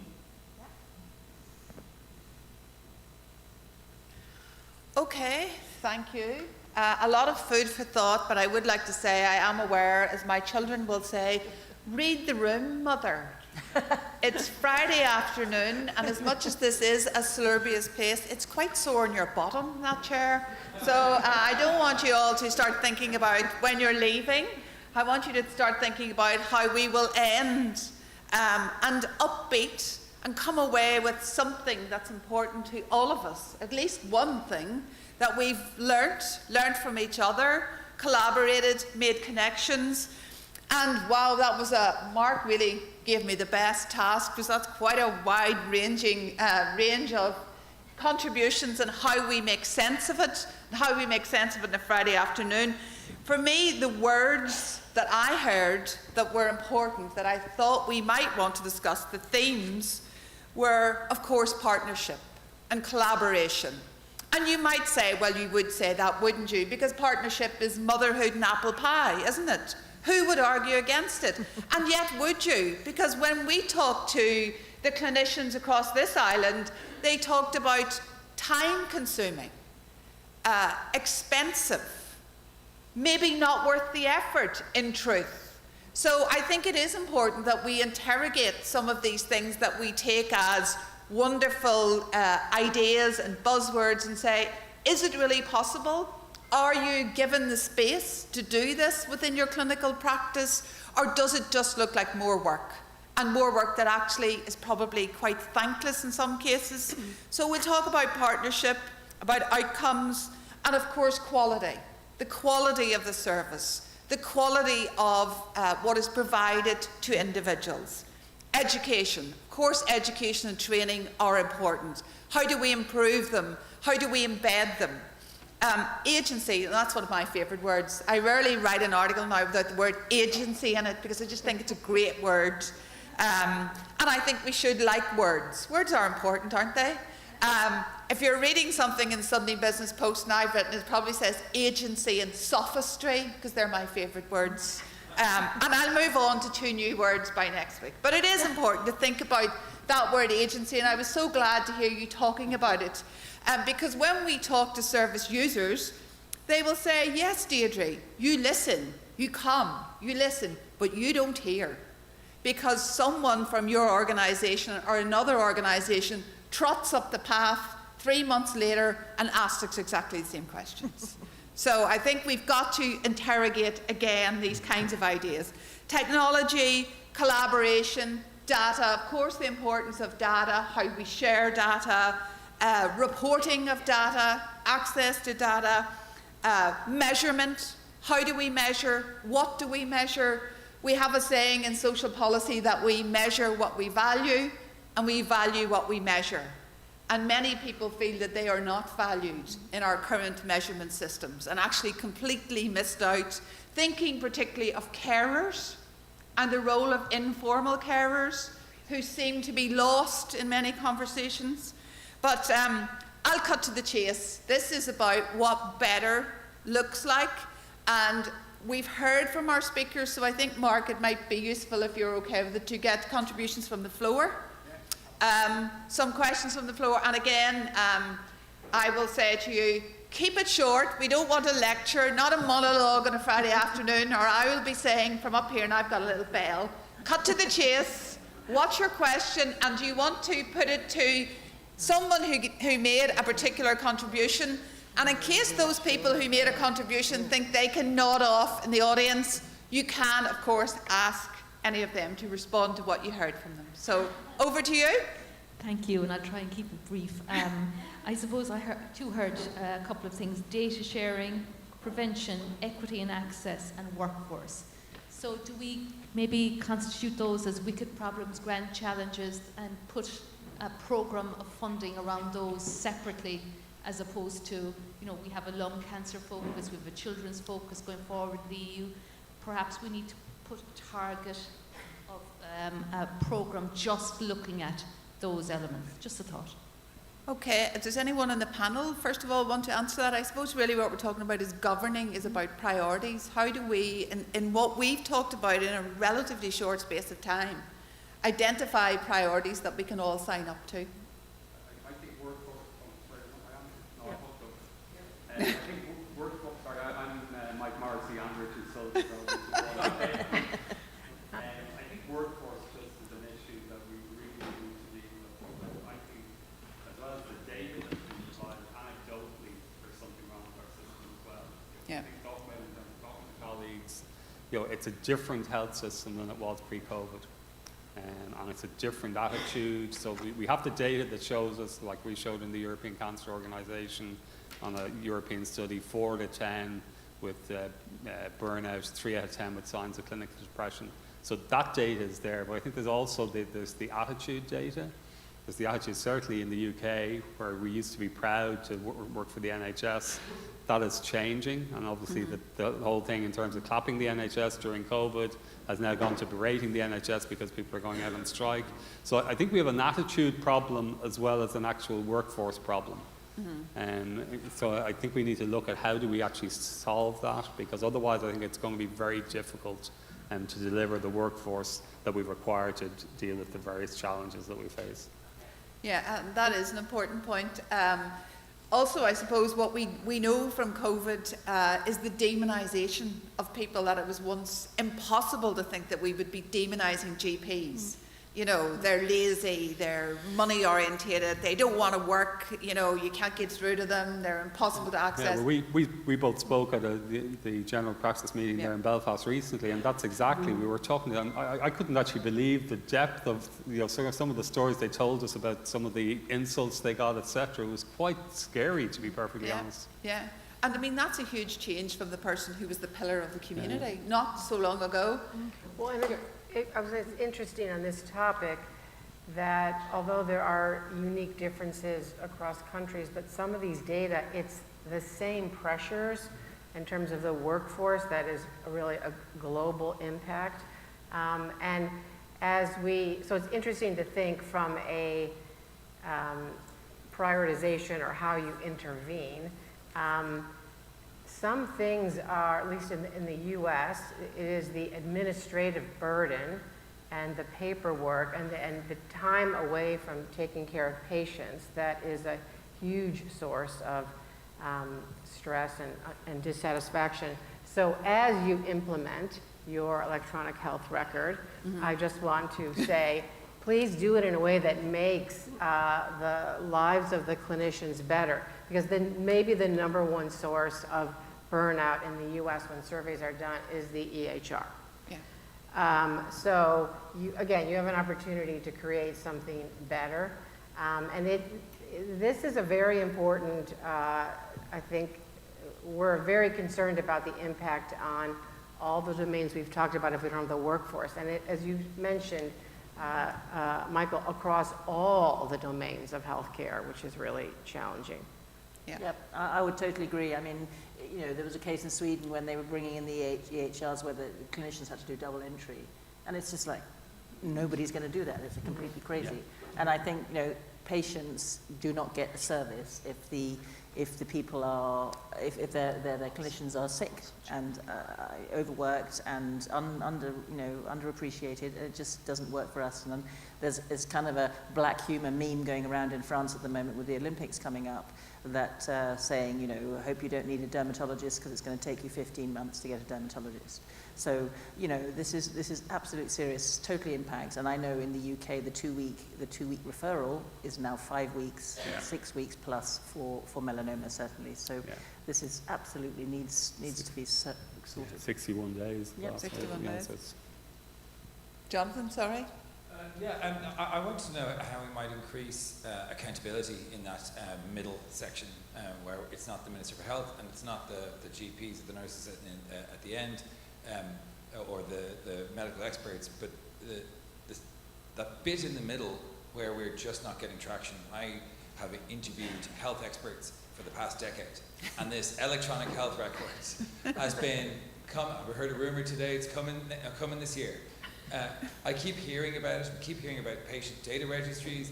I keep hearing the same thing. Everybody seems to be on board. I've never met anyone who isn't on board, and yet we do not have any of these things yet, or really, really glacial progress. And it seems to me there's a bit of a grey area in the middle, and I'm wondering how does the media have a role, or how do we get more accountability, because everyone is probably a little bit worried about upsetting civil servants or upsetting people responsible in various health organizations. But as a journalist, I'm like, it's just crazy. Ask the same questions, getting the same answers. Nobody's against this progress, and yet we're still not there. Yeah, Jonathan, I was probably one of the people you interviewed, but I've been 11 years in Northern Ireland now, and I think every time I'm back here I say the same thing about electronic health record, and every time I get the same answer. I think one of the problems is, well, there's two issues. I think one, sometimes you're trying to solve every problem, so you're sort of saying, and then it becomes too complex, rather than saying, let's have a system that we start with, and it mightn't be absolutely perfect, but it'll deliver X, Y, Z, and W. It's almost, I have to say something that solves every problem, and then the problem is it becomes too complex, so then people just give up. So that's one. I think the other thing is, yeah, well, that was my second thing, was leadership. Was, you know, who is actually in charge of this project? Is, you know, if it's some diffuse sort of section or something like that, you know, who is actually going to lead that? Who's going to deliver it? I mean, I talked to the minister yesterday, and he seems absolutely gung-ho, but I get the impression that's not happening within his department. Yeah. I also think, just to respond to what you've said, I mean, from the north, answering your question, given that we haven't hit a health target since 2006, maybe we're not best placed to answer that question. But I would say this, when Liam Donaldson came to undertake a review in the north, his big burning question, his takeaway was, where does the buck stop? Because there are so many layers. We had a minister, we had health trusts, we had the department, and basically what you got was a lot of, well, it's their fault, Governor, nothing to do with me, nothing to see here. And he said, unless we had accountability where someone had to stand out in front of a camera and say, okay, we've moved from A to B and we're on our way to C, it will never change. And you can hide under the cover of complexity. And I will say this as well, what drives me insane is our journalists, present company excluded. And you're one of them. Let them away with nonsense answers, rhetoric, instead of saying, actually, let's go under the hood here, because what you're saying does not stand up to scrutiny. So I would like to see a few more Jeremy Paxmans and a few less of other types, which I will not name. Yeah, I'd just like to make a comment on workforce, and you know, I think everybody's aware of the crisis in the diagnostic workforce globally, whether it be radiologists, pathologists, and indeed we need to bulk up and start training clinical bioinformatics people to deal with all the genomic data we're finding. And you know, the point is, you know, pathologists, I'm afraid, rarely have advocates because we're in the back office. We don't see the patient. We're at the tumour boards. But when the funding comes to the hospitals, it rarely trickles down to the departments. Yeah, well, we did a Lancet series on pathology, and one of the things we highlighted was just that advocacy part, both by pathologists themselves and also other people advocating on pathology's part. And you know, I've said it several times: no pathology, no precision medicine. You know, surgeons say to us, "All your patients are dead." That's it. So you're raising the question of electronic health records has really piqued my interest again. Ireland, you may have the best rugby teams in the world. What do you mean, may? In the world. No. That's a productive Englishman. But there is no excuse on this election. There really is no excuse. Estonia is the most digitalized health system in of all the member states with a very fragile economy. And if you talk to the Estonians, they said they did it because it was a crisis that made them do it. They were nowhere, even their written records were in a complete state of crisis. But they had a national scheme and they implemented it across Estonia. Okay, 2 million population compared to 5.5 in Ireland, but I mean, who's comparing? And Portugal has also done very successfully throughout their health system, certainly throughout their cancer centres, with one single electronic health record system. Now, I come from Cambridge, and Cambridge Addenbrooke's jumped in with the largest university hospital to adopt a single electronic patient record system about 8 years ago. It was painful. It wasn't entirely well managed. It was an off-the-shelf American system that I'm not going to name, though I'm not on the BBC. We know about it. You know. Which is predominantly, it's a billing system, it's an accounting system predominantly, but with a lot of work, it can be adapted. You can bolt Mosaic onto it, you can bolt your chemotherapy regimens onto it, you can build it. The consultants received, that is the senior doctors received too little training to it, and they were a bit annoyed, but it was implemented within 2.5 years in Addenbrooke. So it's not, this is not rocket science, and there are excuses in government that are preventing this happening, and you should just please get on with it, because so much of good high-quality critical care and research really is based upon this requirement. But going back to, I suppose, the point of us being here today, I wonder what exactly we could learn from your example, because from our experience, someone's in charge, that person moves, someone else takes over the portfolio, they have to learn the job, they disappear. And so the continuity is a huge issue in our health system. If someone was going to be there, stay there, and be judged by the outcomes, I think we would have a very, very different system. My youngest son got a summer job in Altnagelvin Hospital, and I actually couldn't believe it until I went to see it. He was working in the bowels of a multi-storey hospital with just reams and reams of brown files. And he had a little trolley, and the consultant set down his list, and he went with his trolley around the hospital, and he said, "This is great because all the nurses love me because I'm the token man." But I thought, my God, this is 2023. This is what we're doing. We're carting round files on silver trolleys. So I just think we need to learn about what it is that made it work, because we've been talking about having the right conditions. We are absolutely committed to it, and yet, guess what? It doesn't happen. So I would be interested to maybe, we could write about that. We could learn from you. Sorry. Yeah, thanks very much, Simon. Just to reassure you, we are rolling out the EPIC platform in children's health in this country. And the lessons that were learned from the rollout in Cambridge were, they were affected when they rolled it out at Great Ormond Street Children's Hospital as well. So it's a huge learning curve here. We can learn from each other as well. It's not, no electronic health care platform is ideal. You have to manipulate it for your own needs. Can I just come back to staffing? Because this is really the Achilles heel of cancer medicine going forward.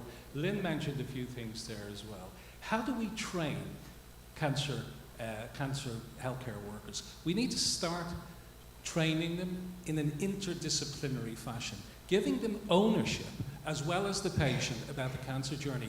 We haven't been doing that. We've been doing that somewhat in pediatrics. We don't have the same major retention and attraction issues in terms of the adult oncology programs. So I think we need to take, a breath here and just say, how are we training these people? How can we retain them?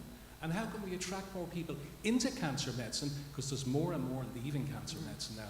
Because other subspecialties within medicine, it's much easier to do. I was going to say, I was wondering were you going to say that, much easier. I think that's the thing, people are shying away from it. And it's not just about salary, okay? Yeah. We're losing, and again, it has a huge impact on clinical trial recruitment, and I'll talk a little about that in the next section.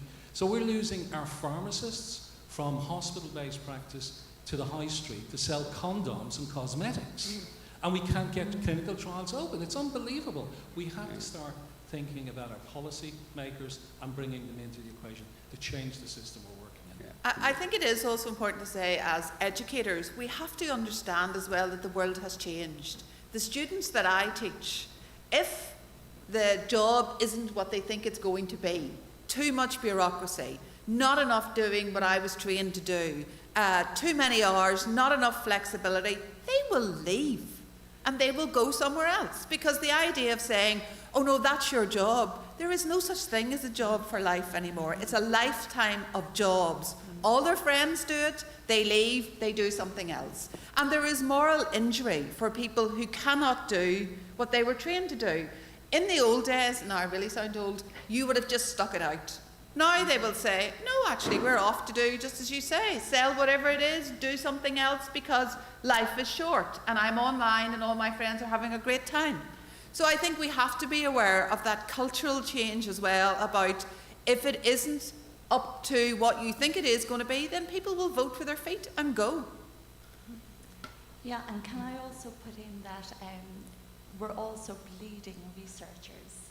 There's no academic researchers staying, and we can't keep them because there's, again, no career structure, and you know the pay is really bad, paying conditions. So that's another workforce shortage. We're not feeding the pipeline, and we're not retaining talent. So it's a really important issue to keep on the table for academics. Yeah, agreed. Sorry, just coming back, what we should be learning, and I think there's decades of evidence on this, is that any technological change that needs to happen on a big scale, we've never invested enough money in training people at the start. Never. We never learn. It drives me absolutely bananas. The number of government procurement projects, you know, flagship projects that are apparently going to be all singing, all dancing, do everything, but they fail to put the money into supporting people to use them and act all surprised when it happens again. And I don't understand how you change it. That is a cultural issue, I think. No. No? That's universal. I would say it's everywhere, and I mean it's whatever you're talking about, it's an additional expense, and that's what gets shortchanged all the time, and it makes, you know, there's a very big famous health system in Boston who implemented the same record we're talking about, you know, and they lost millions of dollars. But it was because of insufficient training and working out the right solution. So again, you have an opportunity here to learn from all of the mistakes that have been made and do it right. Yeah, I think the other thing that Mike highlighted in his presentation, I mean, that's why we have that workforce fund. It's to look, are there solutions? Are there digital solutions? Are there ways in which we can economize as well? Because one of the things we're being pushed back on is, well, this costs too much. But if we can show ways in which we can economize, we've just done a study there with One London, which is a 9 million population around London, and we looked at it in relation to patient records and how we could save money and how we could actually make the actual prescriptions, etc., better. And we showed that we could save probably somewhere in the region of 40, 50 million simply by very simple changes. So just to be positive, I know this is a bugbear at the moment to everybody, so I know that's challenging. But you know, I think there are ways in which we can look at making small tweaks, because small tweaks can actually achieve quite a lot in this setting, and looking at ways in which we can sort of empower the workforce. Yeah. Just one question. I totally agree with you about the state of health in Northern Ireland. I think it's beyond the job of any one person in Stormont. I do actually think that we need to take politics out and have a cross-party approach to health, because we will not get out of this mess while it is in the remit of one party. No, I mean, it was looks like it mightn't be in the remit of one party for much longer. That's right. It looks as if he's gone. This is just a universal bugbear as well. And it's interesting because Rafa Bengoa, who penned our most recent review of health, said that his success in the Basque region was actually almost entirely on a political consensus. He got no pushback from politics because there was an acceptance that change had to happen. I don't think in my lifetime, however long that might be, that we're going to find ourselves in that position in the North. And I also think, in truth, speaking to the politicians, it's got so far now that they realise that they don't have the answers. And even if they all work together, which is unlikely, they still can't work out what the solutions are.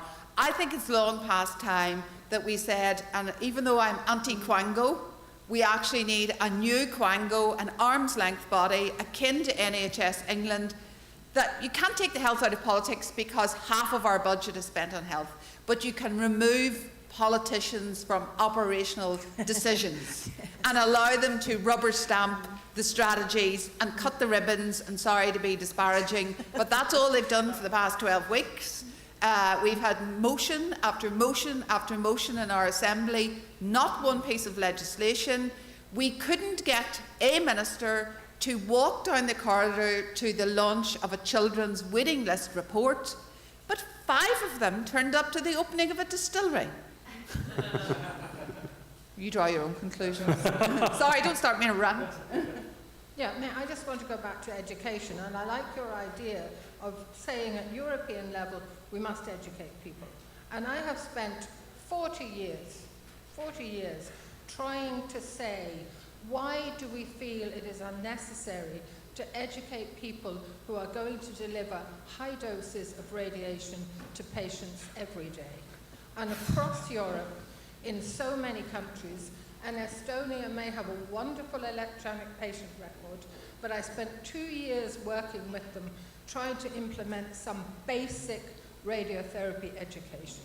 And they are common across Europe. I could name maybe 3 countries that educate radiation therapists to do their job. So I go around the different countries, the different centres. People are lovely, they're really kind to their patients, they have protocols, they have no idea what they're doing. And they are doing things wrong, and they are making mistakes.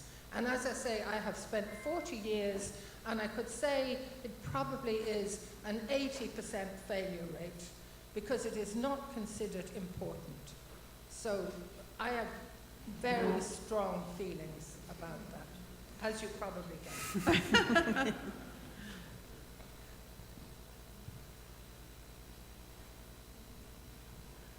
I think there's a big change that's going to happen in medicine with AI, with everything being data-driven. And I think we all need to plan for what that workforce will look like, not for today, but for what it will look like in 5 years' time. Because there'll be enormous health disparities for societies where the data can't avail of that technology. And if you're working around with paper records on a trolley, you'll be, relegated to those that cannot actually take advantage of that. And I think we also need to think of where radiation in AI is and where pathology in AI is. And any students that I've seen coming out of AI degrees at the moment cannot code and cannot actually understand what these technologies are doing. There's very few people that can. And I think there needs to be a lot of awareness and training with how we need to think about, because it's going to be enormous. Yeah. Good point. I would also just say that, this has been going on for a long time. There is sense behind what the European Commission thinks about in getting a European health data space, in getting interoperability, in getting, querying data in the countries so you don't upset the countries. This is all coming, and the AI is on the back of that. And it's going to be just as crucial to have that clear, good, the fair data we were talking about, the findable, interoperable, all the rest of it. If we're not getting that, we're not going to be able to use the AI, exactly as you said.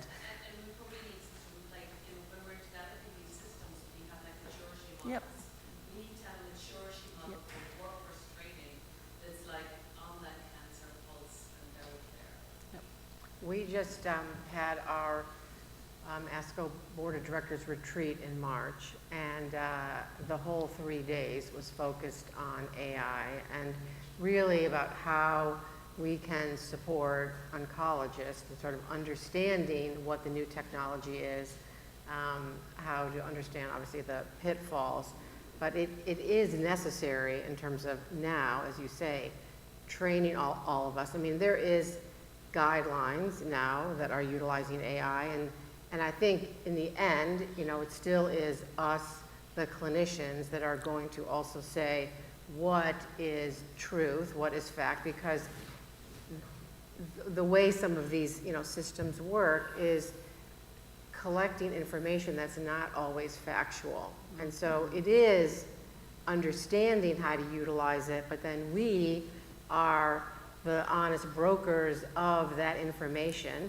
and then we are the ones that need to communicate that information to our patients in a compassionate way and understand, you know, how that information is appropriate for this patient in front of us today. And working on all of that right now is, I think, essential. But I think it's a citizen thing. It's a citizen thing. You also need to engage the citizens. This is going to affect all of us. Yes. I mean, we watch the National Health Service in the UK being loved to death because people are not prepared to accept the best service. They love it to death. Oh, we poor old NHS, da, da, da, we'll just let it go down the drain.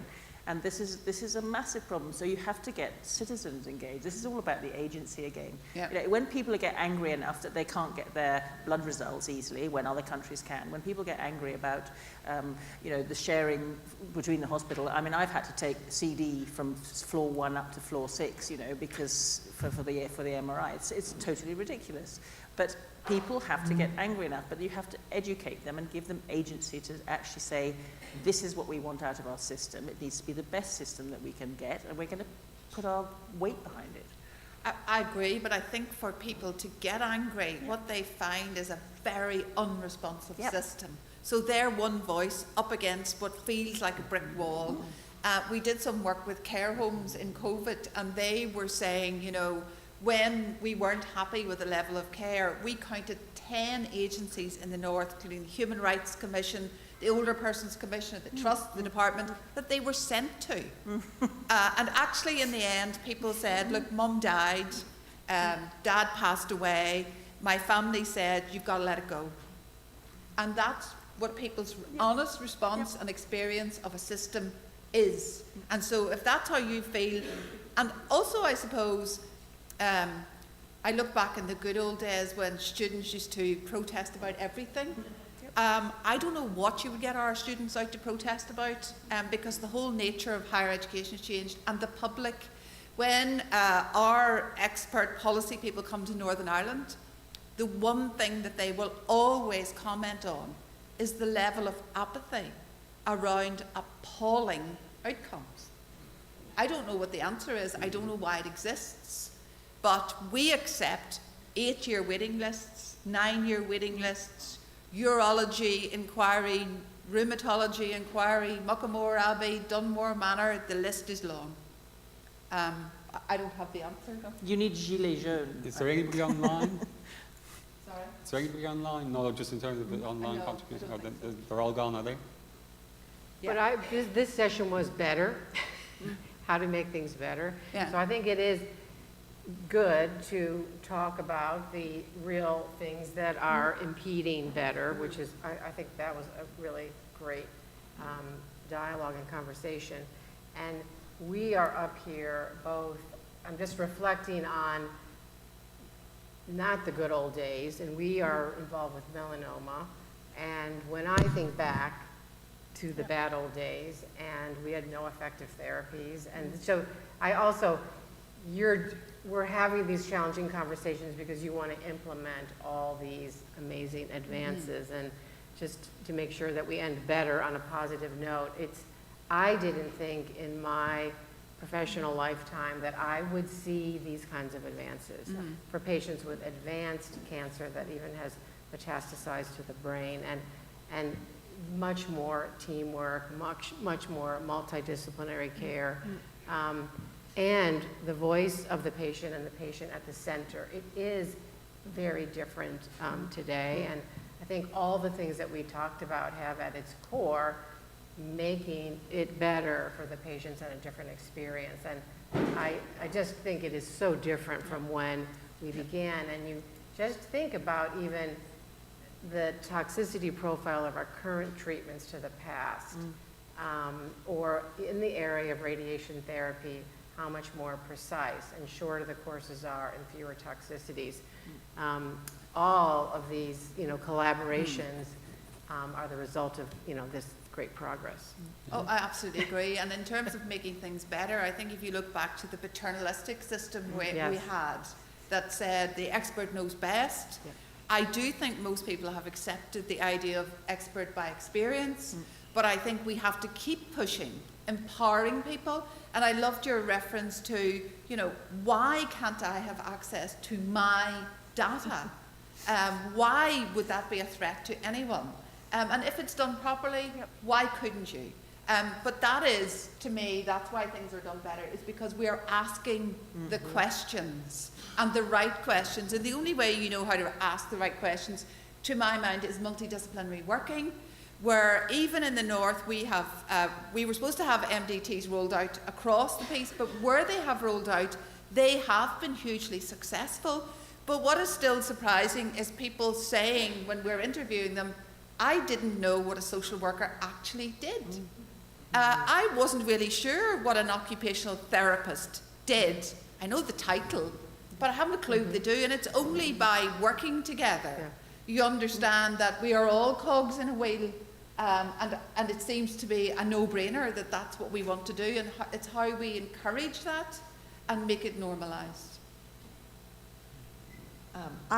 Going back to the workforce issue, I wanted to ask a question about, I would love to get your thoughts on what you think the role of immigration policy can be, is, or should be to help address workforce issues. I don't know what it looks like in the EU, but I do know, at least from the American perspective, that it's our healthcare system relies heavily on an immigrant workforce, and I know that during COVID, when borders were shut down, we had health systems all across the country that suffered mightily in ways they probably didn't need to, because folks could not travel, folks could not get their visas, folks could not come and fulfill the roles that they want to fulfill.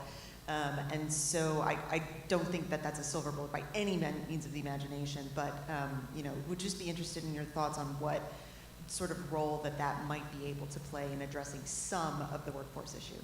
Thanks very much, Jessica. Working in the UK, our government essentially shot ourselves in the foot in terms of actually stopping people from coming in. And we look pre-Brexit, we did a study where we said, okay, which population in terms of doctors, in terms of if you equal out for population size, are the most frequent in terms from what country in the world are doctors in the UK? Any ideas? Which country? So which country do we have the most doctors from per capita in the UK? Somewhere that's not the UK. India. So I'll not guess not that. India. No, everybody would think India. Yeah. Czech Republic.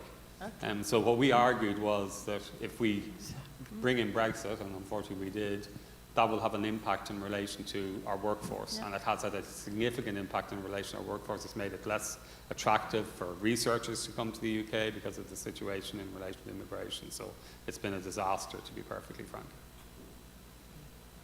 I think we also need to think very hard about the brain drain too, though, because it's all very well, but you need to put the mentoring back so people can come. And I totally get it. If you're paid nothing, you want to go into another country, but somehow we need to make sure that mentoring goes back, and that capacity building also goes back, so that we equalize across. And then you wouldn't need to have a brain drain. It would just be information sharing kind of thing. So yeah. I'd just like to pick up on AI. I'm a fan of AI, but possibly AI assist in medicine and in diagnostics. And you do hear these throwaway remarks. AI will replace radiology. AI will replace pathology. Now, our politicians hear that, and they don't invest in the workforce. So let me give you an example. We're not digitized in the Republic here at all, and that's going to cost money. And in fact, people say it'll save money. It won't. You're duplicating. You still have your glass slides. Okay. So to go AI, you have to digitize. It needs investment, and And, you know, it won't replace diagnostics, that's for sure. We hope it assists.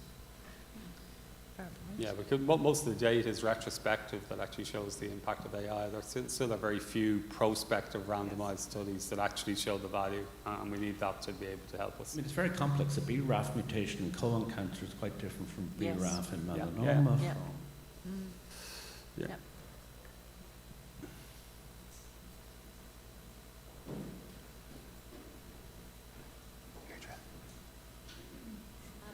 Just thinking of the digital health records, and you know,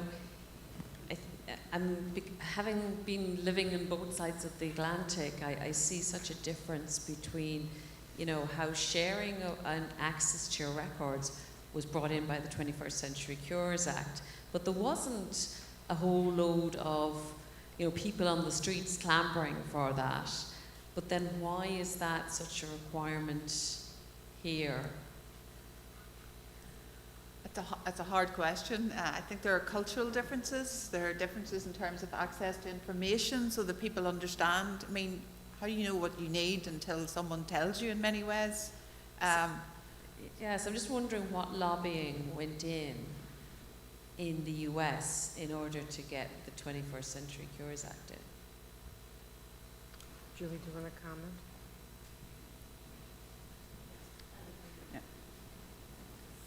She's running.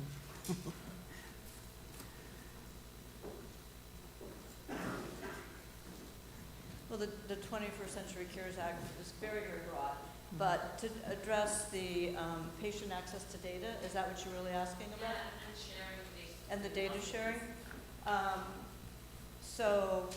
You know, I think I'm interested in your perspective and how you came to the conclusion that patients didn't want it, because every single one of my cancer patients wanted it, and they were lobbying, and they were going, you know, it's our data, you know, we deserve to see it. And we actually have an anti-blocking rule now that you can't, now that patients have access to the data through the electronic health record, we can't block it for any period of time unless it's like something life-threatening, like a diagnosis that we found that you have the genetics that show you're going to get Huntington's disease. Yeah. You know, I mean, it has to be that severe to be able to block it. So patients are seeing their CT scans, their blood work, you know, before I would see them. I retired my clinical practice 3 years ago, but I lived through this.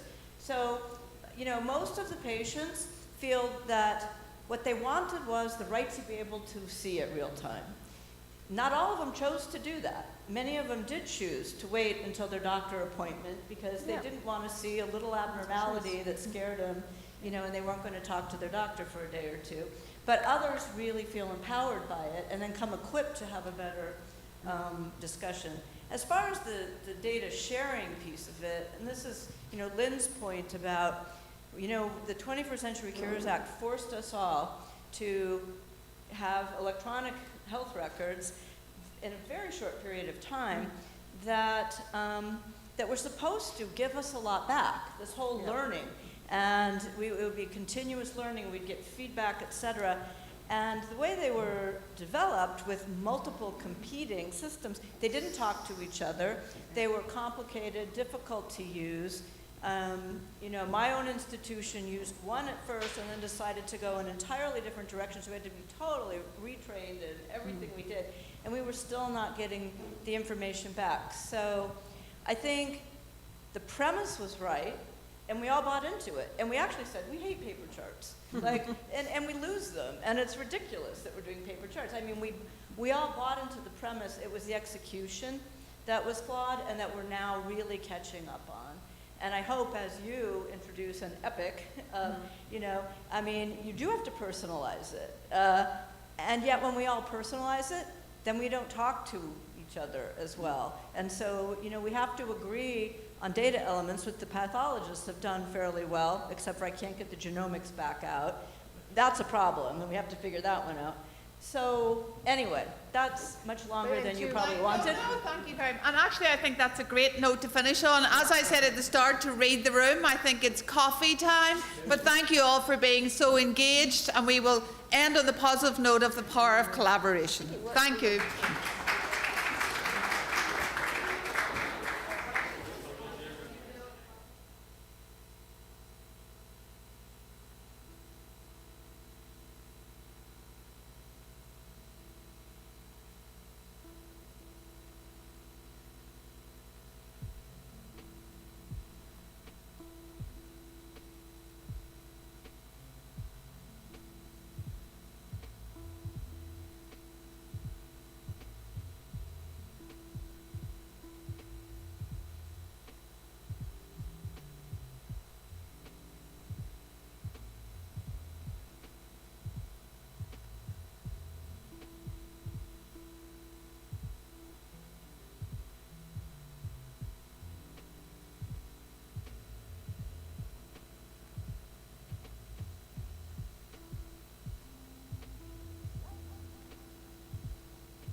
The best way to shush a crowd, by the way, not that you need shushing, but if you're ever in a situation where there's people talking, you want them to be quiet, is rather than try and speak over them, is just stand there at the podium and just eyeball everybody.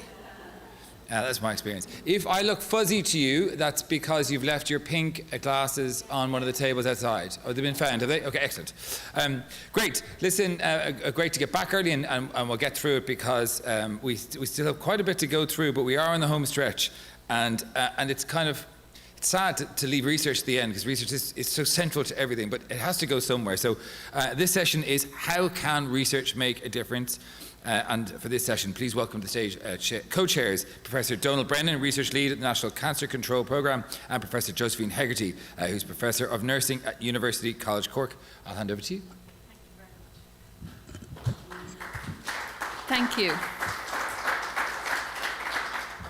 And we're absolutely delighted to be co-chairing this session. I'm going to start at the beginning, and my colleague Donald Brennan is going to take over for the discussion section, if that's okay. So, can research make a difference? That's the title of our session today. So I just thought about the fact that we heard all about the survival statistics and how wonderful we're doing in the cancer space in terms of survival. So I just thought I'd take two different examples and look at this whole question very briefly. So if you want to bear with me. So I'm going to use the whole example of Ashley's metaphor. So Ashley has looked at the whole area of genomics and the fact that the Human Genome Project was launched in 1990 and completed in 2003. And the first human genome cost about $3 billion to sequence. And the cost of the whole genome can now be sequenced for under $1,000, with targeted panels costing circa $100. So you wonder why the picture is there of the Ferrari 458 Spider 2013. Well, Hugh and Ashley did some cost analysis, and he looked at the trajectory of the cost reduction, which was unprecedented in the history of technology and medicine. He's a Scottish physicist and scientist, and he illustrated just how striking the reduction in cost was. And he took the cost of a Ferrari 458 Spider in 2013. That was about $400,000.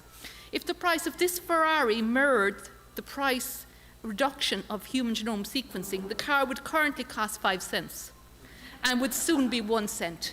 So when you think that is spectacular, the cost reduction. So that means that it's more widely available. Then in terms of the speed of the Ferrari in 2013, the Ferrari maximum speed is 199 miles per hour.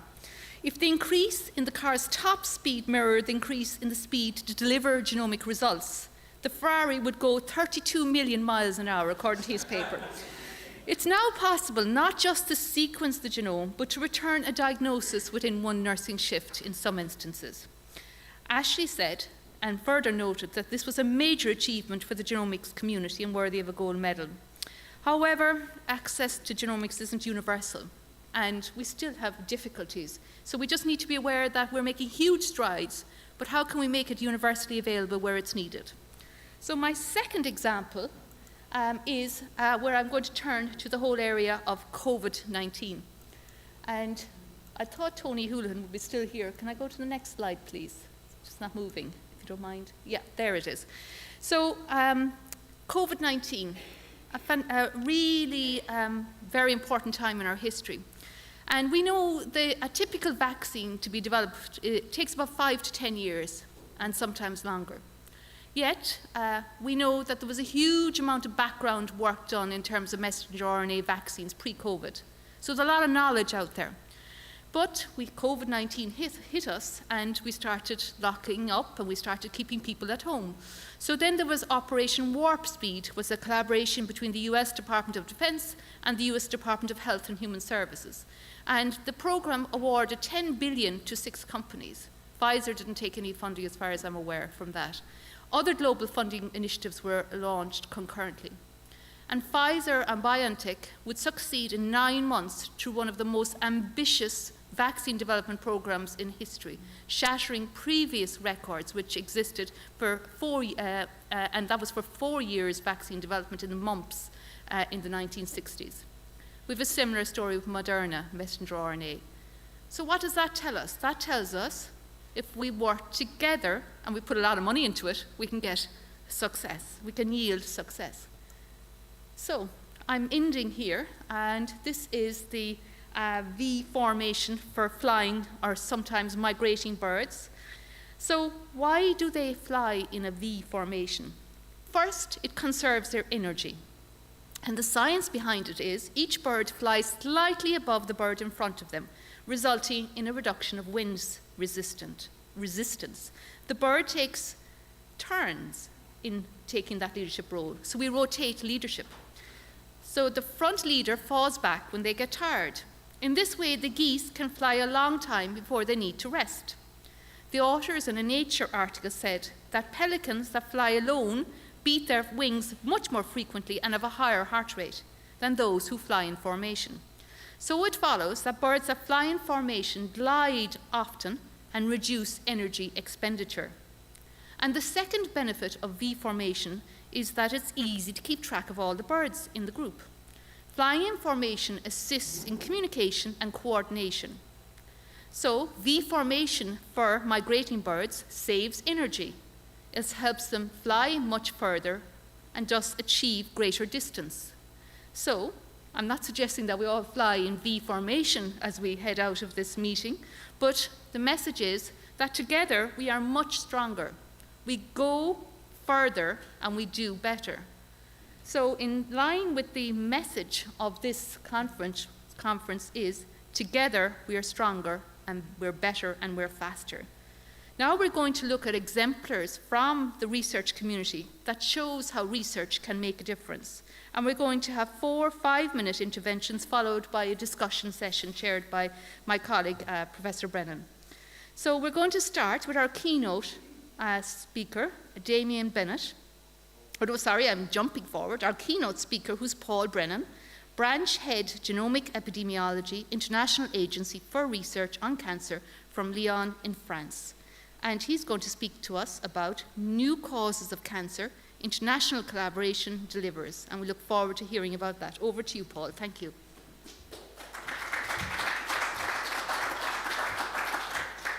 Thanks, Josephine.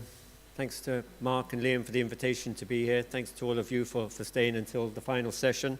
I think Mark proposed this title, International Collaboration Delivers. I'd never have been as so bold as to put such a title, but I'll try and live up to it. And what I'm going to talk about is using genomics to really understand causes of cancer. Not really, I just have one slide on what we know about cancer, but everything else will be about what we don't know about cancer and how we can use genomics and large-scale population studies on an international context to try and identify new causes of cancer.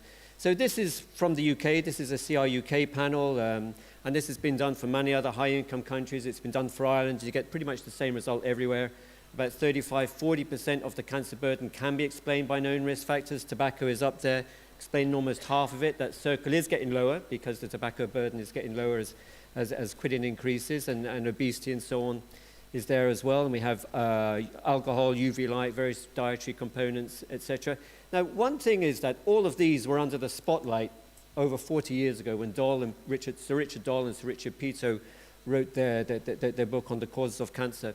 And what we've done really in the 40 years since then is we've basically identified, we've measured them better, we've identified the cancers the multitude of cancers that they're associated with, and we've identified the extent of risk a lot better, but we haven't identified new causes of cancer. The only new causes that have been identified really since this book were infectious causes. So various viruses, various bacteria. So only important causes I'm talking about here. And so really over the last 25–30 years, we haven't identified important new causes of cancer that contribute relatively substantially to the cancer burden. But we have plenty of evidence that such causes do exist, because every cancer that's common somewhere is rare somewhere else. Sometimes we understand why this is. For lung cancer, we know why it is. Sometimes we don't. For prostate cancer, we have no idea. For pancreas cancer, we really don't have much of an idea about why it varies so much. And there's rapid changes over time that rule out a genetic explanation for these large differences. And if you want to put an estimate of the potential burden of cancer that's caused by external agents, we could say that about 80% of the cancer burden is potentially preventable. And so 40% of it we know how to prevent, which implies that there's an equal burden out there that we still don't know what the underlying environmental causes are about. And the methods that I was using for a long time, like population-based epidemiological studies, they haven't really contributed to identifying new causes. And so we have to think about what alternative causes there might be. So I just want to give you some examples of how cancer varies geographically across time. And I'll be showing you some data for these two cancers later on. So the first is renal cancer.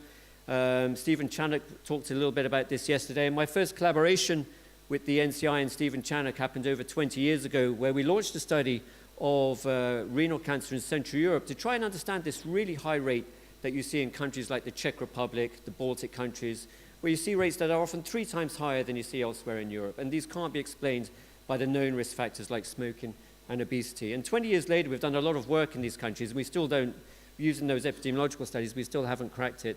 But we see, even on a European scale, we often see quite large differences. So it's a threefold difference here for renal cancer.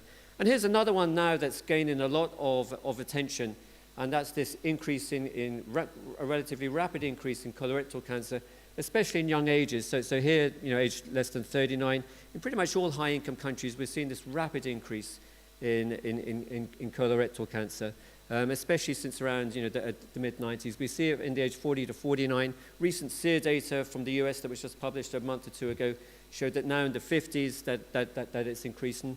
And there is a risk that if this trend does continue among young ages and it continues over time, if this is a cohort effect, then the decreases that have been observed in colorectal cancer will be wiped out by whatever this underlying cause is for this increase in colorectal cancer.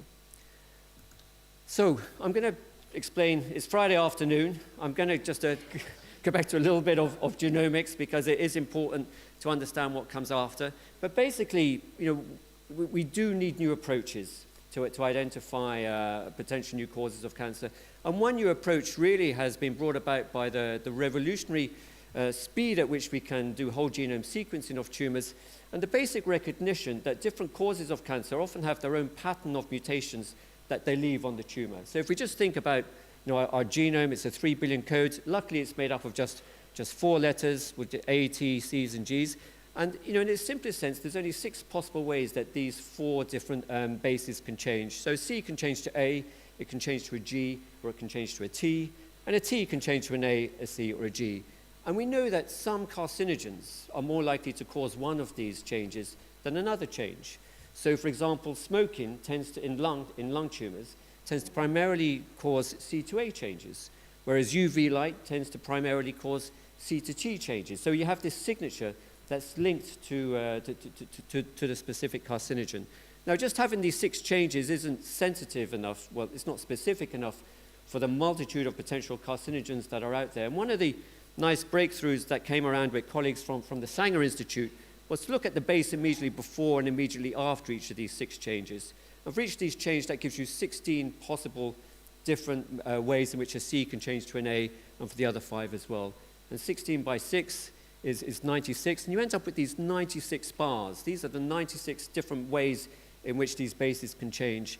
And then you tend to see these patterns that some of the C2A changes are more common, that one sees more common in lung cancer than elsewhere. And similarly for the C2T changes in skin cancers, some of the C2T changes are more common than elsewhere. And this gives you a mutational signature.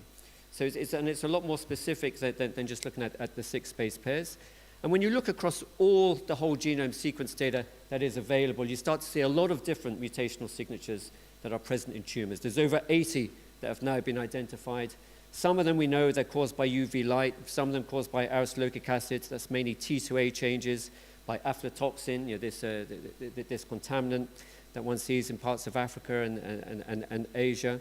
Some of them are caused by endogenous processes like ApoBec, cytosine deamination or DNA repair, but for many of these we don't know what they're caused by. So there are many of these mutational signatures that could be caused by environmental contaminants. We haven't linked them yet. So part of the goal, once we saw this pattern emerging, this raised the idea that if we were looking in a large series of tumors across different populations, some at high risk and some at low risk, linking these mutational signatures to the underlying instance might give us clues about what the underlying causes might be and what's causing some countries to have a high risk and some countries to have a low risk. And a few years ago, and this gets back to the idea of international collaboration, the CRUK in 2016, they launched this new goal called the Cancer Grand Challenges, where they were going to give £20 million or $25 million to groups who would propose a really ambitious project. So along with Sir Mike Stratton in the Sanger Institute, we proposed this idea of taking 5 cancer types, looking across the world, working with different academic, hospital, clinical groups across the world, and for each of these to try and get 1,000 cases with background information on their risk factors, do whole genome sequencing on them all, so it was requiring fresh tissue collection, and reading the mutational signatures and trying to understand what the underlying causes were. So it involved over 30 participating centers, 20 countries, prospective recruitment, a lot of standardized sample collection, sample processing, a lot of input from pathologists, from the clinical teams, from the patients, and with an emphasis on getting really good questionnaire and clinical data. So I'm just going to show you the results for 2 of these cancers. The first is on renal cell cancer. So we ended up with 954 cases that underwent whole genome sequencing that contributed to the final data set. We got the background risk factor information on them all. The results for this, they're in press in Nature, and I was just informed yesterday, in fact, that they're going to publish it in next week's journal. And so some of the findings that are coming out from this, they're showing that there are hidden causes of these cancers that are causing lots of mutations, and sometimes they're specific to specific countries. So, for example, we found this signature 12 in Japan. We don't know what it's caused by. It's a very specific signature with a lot of T2C mutations. We think that it's caused by an external agent because of some specific patterns that external agents tend to occur. It was common it was present in about 3/4 of the Japanese cases from this series. The journal asked us to find another series to check again, and we did that. So we're confident that it's present about 3/4 of the cases in Japan, virtually absent everywhere else. So this is really indicating that there is some exposure in Japan that is causing lots of mutations in the renal tissue, likely to be in the liver tissue as well. We have no idea what it's caused by. Tens of millions of people have been exposed to it. We don't know if populations like in Korea, in China, etc., are also exposed to it, which is something that we're trying to find out. But it's just asking this question, what is this potent mutagen that's occurring in this population, and how can we prevent it? Here is another one. This signature, we know what it's caused by. This is aristolochic acid signature 22. It previously been reported for upper urothelial tract cancers that are relatively common in Taiwan, so it's known to be associated with herbal remedies. We find it in 80% of the cases from Romania, about 50% of Serbian cases. So tens of millions of folk, I'd say, would be exposed to whatever is causing this. We don't think it's herbal remedies, because we don't think herbal remedies are being taken in a ubiquitous way by this population. But clearly it's implying that this exposure is ubiquitous, and the source of it we don't know. And at the moment, one of the things we're doing is looking at populations around these countries to see whether other countries around in this region are exposed. Here's a third one. This is a new signature that hadn't previously been described. It tracks very closely with the underlying instance of disease, being highest in the Czech Republic and Lithuania. We know that it's a potent, it associates strongly with renal function, so it's a potent nephrotoxin. We don't know what's causing it, but we think this, whatever is causing this, could be underlying some of the strong differences that we see in renal cancer between populations. I'll just give you, in the last couple of minutes, some results for colorectal cancer. This is unsubmitted at the moment, so we're just writing it up. A similar number of cases from 11 countries across the world, 4 continents, so North America, South America, various parts of Europe, and Asia, including Japan, including Thailand, including Iran. And again, different instances covered by these different countries. Going into this, one of the things we were very strongly interested in was this increase in young onset colorectal cancer, and whether there will be differences by age. And there is a strong interest in this particular signature called signature 88, which was reported on by colleagues in the Sanger Institute, where they found it in normal tissue in individuals at a very high level. And they think it's something that occurs that's related to E. coli. And the E. coli association was shown in organoid models published in Nature a few years ago. So we know this is associated with a variant of E. coli that causes a genotoxin called colibactin, results in this potent mutational effect that seems to occur at a very young age. So it seems to occur in childhood and maybe very early in childhood. And one of our underlying hypotheses is that this could be something that's formed, that occurs when the microbiome is formed. And if you're exposed to this particular bacteria when you're an infant, you might be developing a lot of these mutations in your gut. So that was why there was a particular focus on this signature. We found that the signature was present in about 16. In fact, the latest analysis is probably closer to 20% overall of the individuals. It seemed to track quite strongly with the underlying instance of disease, so higher in higher instance countries. I guess the strongest effect, though, was when we looked at it by age. We found that there was a strong prevalence of this, far higher prevalence of this effect at younger ages, so approaching almost 50% in those aged less than 40. So the older you got, the less it occurred. And also, there is this, the increase in early onset colorectal cancer is far stronger in the distal colon, the rectum, and we found that association as well with this signature. That was far higher in distal colon and rectum than proximal colon. So it's an association, but it's, for us it's a very interesting association, and it is implying that this signature and the underlying cause of this signature, which we think is a bacteria, a specific strain of E. coli, occurring or exposure to it occurring in infancy, could be resulting in the increase in incidence we see now, which is posing the question of what's happened in childhood, what's happened in infancy, what's happened at childbirth, over the last 50, 60 years that could have caused this increase in these trends. So that's just the summary of the colorectal work. So as I said, these results do suggest a possible explanation for the increase in early onset colorectal cancer. It suggests it could be linked to increased prevalence of a specific bacteria in childhood. So just to finish then, the broader implications for international cancer research. I mean, this really has come about by combining large-scale epidemiology studies and large-scale genomics, and really on an international level. So really the work involved in this has involved over 30 different partners in 20 different countries, with really quite intense protocols to collect all of this. And it shows, I think, what can happen when you do things at this scale. And I think it does make a strong argument for these, for these large types of projects. And I think going forward, it's suggesting that the more you look, the more you will find of these types of exposures. And if we do want to go ahead with them, I think there's a recognition that it will require, obviously, long-term international collaboration, input from various groups, from patient groups, from funders. And I'll finish there. Thanks very much.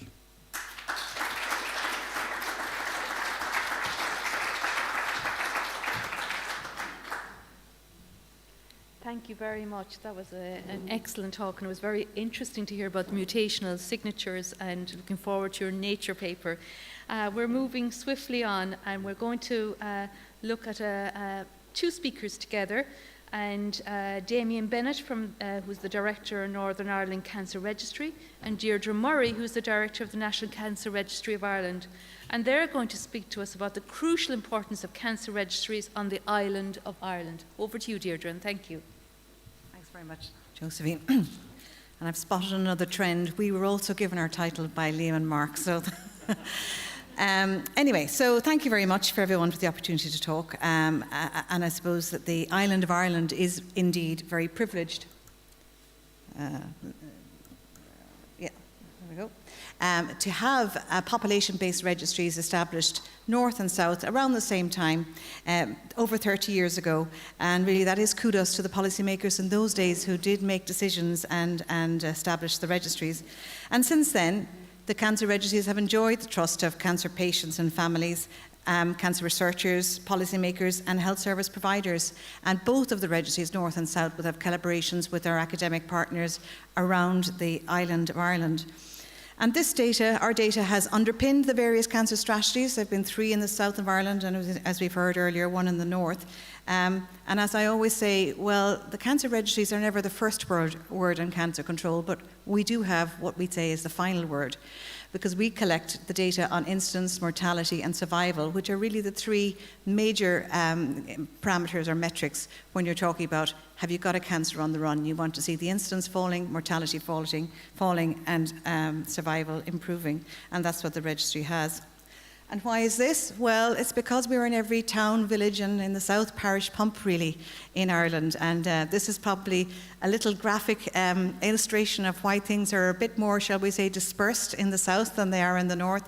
We have a large number of healthcare area clinics, hospitals and various facilities from which we collect data from, and that requires a huge amount of collaboration with hospital staff, with the various different agencies to facilitate collecting data both in the north and the south.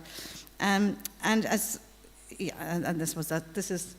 We've managed to do this and put together the number of the various reports over the years, and this year's we're both celebrating 30 years, and as we can see there have been changes north and south, with doubling of cancer cases in the south, less stage in the north, in line with population ageing and growth. And both jurisdictions have seen much improvement in cancer survival as well, you know, we're still seeing some differences, so I've got a lot of insight from the Northern Ireland colleagues of why we're still seeing these differences, but we still have a big preponderance of prostate cancer in the south in comparison to the north. So we've heard a lot about the UCI Northern Ireland NCI Ireland Consortium, and I suppose from the cancer perspective it was a fantastic opportunity for cancer epidemiologists to go to the States and to learn about methods there. It was a bridge to SEER.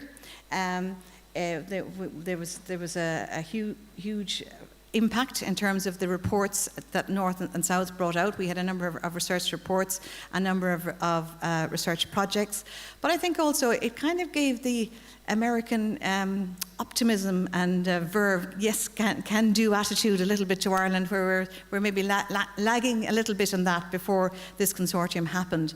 And it also gave us some great slogans, and we've been talking about them today, but my favourite one is SEER's one, which is, you know, from through cancer data to discovery. I think that's the one it is. That's my favourite one anyway. Yeah, turning cancer data into discovery. That's it. That's the one. And I think that is something that we, you know, have done in Ireland. We have acted on the results, because when we started with the cancer programme, as we've heard, we were lagging behind our European countries when it came to mortality and survival. We're now doing better. We still can do best. But Damien's going to talk about a few specific examples there now. So thank you. I'll give you next minute.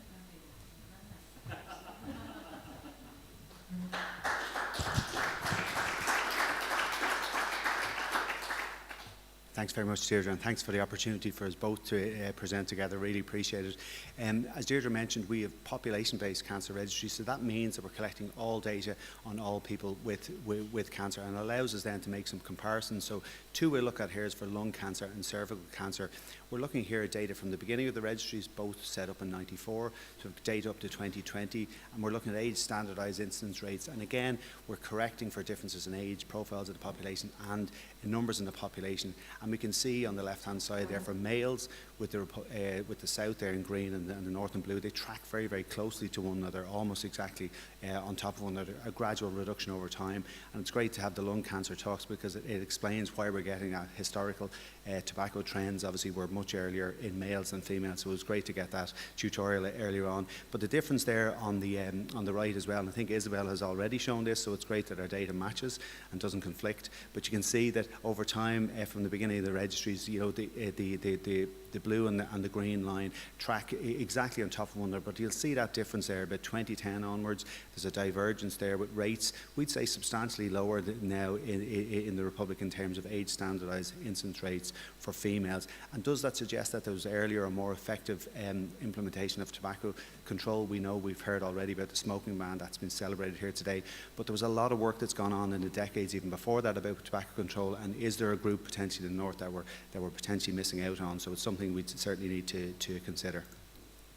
If we look at cervical cancer, again, if we look at the period then from 2008 onwards, you can see that rates of cervical cancer being higher in the south compared to the north, and that's almost certainly in line with the introduction of the population-based cervical screening program in the south, whereas the program in Northern Ireland had been ongoing from the mid-1990s. The introduction of a new screening program will, by its nature, pick up a large number of new incident cases, so that's something to be expected with more of a convergence in more recent years.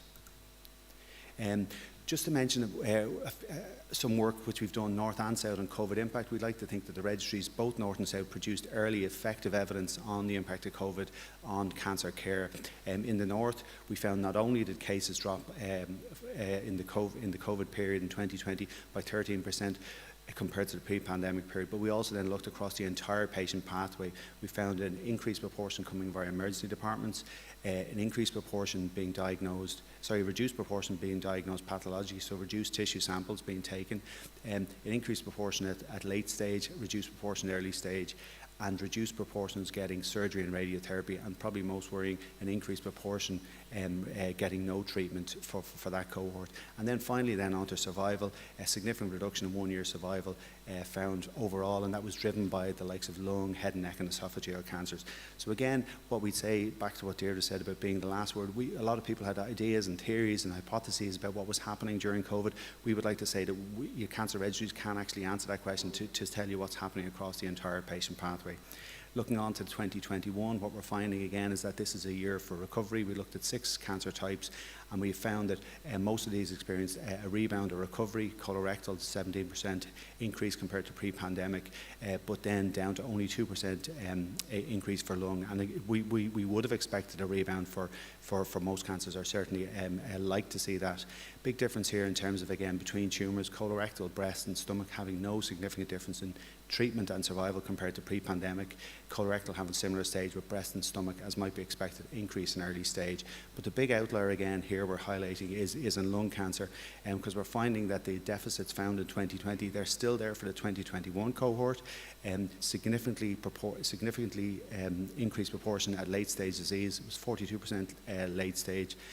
Pre-pandemic, 47% 2020 cohort, 48% at 2021 cohort, and a significantly reduced proportion is still in 21 getting surgery, 13% pre-pandemic, only 10% in 2021 cohort.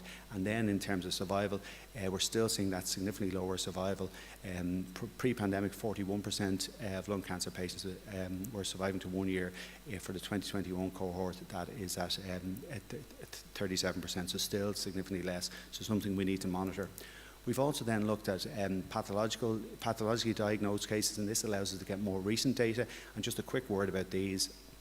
In terms of overall, we've seen a broad recovery for all cancers, almost back just at about 1% less. But we can see for colorectal and breast screening, cancer cases of screening age, a big rebound there in the early stages of 21, whereas lung cancer overall was still about 17% less than we were pre-pandemic. There's been, the NCRI in Cork have produced similar data, and what we'll look at here is in terms of stage of diagnosis, and we're looking here at female breast cancers, and you can see pre-pandemic we'd expect about 80% of cases at early stage, 20% at late stage, and that's in the white area of the graph. But then if you look then towards the COVID period, the grey area is the start of the pandemic and the screening pause, and you can see a big reduction there in early stage disease, dropping below 70%. But then a gradual increase, but overall we're seeing that reduction in early stage disease, increased proportion of late stage disease, but important to note that there's been no, that the actual absolute numbers of late stage disease remain similar. Then in terms of treatment, and this is where it becomes interesting, because we see here a smaller proportion receiving surgery. That's similar to what we found, if you remember, from our findings, but a greater proportion receiving chemotherapy, and a smaller proportion receiving radiotherapy just for breast. In Northern Ireland, remember, it was a reduced proportion receiving surgery and radiotherapy, no change in chemotherapy. And so what you'll probably be seeing here is a big difference in how healthcare services were redeployed during COVID. And again, that's something we really need to look into. And was there differences in capacity between North and South, and how were they redeployed, and can we learn from that, most importantly? And then just finally, just to see where we are and where we'd hope to get. I think north and south we'd certainly like to collect better data on secondary disease, recurrences, metastatic spread. Certainly that's something we need to do. Comorbidities and inequalities is a big focus. We'd certainly like to reignite our previous All-Ireland data sets and sharing of data, and the All-Ireland Atlas and map that's shown there is a good example of that. We should celebrate the All-Ireland work that's ongoing in breast cancer. Breakthrough Cancer have sponsored obviously the All-Can Esophageal Cancer Network that's being set up. We were aware about genomic data coming on board. Patient-reported outcome measures and experience data is going to be very important going forward as well. Can we get better MDT data? And also then about new technologies as well, to be aware of machine learning, AI, and can we, for example, integrate electronic cancer staging? Thanks very much, and sorry for overrunning.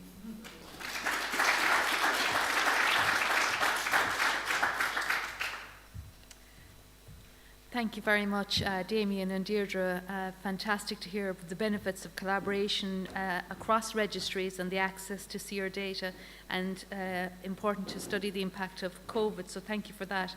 Now we're going to be handing over to Owen Smith, who's Professor of Child, Adolescent and Young Adult Cancer at Trinity College Dublin and a visiting full-time professor at University College Dublin. So, and he's going to speak to Don't Forget Adolescent and Young Adult Cancers. Over to you, Owen. Thank you. Thanks very much, Josephine. And the one thing, Mark Lawler didn't give me a title, okay? He then told me I couldn't use slides, and we're going from 5 to 4 minutes. So, unbelievably, you know, and I'm doing this pro bono, by the way, you know. So the title, anyway, is, the slogan is, today's research is tomorrow's cures. And if the politicians don't get that in one, we're in trouble, okay?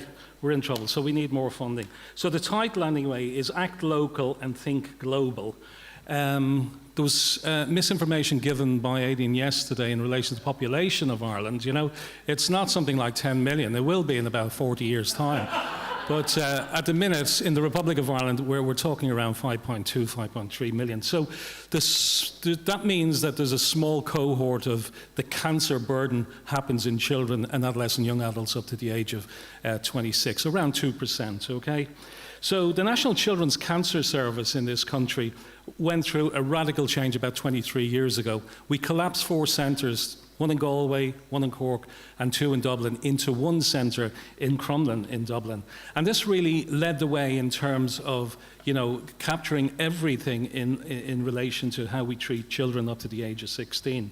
We see around 220 de novo patients, relapse patients every year.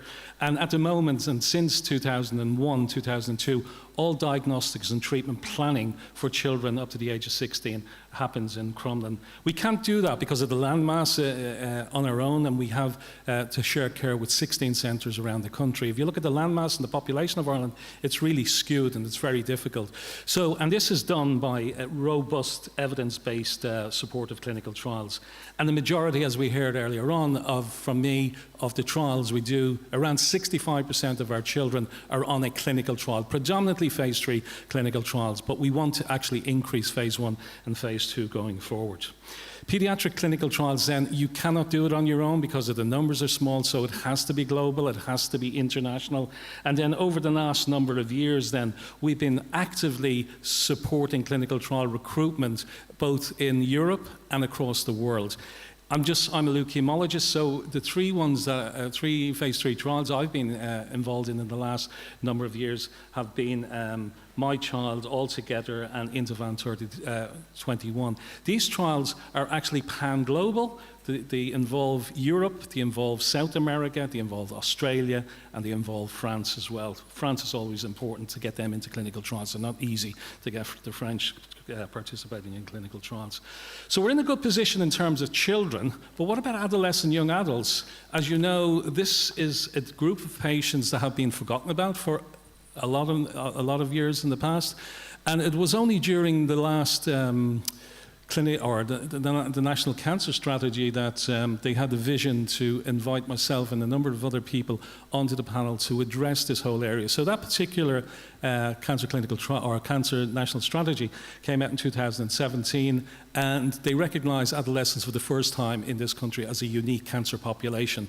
And in 2019, I was appointed as the national clinical lead, working with Rishtard and Jerome Coffey before that, and we set out a framework document during COVID, and now we've sort of starting to implement that. We've decided to go for 3 of the 8 designated cancer centres around the country. St James's in Dublin, naturally so, because the new Children's Hospital is going to be on the same campus, but also Cork and Galway.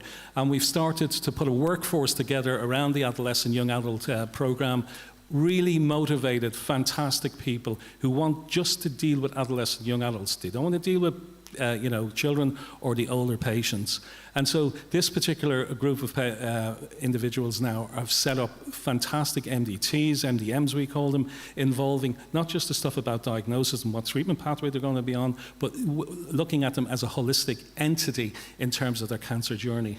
Turning to survivorship then, we deal with survivorship in a totally different way than adults. So 85 to 90% of our patients are cured, but they're cured at cost. And I just want to quote you some very nice prospective data that came out about 2 years ago from St. Jude's in Memphis.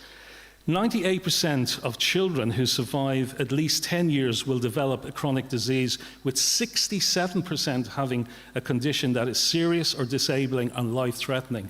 If that child who survives cancer goes out to 40 to 50 years, by the age of 50, as I should say, the average is around 17 chronic diseases. So we need to start thinking about, we know how to cure them, but we need to cure them with less toxicity and more precision. And that's one of the reasons why we're now going to embark in July with Walter Kolch and his group to molecularly sequence not just the tumour in these children and adolescents, young adults, but also their germline. Because the germline is the key that will tell us in relation to prevention of secondary cancers in this population, but will also give us insights into how can we get rid of the toxicity for some of the drugs.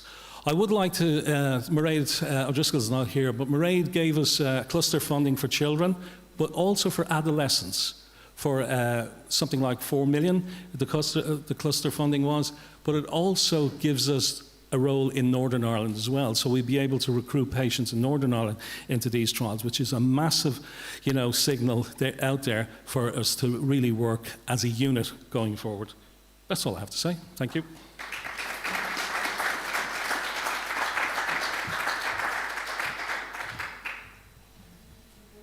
Thank you very much, Owen, and it was fantastic to hear about the 65% of children in trials. I think our adult services could learn a thing or two, but very concerning about the incidence of chronic illness in childhood cancer survivors.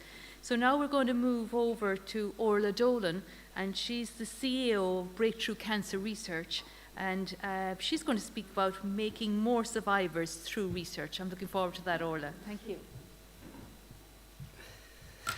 Good afternoon, everyone, and apologies for the very croaky voice that I have. I'm putting it down to all the talking over the last few days and not the cold that I'm actually fighting. I thought I would start by sharing a very personal story behind my passion for cancer research.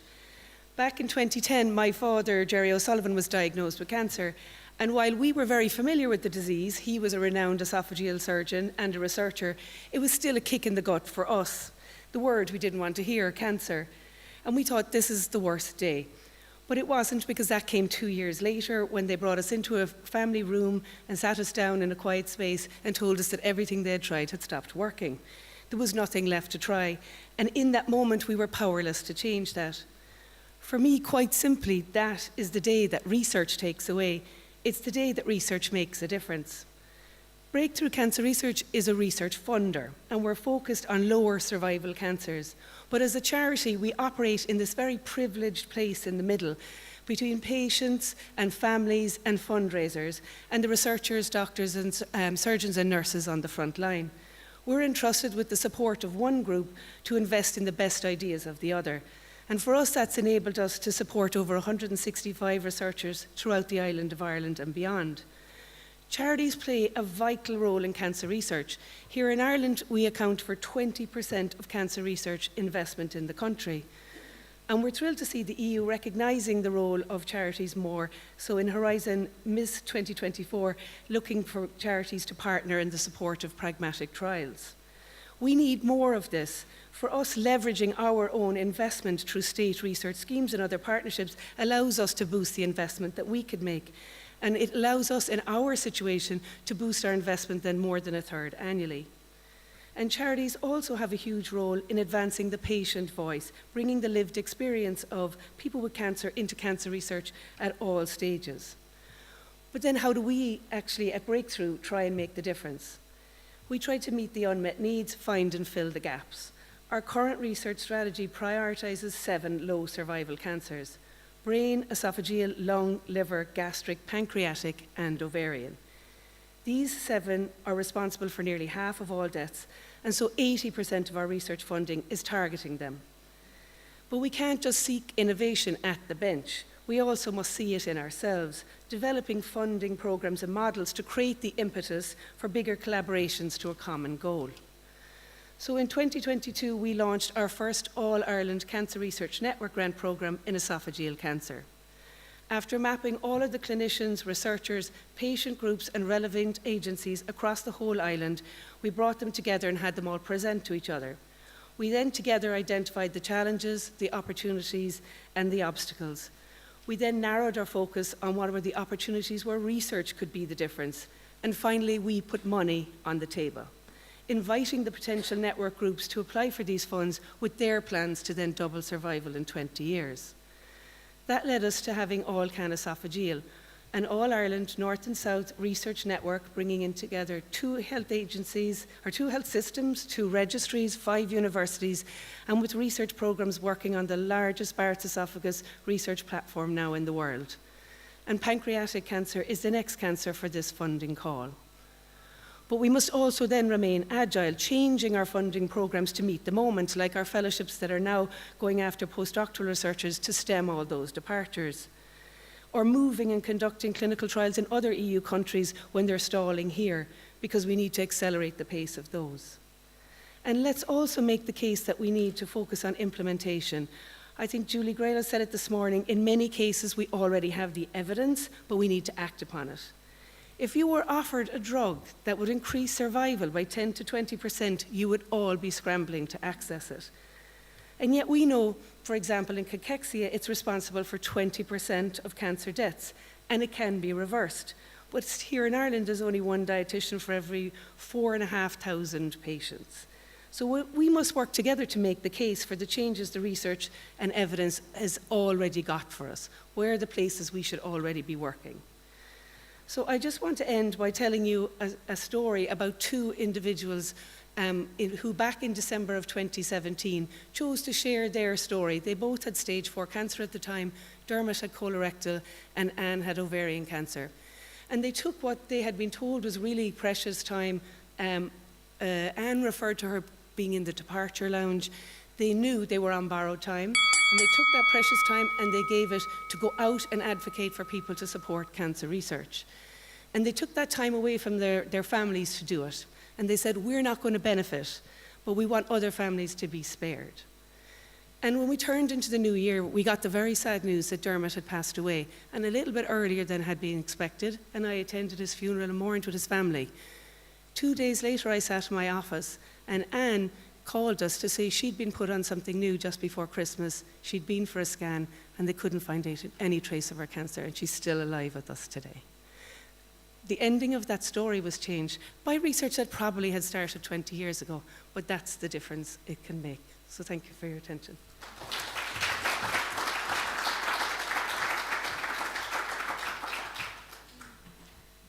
Thank you, Orla, and fantastic to hear about your focus on low survival cancers and where research can make a difference, and your case studies illustrate that. So we're moving on to our second last speaker in this session, and we're going to have a focus on driving the clinical trials agenda, and Evelyn Mulroe is going to speak, and she's the CEO of Cancer Trials Ireland. So I'm looking forward to that, Evelyn. Thank you.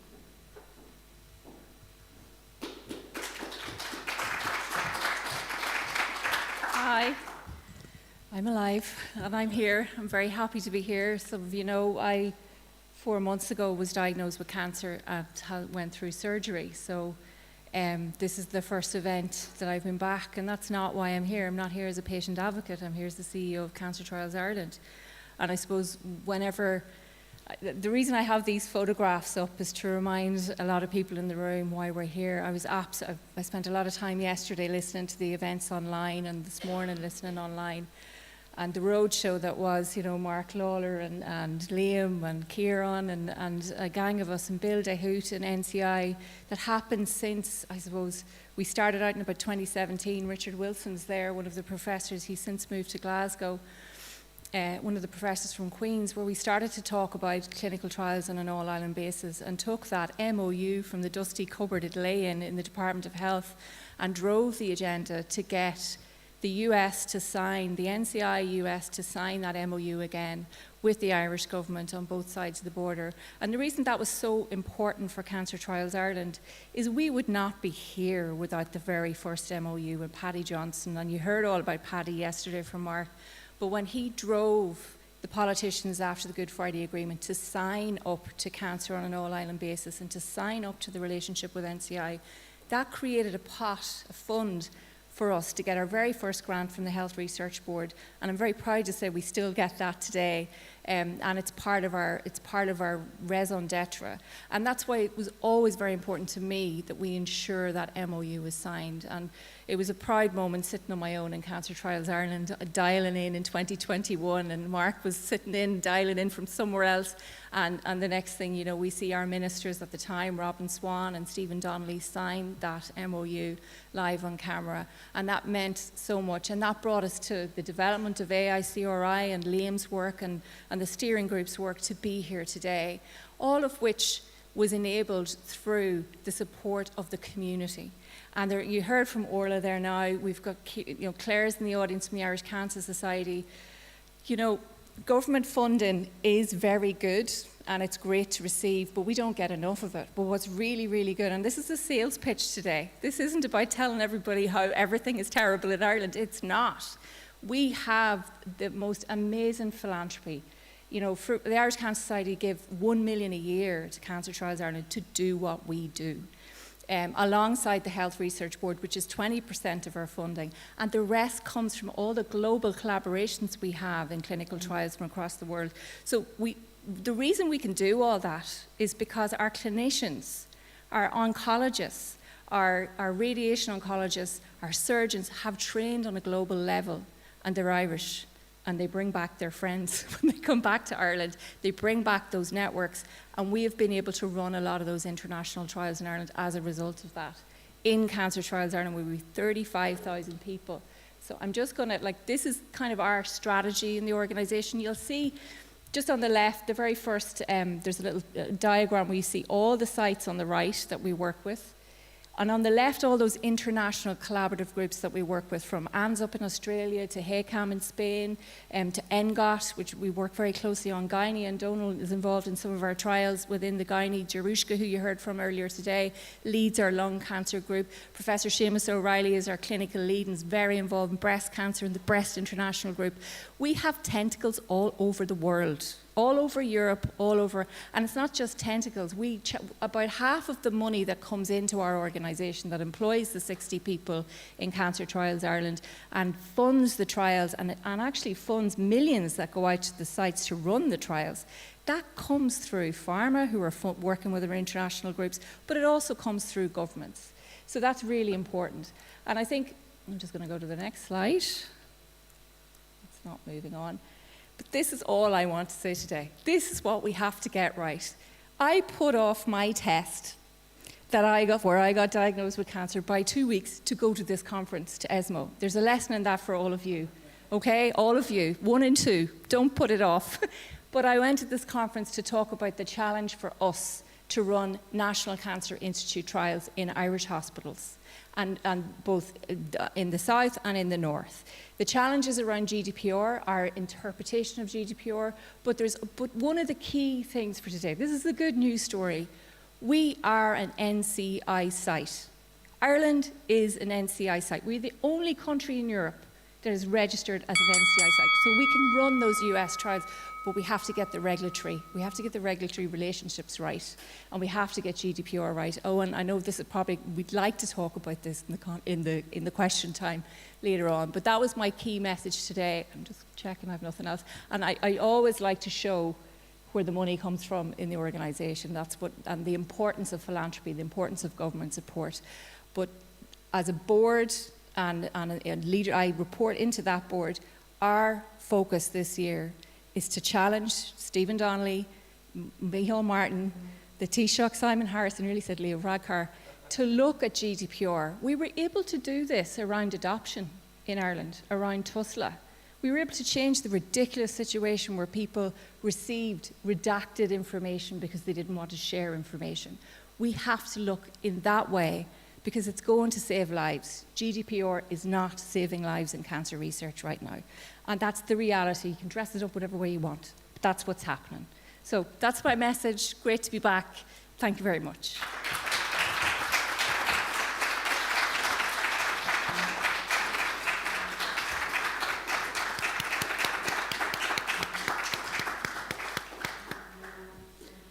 Thank you, Evelyn, and thank you for sharing your personal journey, and we're so delighted you're here with us today, and thank you for coming. And fantastic to hear about the philanthropy and the importance of networks, and we share your frustrations with the challenges around GDPR. It's been a recurrent theme here today, but thank you for sharing all of that. And I think we're moving to our last a 5-minute intervention, as it's called here. It's a NECRIT and how a regional charity supports the fight against cancer. And with Kieran Briscoe, who's a patient advocate and CEO of North East Cancer Research and Education Trust, coming up to speak to us on that. We have? Yeah, fantastic. Thank you, and over to you, Kieran.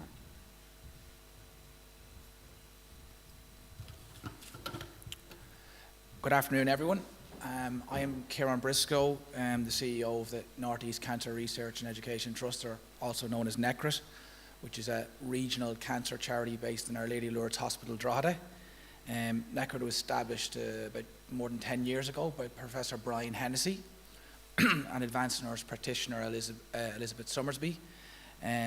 Our goal is to work towards ensuring cancer patients receive the best, most up-to-date treatment and possible care. We have very much a patient-centred and led approach, and that approach is created by involving patients and the public, and it's a core value of NECRIT, having that engagement. Our aims include training medical and nursing staff, funding state-of-the-art equipment, and enhancing patient quality of life. As we've heard earlier on, the evidence clearly shows that cancer patients treated in research-active hospitals have better outcomes. Therefore, conducting and contributing to much-needed clinical cancer research into new treatments and tests is a critical component of our mission. NECRIT has supported advances proudly in lung, ovarian, breast and bowel cancer research at the RCSI Oncology Lab on the Beaumont campus, which is one of Ireland's largest teaching hospitals and a sister hospital to Drogheda. I'm glad to say this collaboration has supported the training of numerous researchers and clinical scientists, multiple successful research grants, 10 key peer-reviewed publications in international scientific journals, along with numerous international awards, including Young Investigator Awards from ASCO. Amongst these award recipients, one now leads the lung cancer screening program at the University of Iowa, and another is a faculty member in the Department of Thoracic and Head and Neck Medical Oncology at MD Anderson Cancer Centre. In the field of lung cancer research projects, NECRIT has invested quite significantly in the development of a BRET research program that aims to determine if BRET could be used as an alternative to invasive lung biopsies for molecular diagnostics and early diagnosis in patients with lung cancer. This has led to the development of a device for BRET testing, which has been included in a pilot lung cancer screening program soon to be launched in our region. including Professor Naidu will be part of that, leading on that. NECRID also, very importantly, supports multidisciplinary research. For example, the dissemination of a guideline for the management of menopausal symptoms among early-stage breast cancer patients receiving anti-estrogen therapy developed under a HRB NCCP co-funded project. More broadly, a key focus for NECRID is enhancing patient well-being through outreach activities like its Living with Cancer Annual Information and Support Day.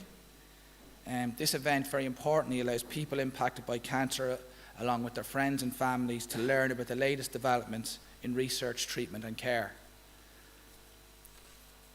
Attendees can also engage with leading cancer specialists in a very much a relaxed and friendly environment outside of the clinic. As part of its Join the Dots approach in the cancer community, NECRID invites a broad range of support groups and services to promote their activities. An example is our key annual symposium that allows primary care practitioners to remain up to date with the latest advances in different cancers. And each year we have a different team. Finally, I want to mention 3 other practical examples of how a regional charity can punch above its weight in terms of having a positive effect on the progress in the global fight against cancer. The first is our All Ireland Schools Virtual Open Day, designed to inspire and enthuse the next generation of cancer medical and research professionals. Second is our support and advocation for the European Right to be Forgotten initiative, so that cancer survivors will no longer face financial discrimination in Ireland.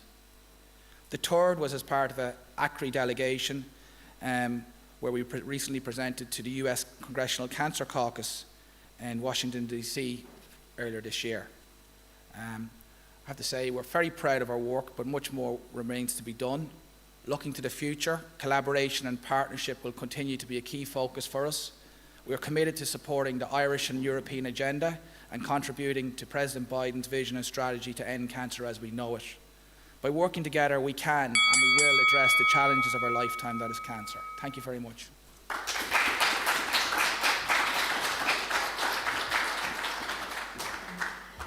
Thank you very much, Kieran. It's fantastic to hear how a regional charity is punching above its weight, and your goal of having the most up-to-date cancer treatment and care, and how you're enhancing patient well-being. So thank you for sharing all of those excellent examples.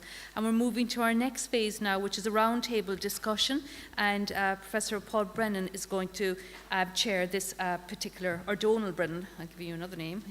Donal Brennan is going to be chairing this session. Thank you. Thanks, Josephine.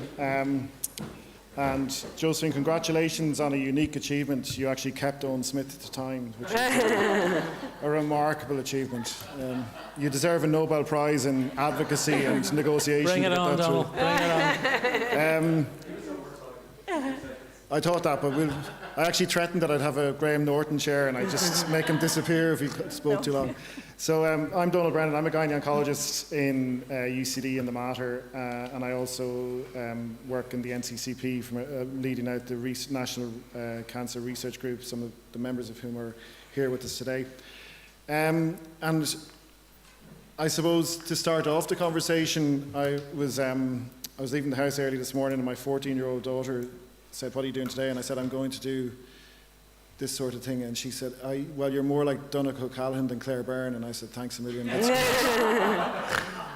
But the reason I bring her up is because she actually had her HPV vaccine last week, and I wasn't here earlier for the Cancer Pulse data, but we often kind of think in Ireland about the problems, but it's very important to understand the success stories. And really, leading on from what Orla spoke about earlier, the patient story, like we were privileged to have a young lady called Laura Brennan working with us in Ireland. And Ireland was the only country in the world to have turned around the crisis and confidence in the HPV vaccination program.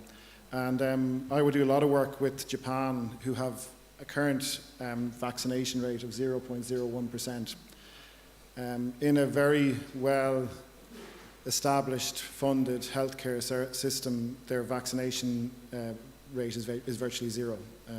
And they are coming to Ireland in October to try and figure out what they could learn from us. And if I had one piece of advice, it would be a bit what Orla spoke about earlier, would be listen to the patients. So kind of on that note, I thought we'd start off on prevention, Paul, seeing as you gave us an amazing talk on some of the novel areas. And obviously this, I suppose we could call it now, epidemic of early onset colorectal cancer is something that we're really kind of worried about. From, I suppose, your project demonstrates very clearly how large funding mechanisms like, you know, like the CRUK Grand Challenge Scheme can be used to address that system. And do you have any comments on where you're going to go from here and trying to really understand that in more detail? Well,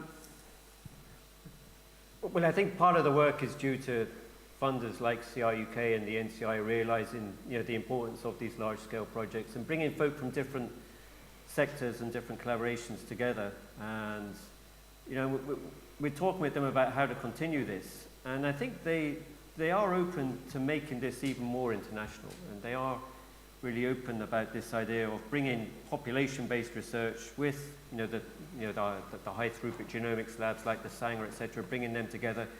And just really, you know, over the next, they're talking about a 10-year plan really to, you know, for all cancer sites, really to understand, you know, what are the causes of, the underlying unknown causes of all different cancer sites that, you know, we might be, I mean, that was a $25 million project, but, you know, we'll probably be spending a lot more on that in the future. And I think folk like the NCI and the CRUK, they're open to that.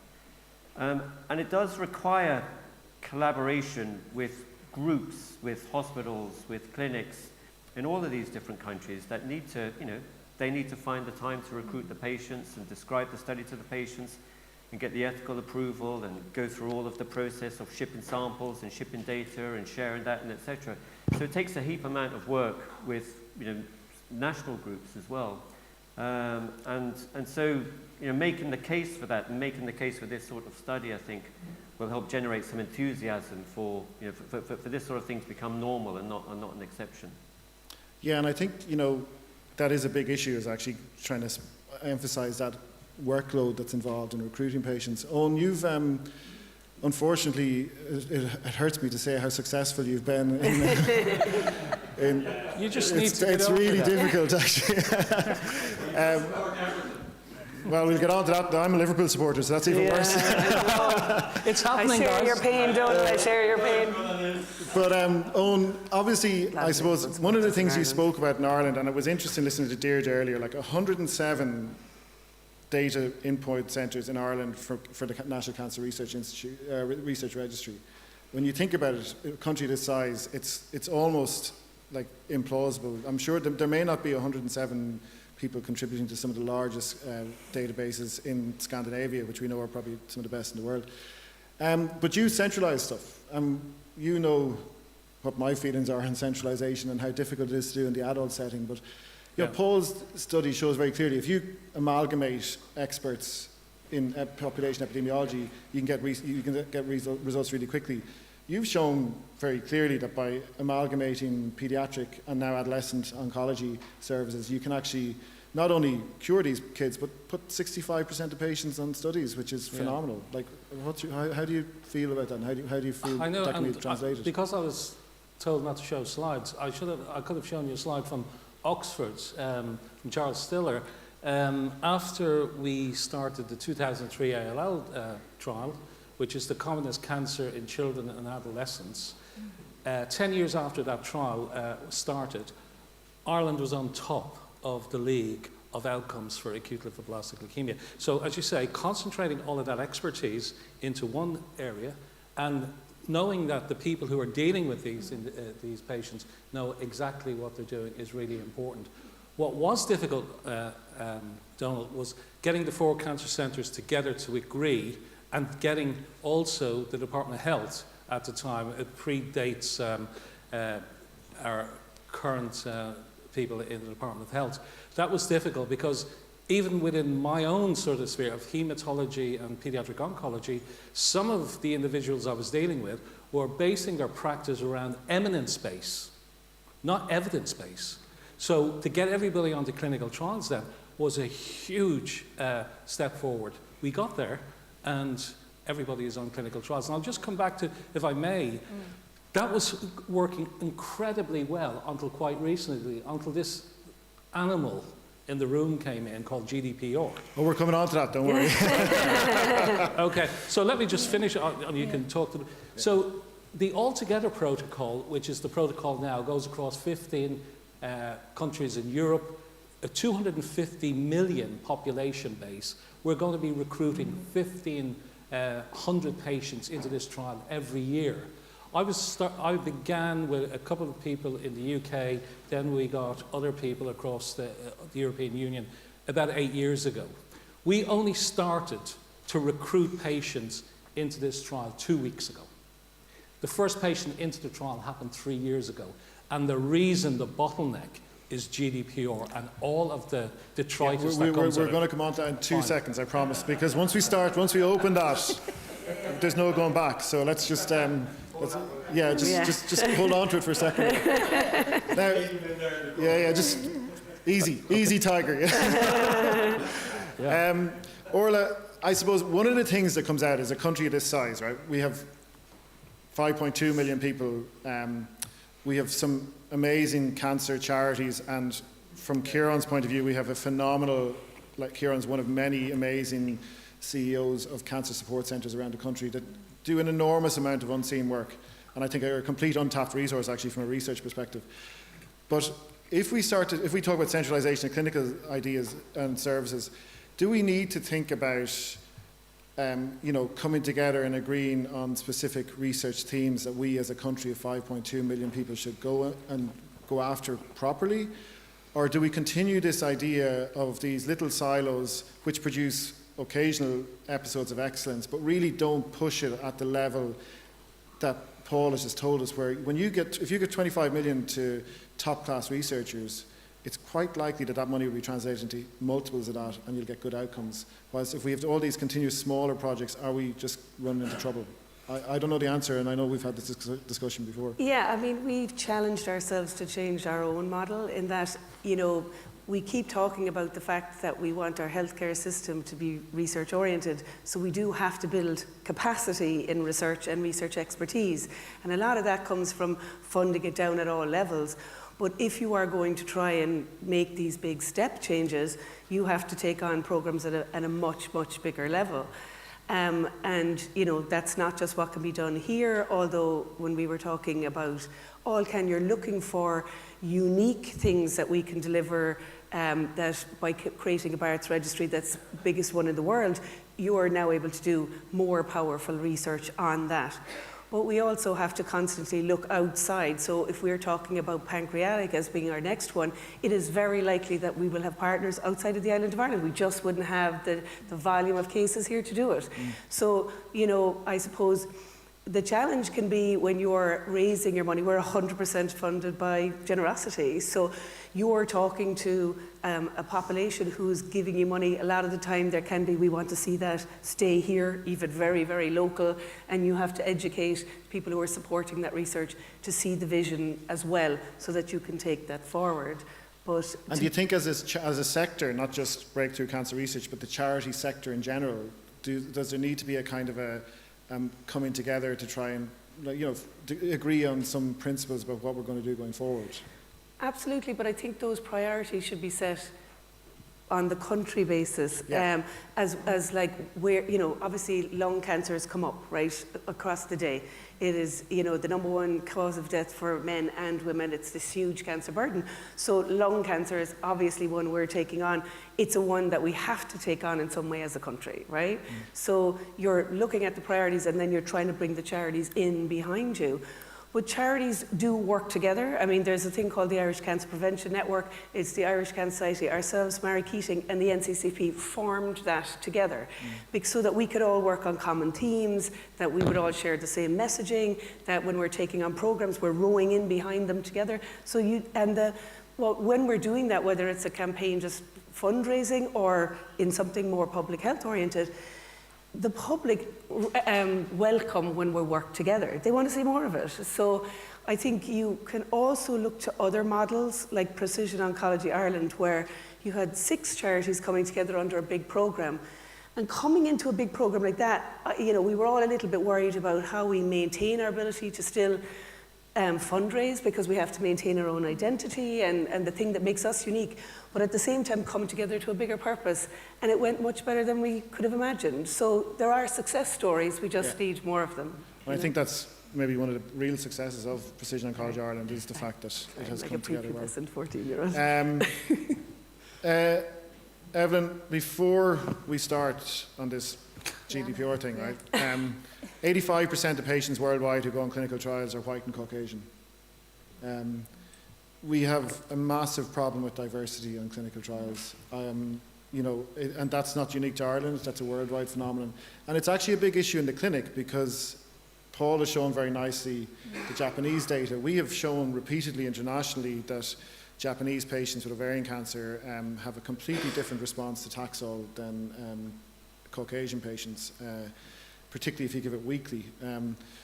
Obviously some sort of pharmacogenomic issue that hasn't really been discovered. How do we increase diversity in clinical trial recruitment? Because it's actually becoming a problem in how you interpret the data that's coming out of these clinical trials. And I'll come on to that in a second. Yeah, it's a really easy question. Thanks, Donald. I'm only starting off, I'm just back. It's the last one. So yeah, no, but it's a really important one. And I mean, everyone who knows me knows I'm a social justice animal, and I would like to see equality and equal access to the opportunities for better treatment in clinical trials should be there for everyone. One of the nice things I like about clinical trials in Ireland is they're predominantly available in public hospitals, not private hospitals, which is like the reverse in the US, to be honest.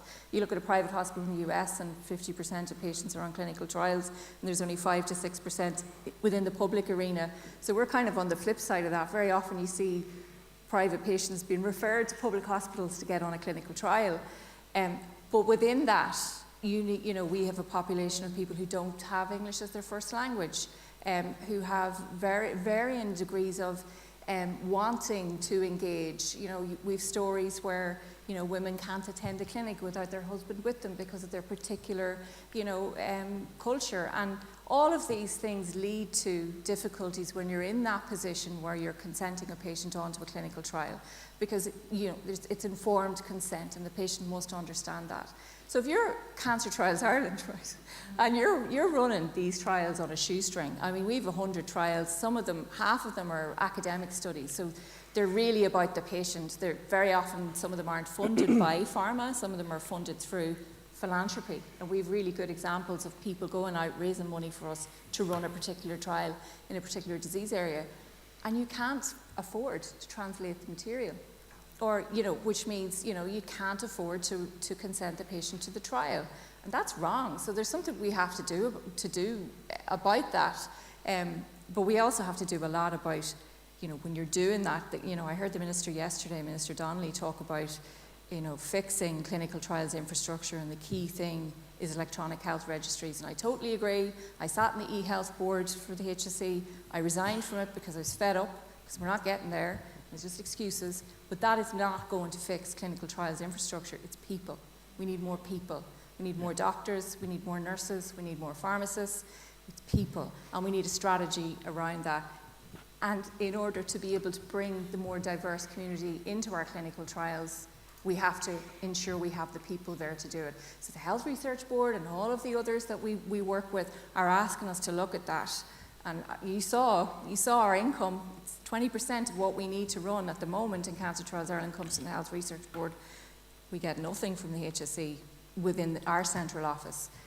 So we've a lot to do to invest in that key thing. And I see people from other jurisdictions nodding. It's the same in the north. It's the same in the US. It's the same all over the world.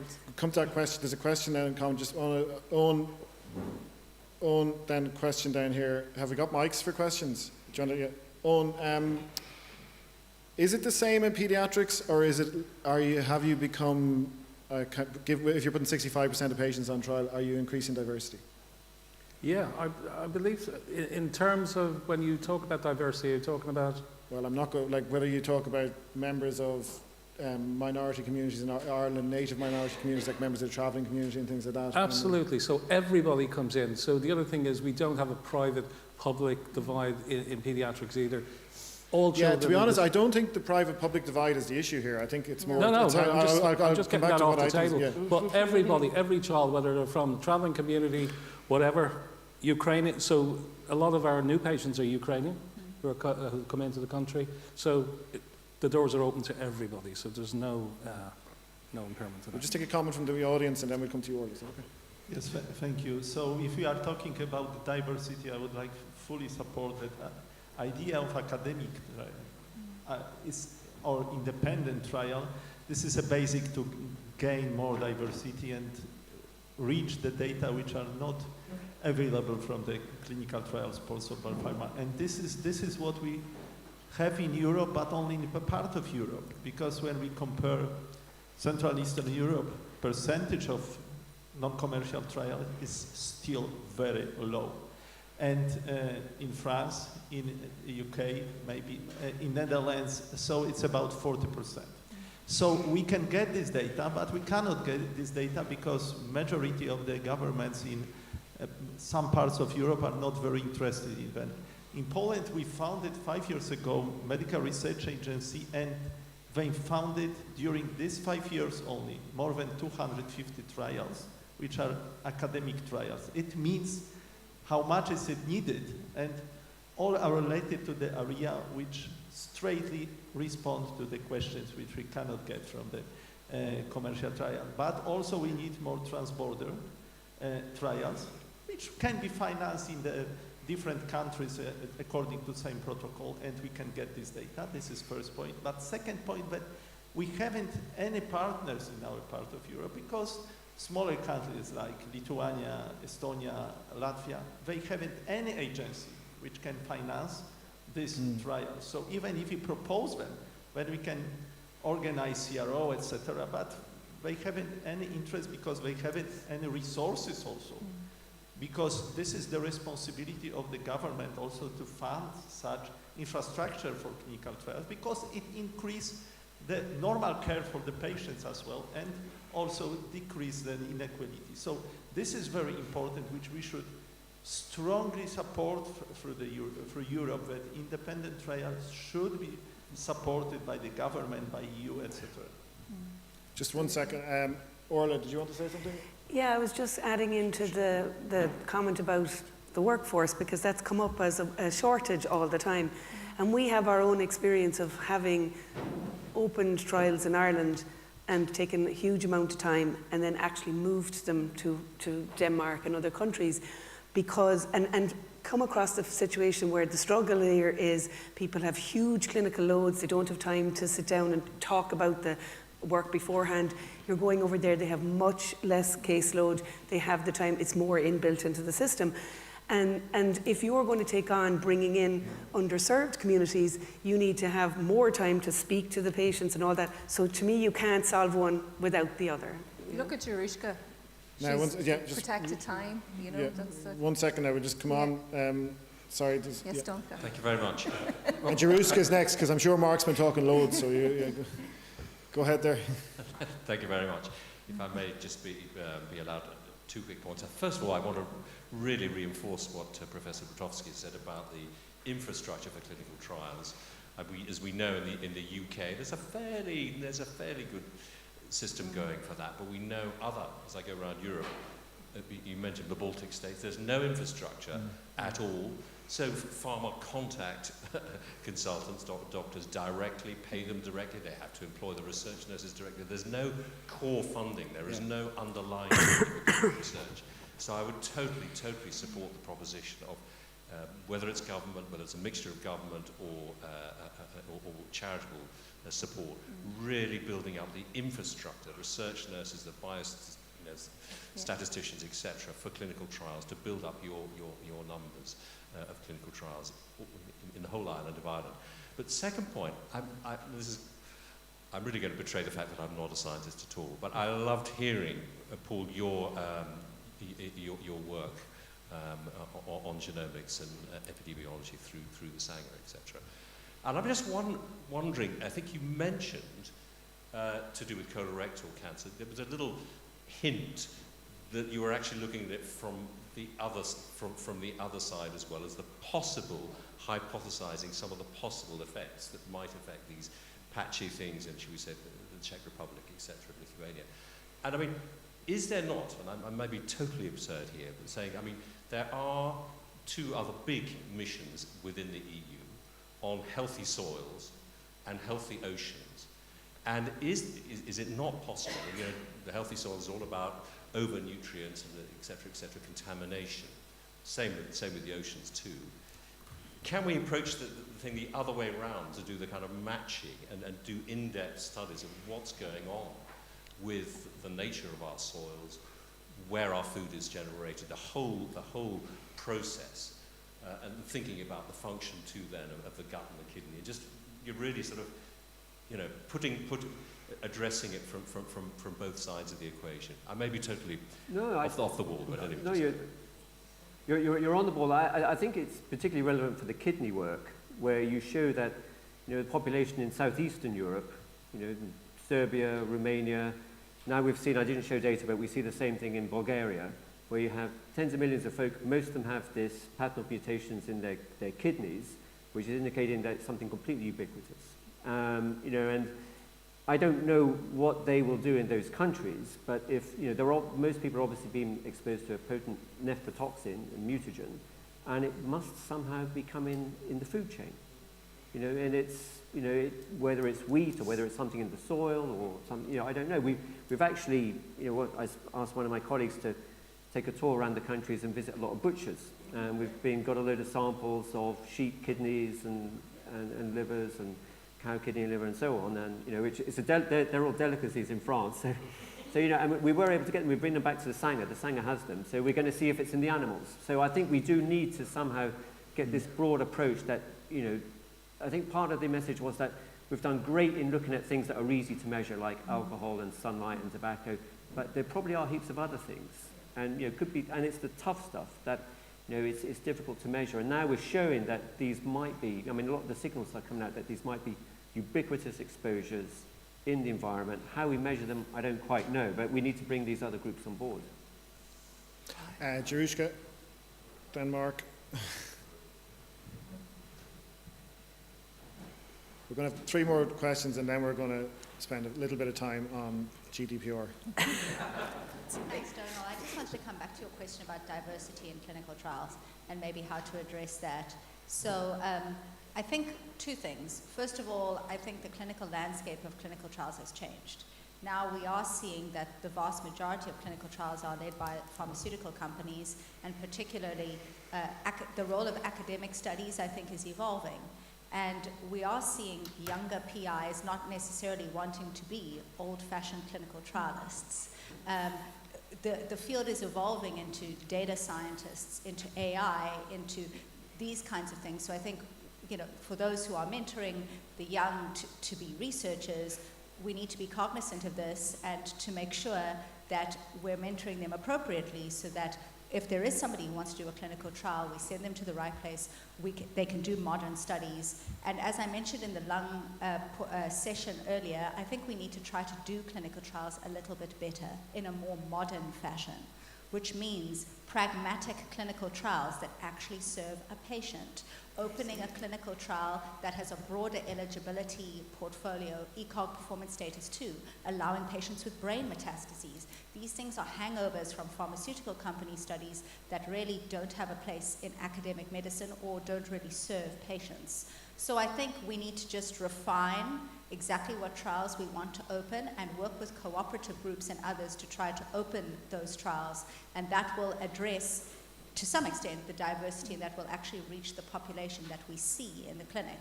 I think the second thing is to develop programs. So the AACR and ASCO and others have developed specific training or young investigator programs for diversity in clinical trials. And diversity in clinical research is a great investigator. His name is Robert Wynn, who's a lung cancer leader. There's the Robert Wynn Foundation for Diversity in Clinical Trials run by the AACR and in partnership with ASCO.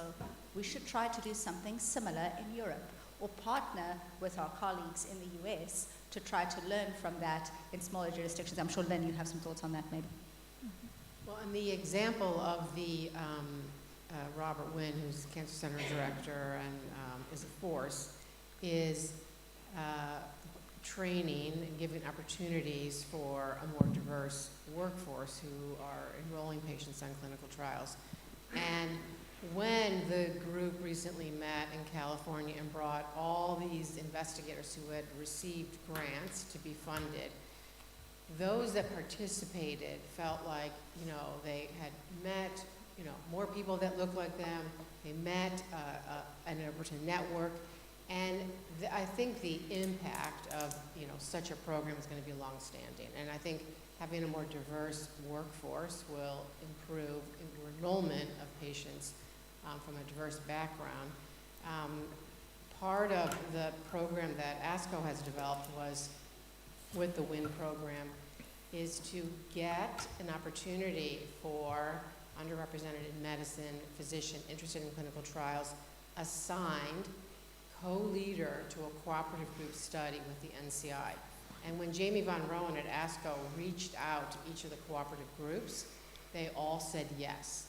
Now they're not going to be co-PIs, but they're going to have this great experience in how to run a large-scale intervention cooperative group study. I mean, that side-by-side mentorship and learning the rules, I think, is indispensable.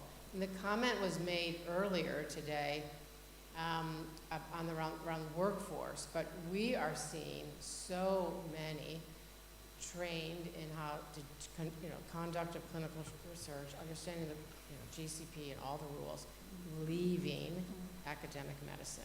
Now, many are going to industry, but we are losing a whole generation of investigators because, and you're probably going to get to this in your next part, the challenges, the regulatory burdens. They're so frustrated with how long it takes, and they're leaving the field even before they've, you know, really started. So, you know, we don't want to overuse the word crisis, but it is another word that we're attaching to this group of, you know, clinical researchers who can do this work. Thank you. Mark, do you have something you want to say?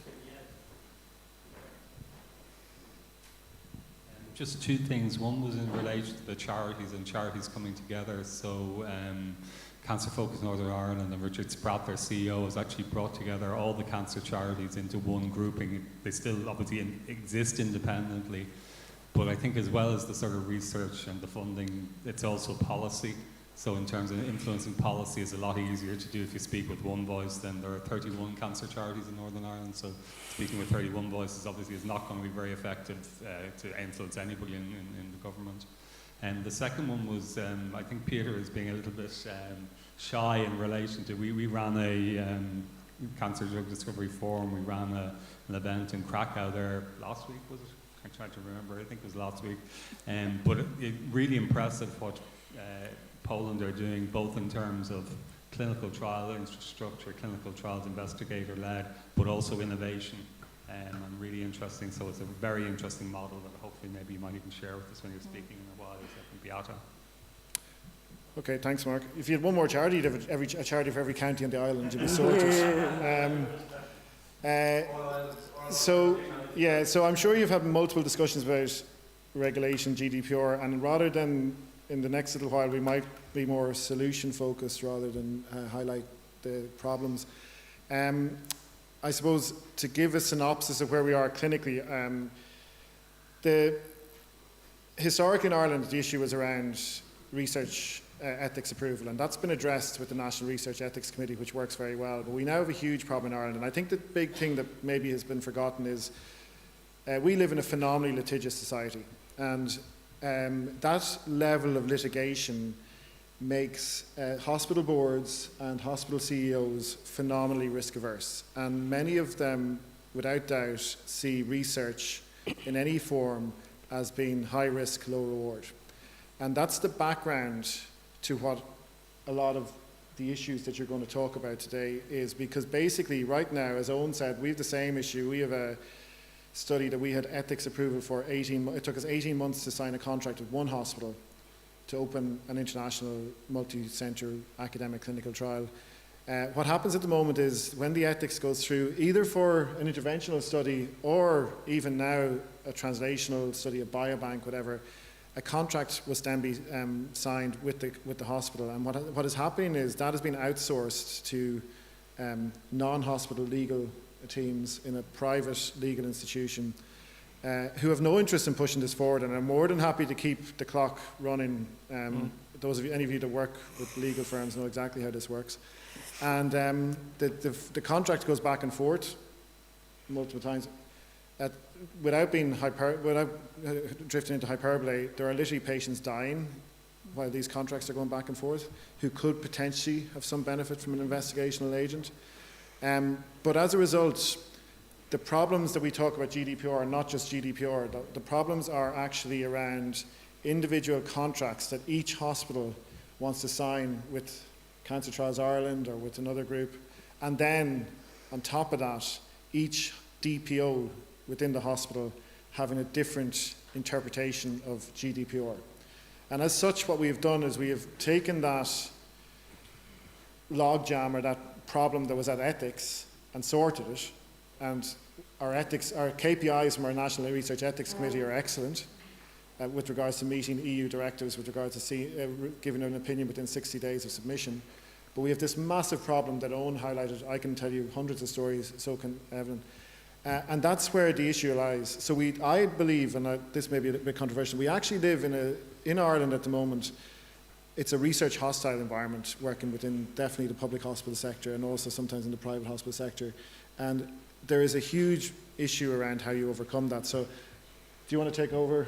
Yeah, well, I would say that we find ways. What's really frustrating for us in Cancer Trials Ireland as a not-for-profit group that's running 100 trials, mostly academic trials, which we're responsible for, is we have all these investigators coming home, and they've worked in John Hopkins, as Jerushka did, or they've worked in Memorial Sloan Kettering, and they have teams there, and then they come home and they hit these roadblocks, and that's really frustrating. And very often we get the blame, you know.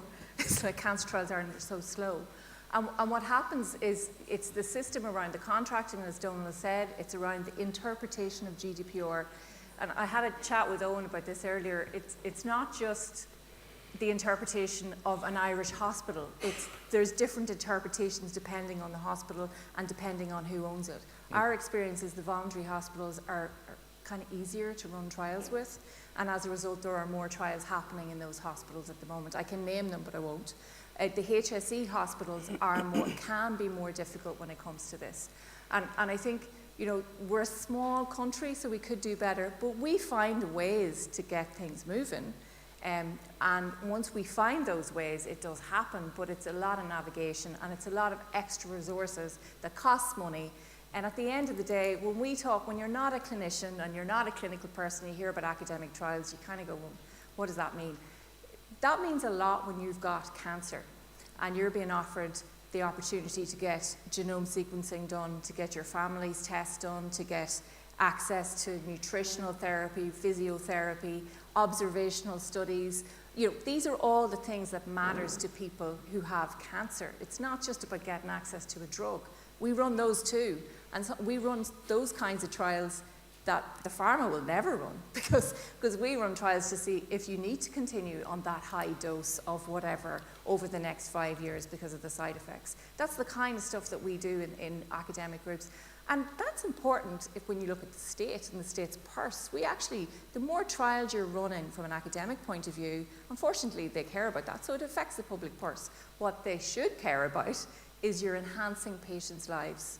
You're giving them options to live a more better quality of life, but you're also potentially giving life-saving options. So the solution, I think, like, I will say this about Ireland, but I've equally had very difficult conversations with people in the NCI, you know, around running American-led trials. So if you go back to those investigators who've worked in the NCI environment, they've come home with the trial, and they want to open the trial here for Irish patients. And NCI are public-funded academic trials in the US, and we can run those trials here, which is really exciting.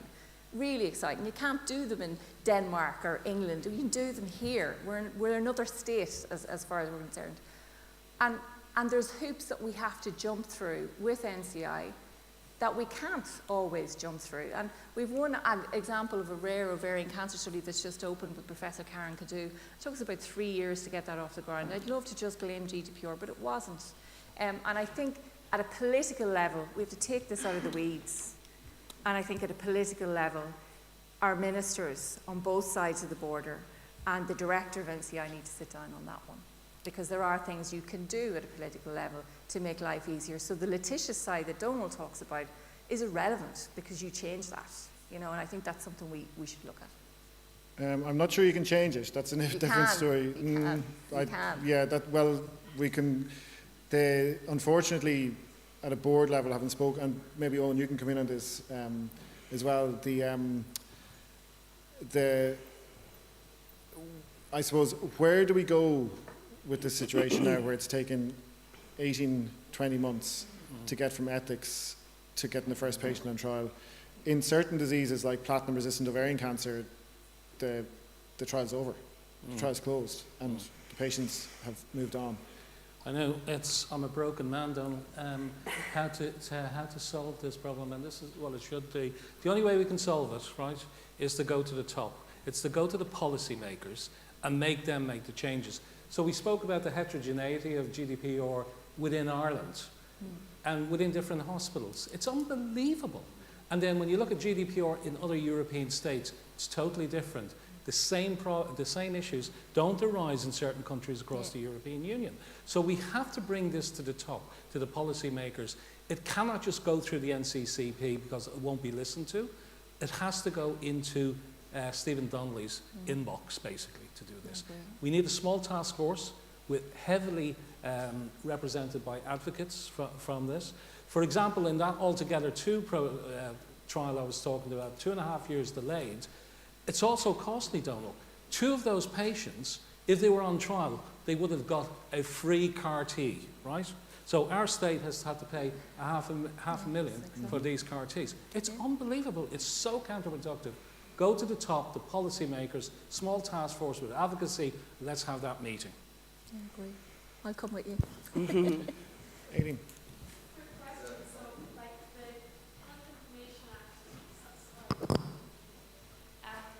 The Health Information Act is going through. How much, or if any, of what we're talking about will be addressed in that? It depends on what exactly comes out in that area, and it all comes down to a lot of this issue. There's two parts of this.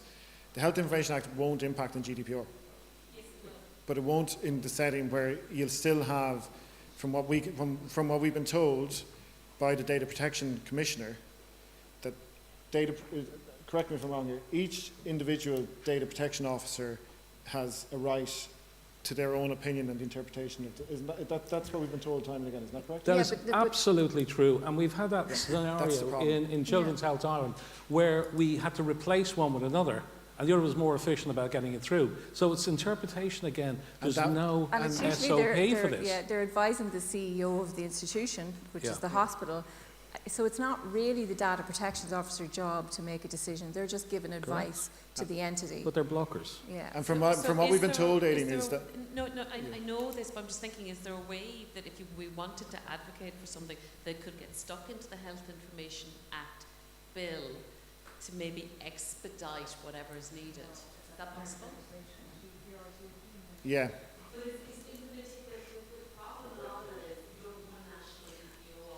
We do.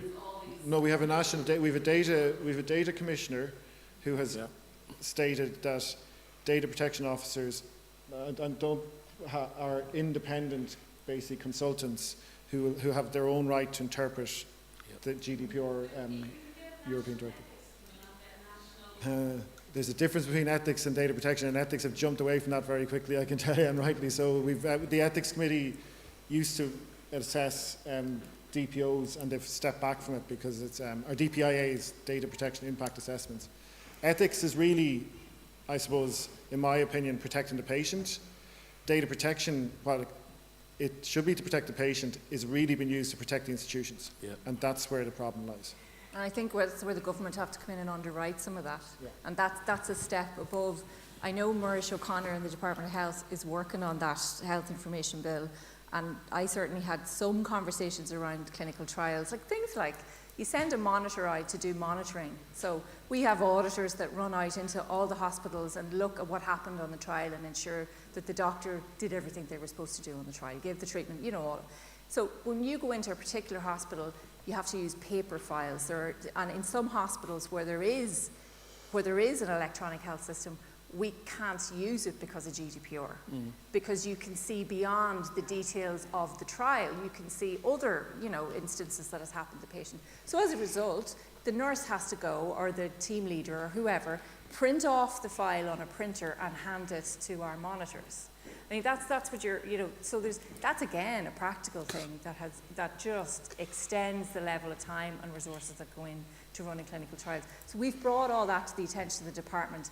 I'm not sure it's going to solve the problem. Okay, I'm sure it's going to be taken we'll on have board. 2 last questions and then we're going to wrap it up, okay? So, Damien, did you, and then Liam. Yes, well, I'm sure you're aware of the organisation in the UK, Use My Data. They're probably the most powerful advocates because actually when you explain to patients that their data isn't being used, they're horrified. Yeah. And that's what you really have to put it to the policymakers to say, how do we do this? We've been talking about electronic care records. If core variable data sets can be set up on that, and patients at the very beginning can come in and say, if you agree to a clinical trial in the future, can you agree that these variables will be available? That type of thing is absolutely possible to do, build it into the system in advance. But could I also say, I know people are talking about representativeness of clinical trials and so on, and I think absolutely you should set up structures for that, but you have to remember, hopefully myself and Deirdre have shown that we have a population-based data set already. We don't exclude anyone. They're all recorded in cancer registries. Can we exploit cancer registry data? This is the possibility to run real-world evidence trials, which are in the future would potentially be more powerful than prospective randomized controlled trials. Yeah. How do we do that? Can we link to the clinical data set? So There's no doubt that that's important, but I have to say that in Ireland, where it takes so long to get drugs approved, clinical trials are a really important mechanism to get patients to drugs in a more timely fashion, and that's a huge. Yeah. So the two of them need to be side by side. If it's done in parallel, it becomes exactly, potentially more powerful. I better let Liam talk. I was his PhD student once. So. As I said, my most productive PhD students. and most troublesome. And most troublesome. I won't talk about the usual anecdote anyway. I'll keep that for some other time. Yeah. So the thing I was going to say is, like, do we have a single voice? Like, there seems to be lots of things we're discussing. I just don't get a sense of a single voice on this issue. And if not, what would that be? What would be the way that we could construct that voice? Because it seems to be we're all hitting it, but we need to have something written down as a common voice going, and we need to know what the route to getting the solution. So again, if it's a legal issue, where's the legal kind of aspects? Do we need legal expertise in here to try to overcome it? In fairness, yeah, there has been a fair bit of work done by the HSE research committee, a lady called Anna Teres, who's tried to bring this together, and a lot of work has been done. And that has now been that has now been brought to the department. So there has been a lot of work done in the background, and that we're hoping then that there is a rising tide behind this movement to try and get it together. But do we need more than that? I know that's yes, good work. you do need that's more. What, yes, I'm saying it's a bit like a combination of the voice of the patient. Correct. Because that's probably the voice of the patient is probably not in that. The most important thing. The most voice important. of the patient. Absolutely. And then you get state indemnity. That's what will happen from the policy. Yeah, go and tell them you can't have any money if you don't sign up to the new version. So we'll bring this session to a close on I suppose the word that the patient voice is the thing that will actually move the dial on this thing more than anything else. I'd like to thank all the speakers, and thank you everybody else. Thank you.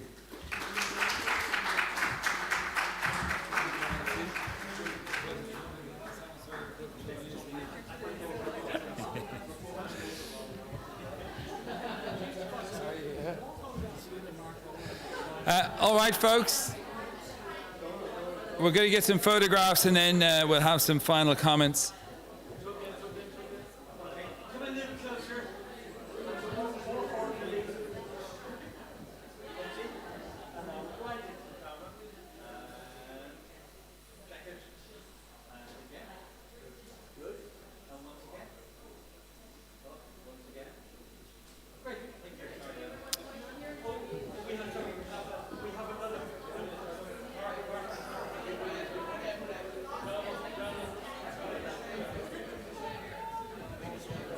Huh?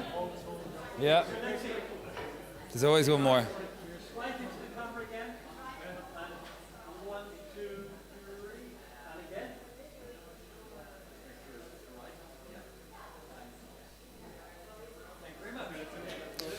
Josephine and Don, thank you very much. Excellent work.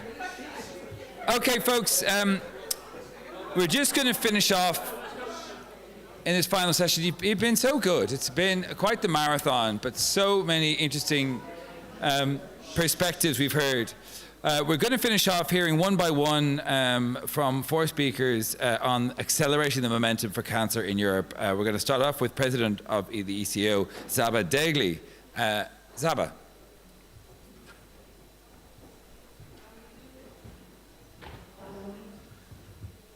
So I know it's very late. We had 2 full days, and I quite feel what you feel. So, you know, I was thinking that part of collaboration is also the fact that you have to learn something from your partners, right? To have something from your collaboration, which is a learning point. So, Julie and Lynn, me and Richard is not here anymore. We fell in love with your 3-topic method, you know, 3 things, and that's the most important part. So, I do have my list with the 3 things to accelerate, and not only just to accelerate, but I think that we really have the resources to collaborate on these 3 topics. They looked like just, you know, a topic of discussion like 2 days ago, but on my list now, I see them as topics of collaborations as well. The first thing I deeply care about is inequalities. And you said and you brought something very new. This concept related to time toxicity. The first time I entered in the cancer care field as a psychologist and social worker, I always heard that cancer is about time. But it didn't make too much sense 20 years ago. But as you brought in this new concept of seeing what is happening actually in real life of people affected by cancer, is just something that I would and we would dearly, you know, embrace and go on, because it really makes a lot of sense in the framework of inequalities. So this is the first thing on my list. Again, not just acceleration points, but collaboration points. The second one, I actually learned that you are much more brave in many ways. It's on digital health in cancer care and AI. I think we should embrace that much more. And during my presidency, we started to meet with several kinds of startups in the healthcare and AI industry. Actually, in London, we also had some meetings, side meetings. So I think this is, I think it would be wrong to say that this will be the future. It's the present, and we do have to care about this in all the senses, from ethics to possibilities of treatment and of changing the cancer as we know it. I really like this one. And I just heard you, Lynn, saying that we shouldn't overuse the word crisis. You're right. But the workforce crisis, it's still a crisis. And it looks like there is something that we are in the process of learning how to change it. And as you have heard my CEO, Mike Morrissey, today, we invest a lot in this subject. Also our foundation, and not just our organization, the European Cancer Organization, but also our foundation, which is a community foundation, tries to do the small steps together with the big steps that we can do together. So I want to thank you dearly. We really felt your friendship, and I want to thank you all very much who made it possible, and especially to you, Mark. So this is my list of, I don't know what is on your list of 3 important things, but this is what I wanted to share at this point. So thank you very much. Excellently put, Saba. Thank you. We have Lynn now. Lynn from the ASCO. Lynn, you're very welcome. Thank you so much. I just have 3 words of congratulation, or 3 thoughts about congratulations to all of you on this really amazing 2 days. One, and I'm going to use the word cement, but I don't mean stuck, but you've cemented this really important relationship between Europe, Ireland, the United States, and it's important, and it's going to continue to move forward, and it's really wonderful to honor that and be together, on all of us, to accelerate our progress. 2 is, I am really stunned that in the Good Friday Agreement, there was this carve-out, or this MOU, about cancer. It's stunning. And to me, that means that this country, this island, has thought about cancer as a priority. That this was added to a peace agreement, to me, just says so much. And I think that the progress that you have all achieved in the 25 years is remarkable, and I want to congratulate you. The third thing that I really have come away with is that the All Ireland Cancer Research Institute, ACRI, is here and is thriving and is going to succeed. And I sat last night at dinner with one of your senators, Erin McGreenan, is that how? And first she, knows all about ACRI as your supporter, and I think she was even, involved with helping the planning of it. And that to me was really inspirational, to have her be so knowledgeable and passionate that she's committed to you. And so then at dinner I said, well, what's the other example in Ireland of an all-Ireland, what's your other initiatives? And she said, rugby. And I was like, okay, if you are all Ireland in rugby and you can come together on rugby, then 100% you can do this in cancer. So that's what I want to say. I actually want to say 2 more quick things, which is that I wish I had met Paddy Johnston, and I feel that his legacy in this room and all that you're creating,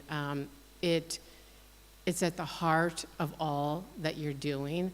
And so if I had a glass here, I would be raising it to Paddy, and it's just like phenomenal what he saw and what you are all doing. And then I'll just finally say that we are curing cancer, and now we need to cure more cancer, and we can do that together. Thank you so much for a fantastic 2 days. Thank you, Lynn, for the collaboration of ASCO in the event. We're now going to hear from Beata Jagilska. She's director of the National Cancer Institute in Warsaw and representing the Polish Minister of Health.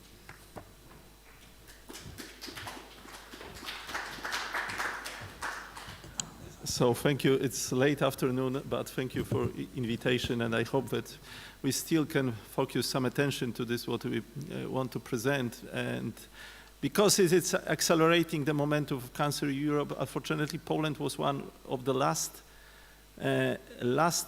countries which implemented national cancer strategy, because it was done just before the COVID pandemic, so it's a fantastic momentum, as you can guess, and we focus on 5 different things. So investing in medical staff, what is the problem? Of course, primary prevention, secondary prevention, science and education, and also cancer care system.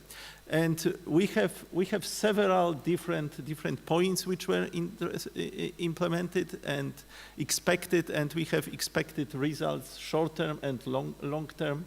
First evaluation will be after next year. However, we underwent some key actions, so National Oncological Portal for our patients, it will be launched this year, and also we prepared clinical practice guidelines in Polish, and we have now half of the practice guidelines. HPV vaccination program was fully reimbursed late last year, and we have about 30% of 12 and 13 years old children vaccinated now.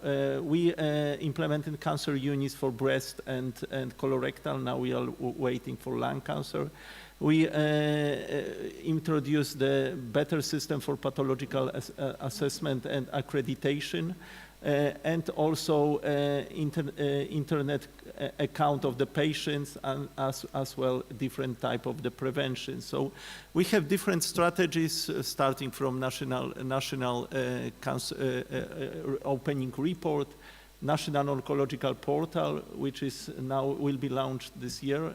And because the topic of the today and yesterday meeting is US collaboration, so we have now the long-lasting collaboration with NCCN in terms of the adaptation of the guidelines. It's very efficient, and you see that it has been signed on the high level, and some of these NCCN guidelines were adopted, some were still developed de novo from our multidisciplinary teams, and this is here you may see the plans for this year, and also the cooperation with NCI, including some prevention, and also with Agency for Medical Research, and also we put attention to Polish patient advocacy group, the cooperation with One Voice by One Direction, which is very, very interesting. And also what I mentioned before, we founded Medical Research Agency of Poland. The anticipated number of patients will participate in this trial is about 60,000 in the nearest future. So the number of contracts which has been signed, and you see the allocation of the funds for the independent studies and also infrastructure. This is very important, so clinical research support centers. And the last goal is establishment of National Oncological Network.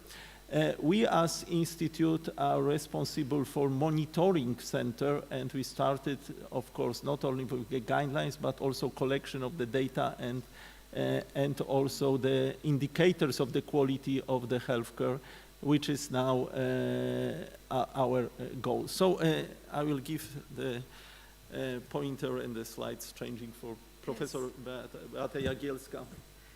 Thank you, and some information about the cancer. Of course,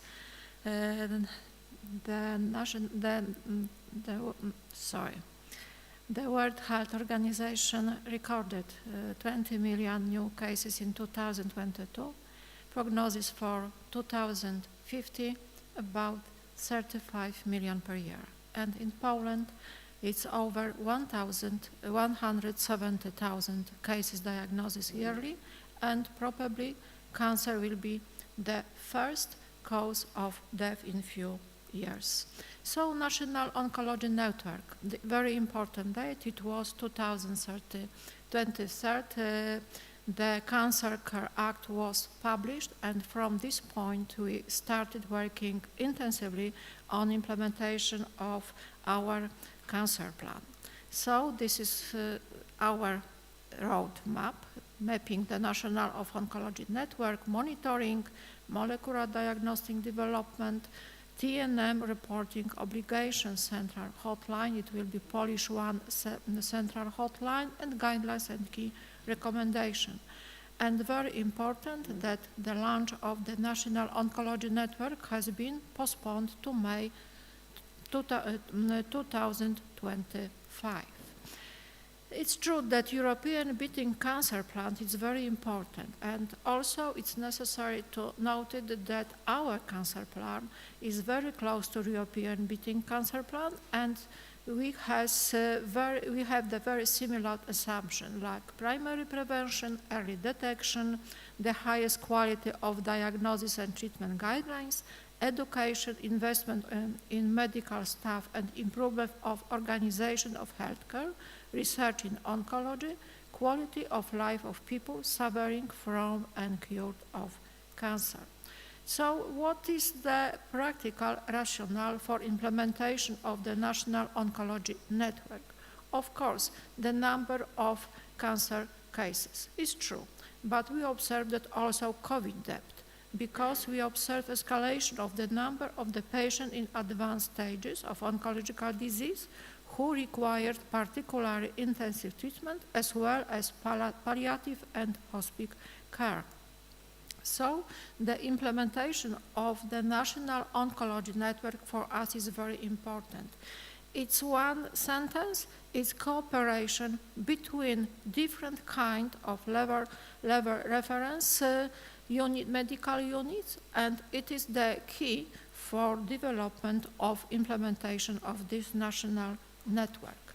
So, some key points: close cooperation, quality monitoring carried out by comprehensive centers with the highest level of references, monitoring the National Oncology Network effectiveness based on developed metrics. So, some information about our National Cancer Institute. Our institute is divided into two branches: Warsaw, Gliwice, Krakow. 5,000, more than 5,000 employees, 224 scientists, and 486 clinical trials. And other numbers, it's really potential for our patient. And the most important, our Center for Excellence in Precision Oncology, to increase the access for our patient for innovative treatment and our cooperation. Yes, it's 7 minutes, so we are finishing now, so don't worry. So, of course, the science means cooperation, and there are several examples, pan-European projects which are here, and one very important is also JANE project, so Joint Action on Networks of Expertise, and we will have the second part of this project to launch what we established in JANE 1. So generally, cancer has no borders, but we started from completely different level. But you see that we have no time, and this is completely with what you said, that we have no time, and this is why we have to do it faster. So thank you for your attention.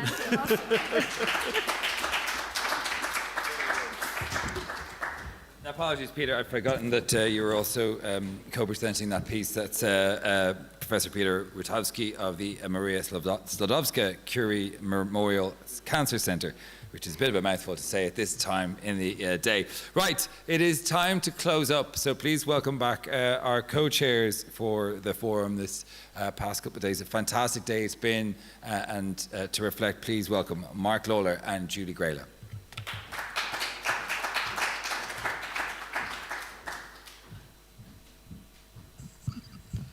Terrific. Wow.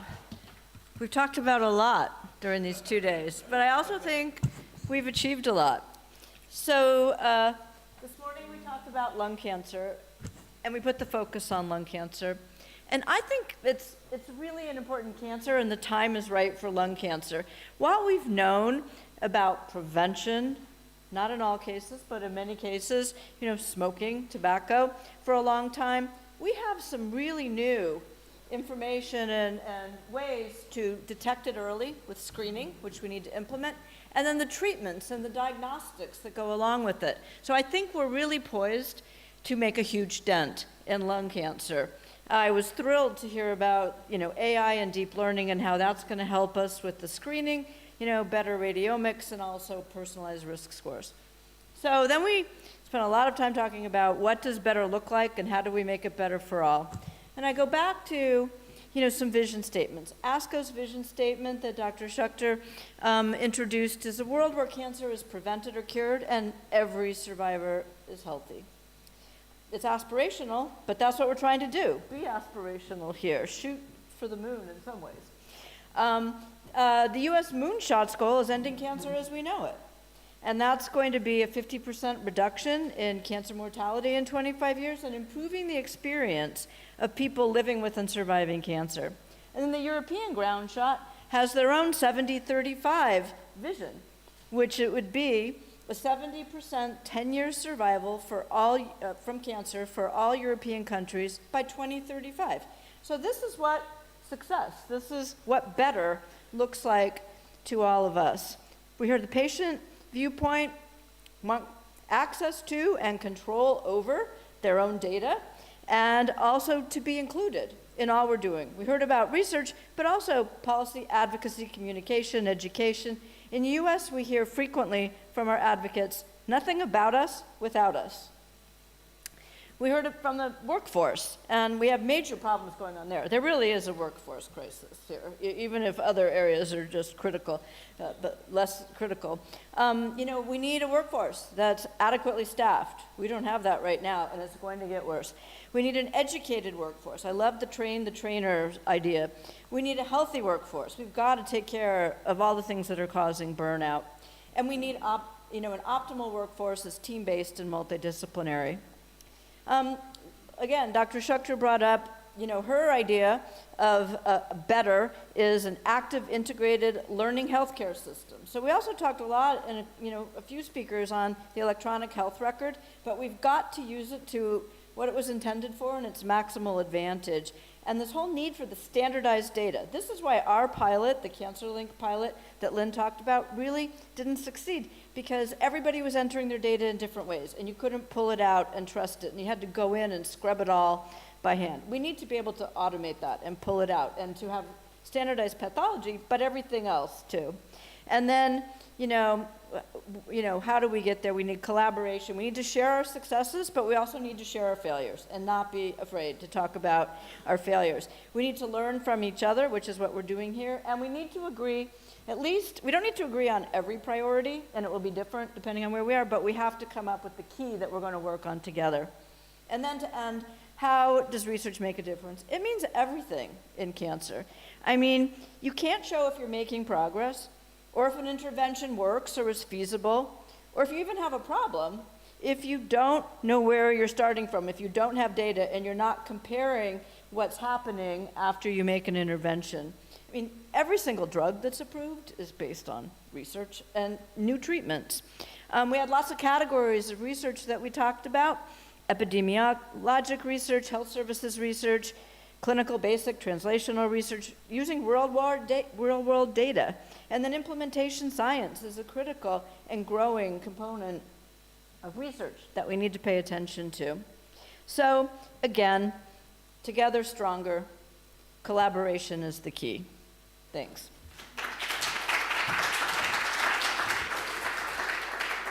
Thank you very much, Julie, and thank you also for being the co-chair with me for over these last 2 days and over the last 6 months as we've prepared this. It's been a real pleasure working with you, and thank you very much for your time, your perseverance, but also your vision as well. So thank you very much indeed.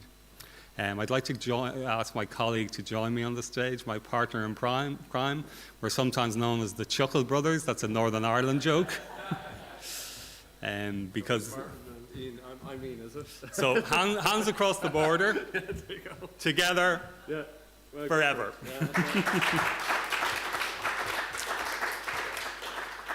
So really, Lynn, what Lynn said was really very important. That is, the memory of Paddy Johnson does echo over this whole meeting and very much guides us in the way we're going. But I want to just take a minute or two just to say a couple of other things that I think are really important. I think the first thing that Zaba said yesterday was hope. We need to give hope, and that's what we're really here for. Yes, we can discuss the challenges, the problems, but we really need to be solution focused and give hope. And that's why we hope that, for example, through the resolution that we passed yesterday and that we will flesh out and share with you over the next coming weeks, we will deliver that hope for people. One of my favorite US presidents said, yes, we can. I'll say, it's fade or Ling. So I'll hop over to Liam now. Okay, so first of all, I just want to do a very brief thanks, because I asked Mark to do it last night, but I'm just going to reiterate it. This is a particular event. I wonder if you have a list there of people. Yeah. I have. Yeah. Okay, great. I'll do the formal list. First of all, I'd like to thank, the community of people, us, the people that have come to this event. This group event. ACRI is really about bringing that community together, and then this event is about bringing the broader community in terms of cancer research and care. And that was really exemplified last night when, I think Anna Daly said, is there a doctor in the house?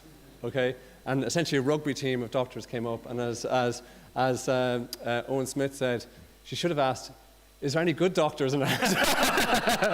Because we had radiologists, pathologists, and various other disciplines represented. So it was a truly multidisciplinary team meeting with multiple different suggestions in terms of how to deal with the issue at hand. But I can safely say the patient is well and kicked me out of bed this morning to come to this meeting. So I do appreciate that.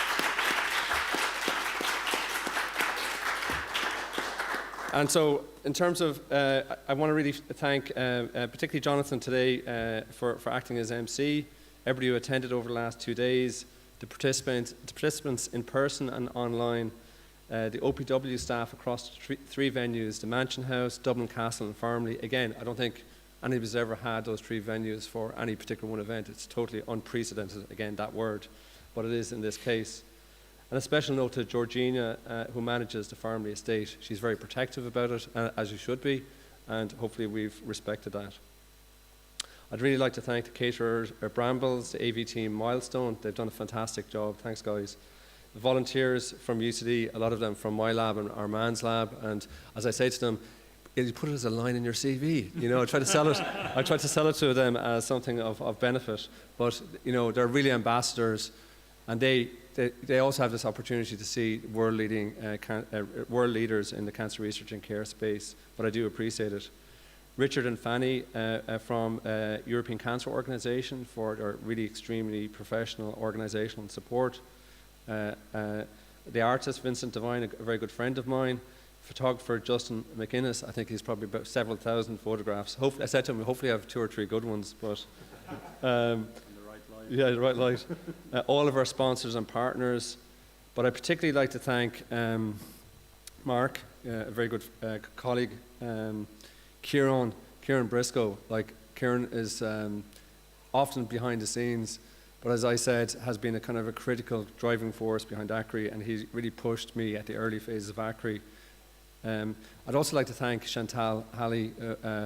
She really, over the last 2 months, really, if she wasn't here, we'd be in deep doo-doo, okay? That's all I'm saying. And also Shashank. So look, I'm going to finish it at that. I hopefully I haven't left anyone out. If I have, you can fill it in. You've done everybody, and so let's give them all a round of applause.